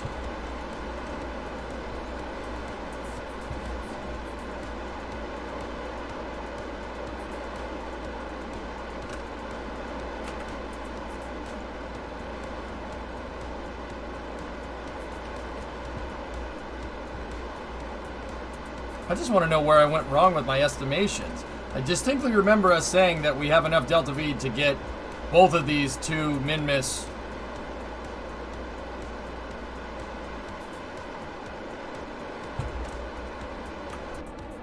To get both of these to min-miss without worrying.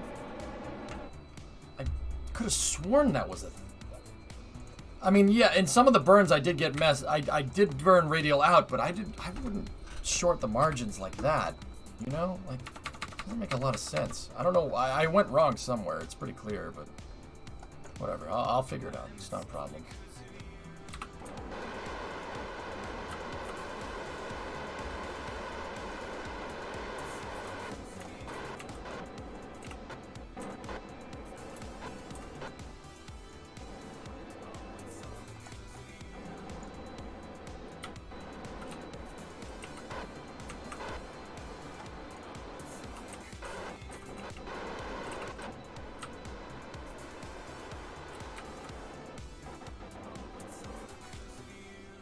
That's fine.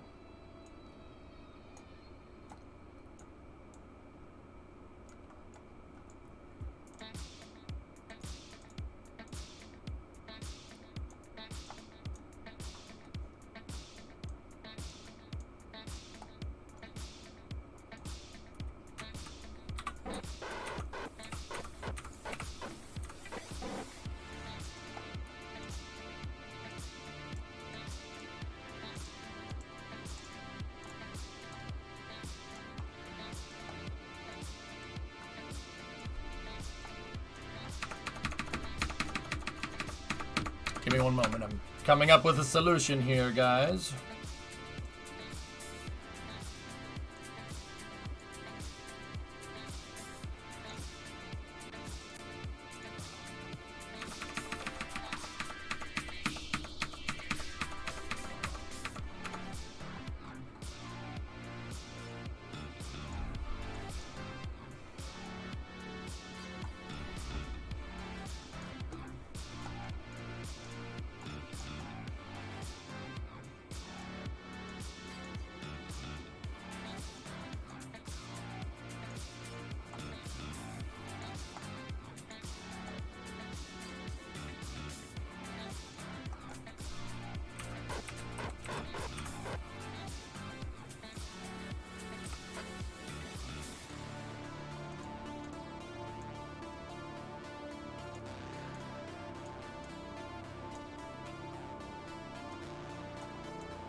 Okay.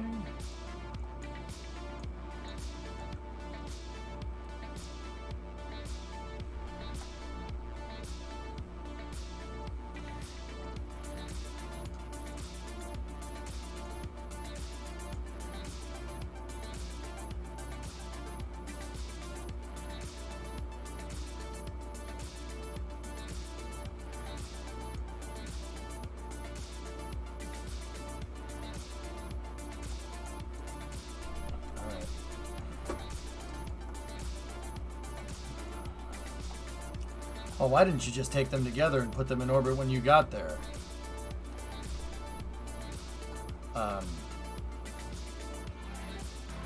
Because Well, Facha...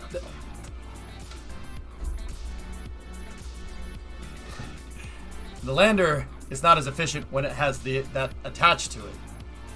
Then it works like an upper stage. If I have the lander with a probe and I shoot the whole thing out there in one shot with the lander pushing the probe, right? Now the lander might not have enough delta V to land. That's the primary mission. But on the other hand, I might not have enough to freaking... If I miss the damn relay, then yeah, we could have an issue. Here, hold up.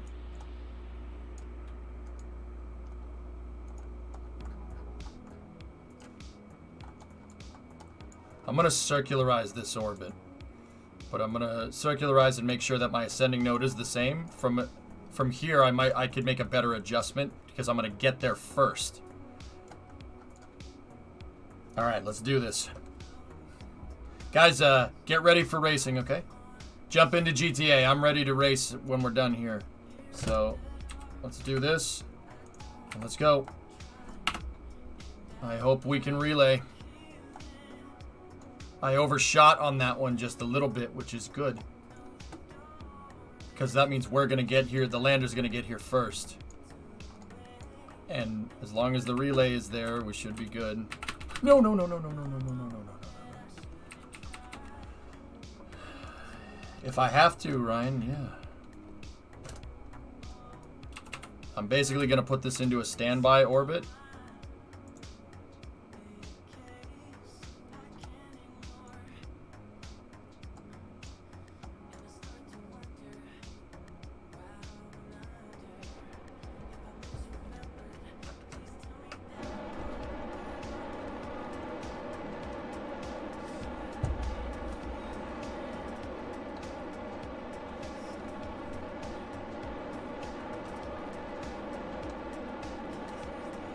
Fighting the offset weight.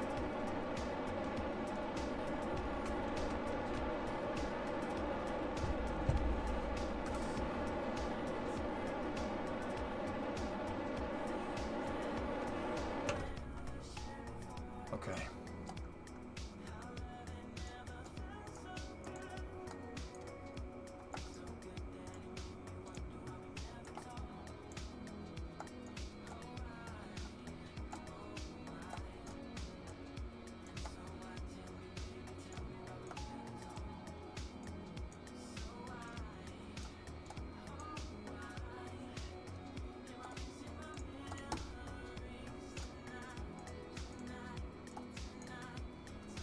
Alright, I'm going to add an orbit here.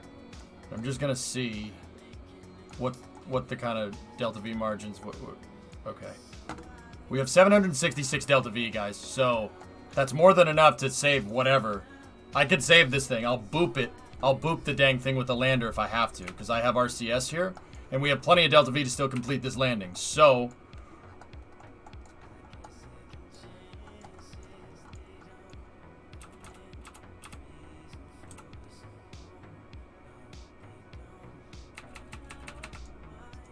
go. Did you watch IndyCar during the split? No. Hold off on car questions and stuff, fellas, okay? Hey, Levy.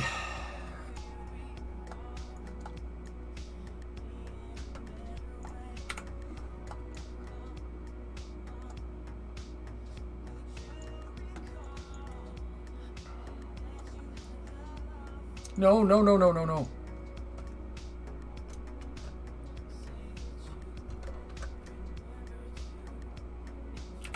Okay.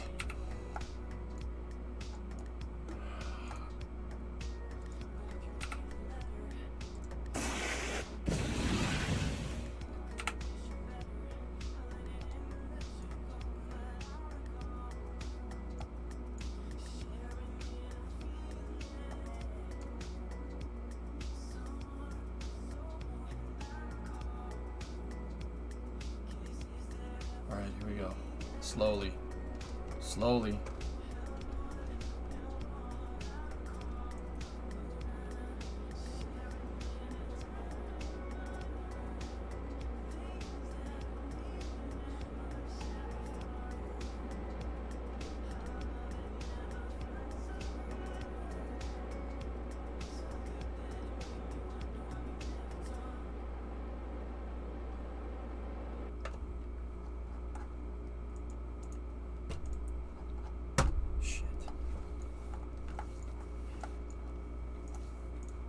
It's like maybe 2 centimeters a second from capturing.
I gotta tweak this a little bit.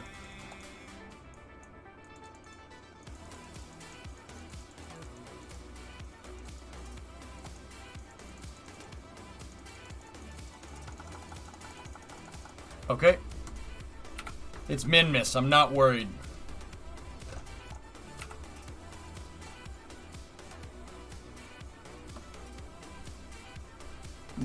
Trojan, go back in the VOD.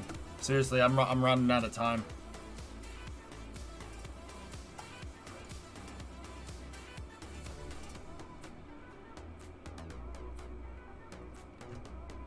That's what I'm gonna do, Yard. And then we'll land this thing down on the surface, and we'll be good.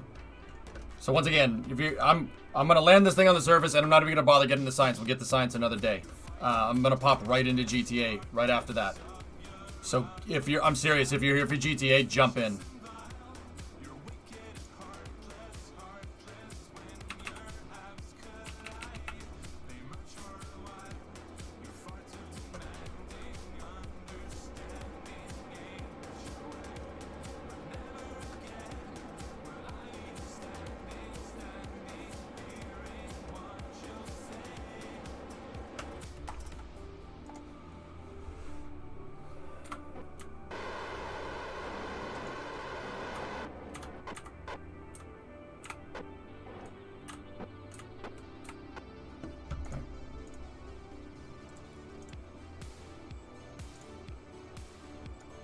What the freaking frick did you...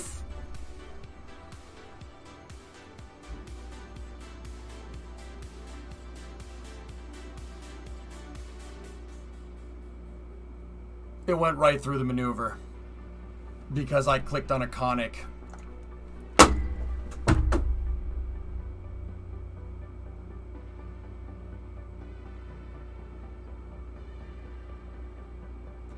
I clicked on a patch conic that was 52 days in the future. It clicked through the trajectory.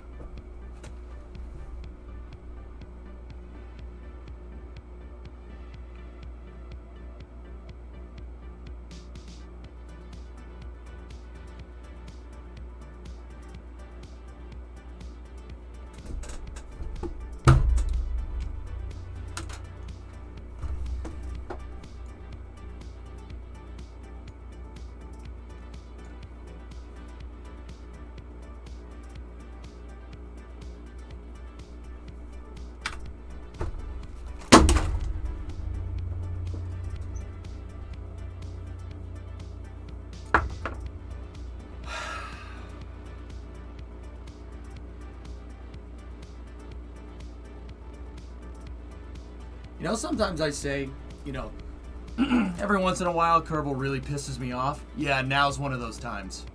Yeah.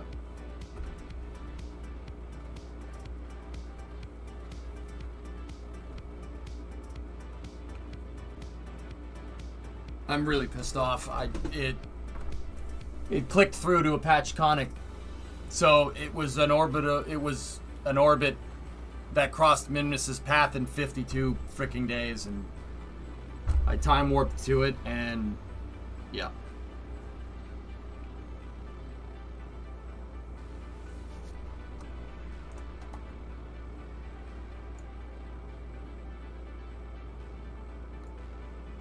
The lander won't work without the relay, guys. That's bull crap. That's bull freaking crap, dude. Freaking click through. After all this, click through is what's gonna get me.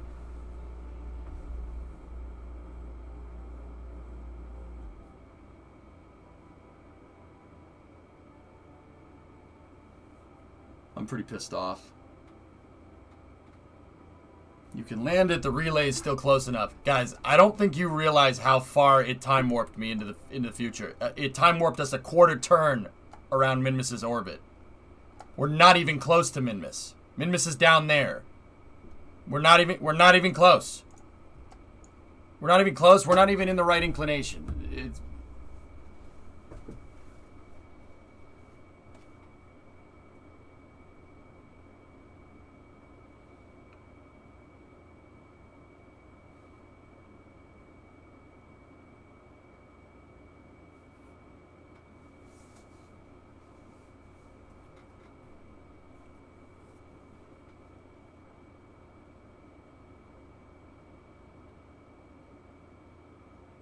damn it, man. That sucks.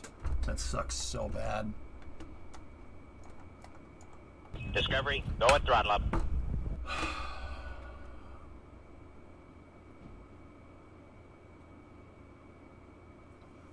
Well, failed. That mission failed. I'll take the rep hit.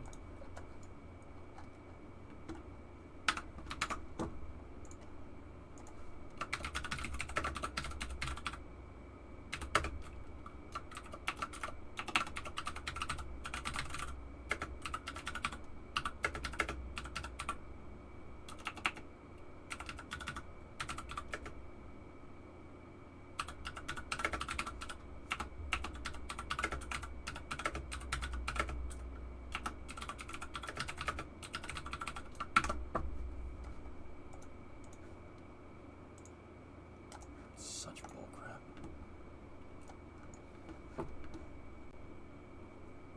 Hey, Mateus, thank you. Thank you for the resub, man.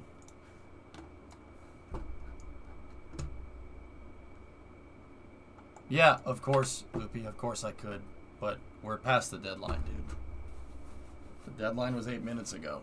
It's a failure.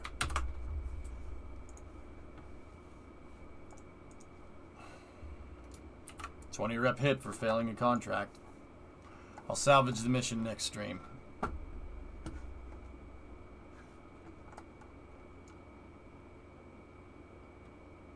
damn it. Is the lander in orbit? This is the lander. That's the relay. It time warped. Guys, it time warped me 50 days almost into the future. Or no, 20 days into the. No, I caught. Well, 258. I caught it at 10 days. I caught it at 10 days. All right, so the lander got shot out, and because the probe was in a polar orbit, I tried to circularize it in a polar orbit, and I got the lander into a polar orbit. It shot us out over Minmus's North Pole. So now we're 10 degrees inclined relative to Minmus. I can get the lander there, but that's gonna, dude. That'll take. It's not worth it. It's not worth it. It's not that it's not worth it. I can get the lander there and I can land. That's no problem. But it's... God damn it, does that suck? It's gonna take days. It's gonna take days to get it right. I gotta do a correction orbit. And not days outside. It's gonna take days in game. We have other deadlines to do.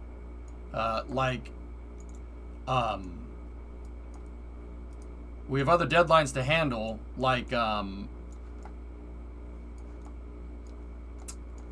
on. We have other deadlines to handle, like station rotation and stuff. So and transfer windows for other science missions, because I know you guys were on about that. So yeah, it's great, good, awesome. Click-through screwed me. But I know click-through happens, so I probably should have checked. It's my fault.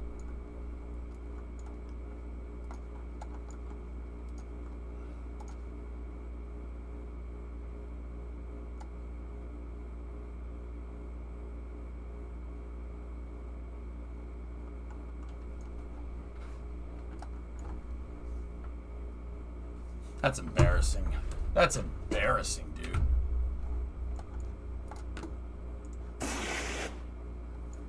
That's freaking embarrassing.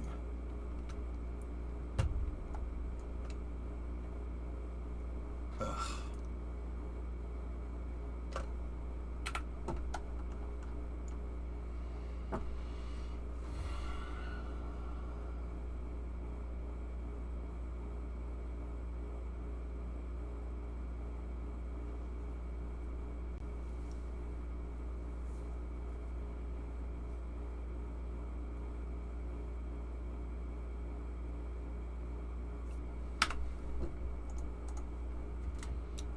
I'm gonna go race. Sorry, guys. I didn't get it.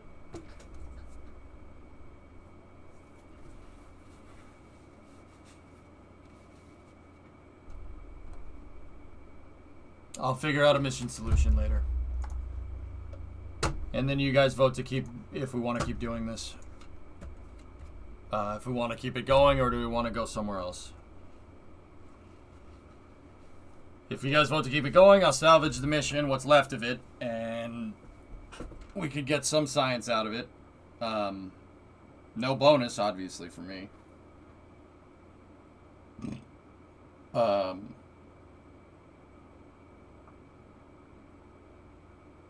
That blows.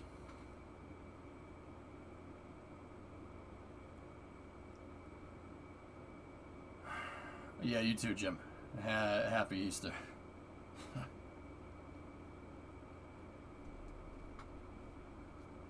So Blue put out a new job posting 4 days ago for ISRU development. Cool. Why do you click warp to point? Because so you don't time warp through. Like, can we not do the hindsight questions now? Oh, why did you do this way? No, let's not do the hindsight questions now. I do things in Kerbal. I play Kerbal a very specific way for a very specific reason. Time warping to point means that you don't time warp through the point. If you hit warp to next maneuver, you won't accidentally go past the maneuver. That one came back to bit me now, though, didn't it? Oh, that's embarrassing. That's freaking embarrassing. Can't launch a stupid payload to Minmus. It's like it's like I have to relearn everything with mission mode. And maybe that I guess that was kind of the intention. It's not supposed to be easy. You really have to be careful. You really have to plan stuff out, but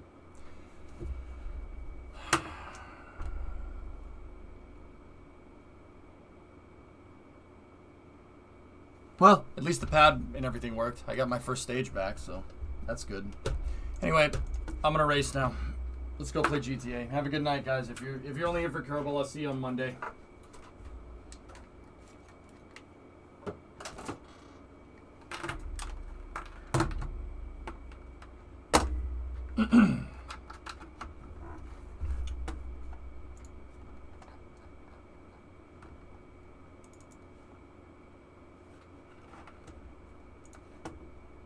Oh, man. Dude, I'm pretty mad. I'm pretty mad. I know I shouldn't get mad at the game. I'm really mad at the game. More importantly, I'm mad at myself. I'm pretty pissed. I can't believe I screwed that up. That's so embarrassing. Oh my god.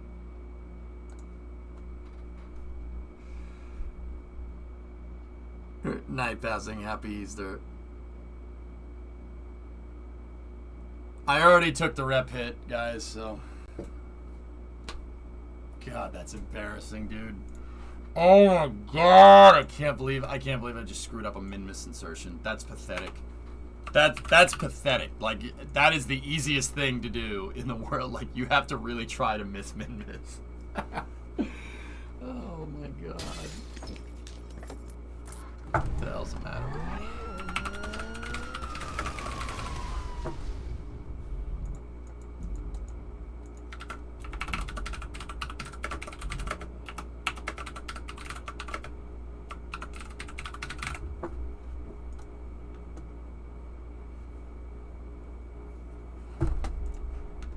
Shots doesn't change the fact that the mission failed. I went from getting so what I was gonna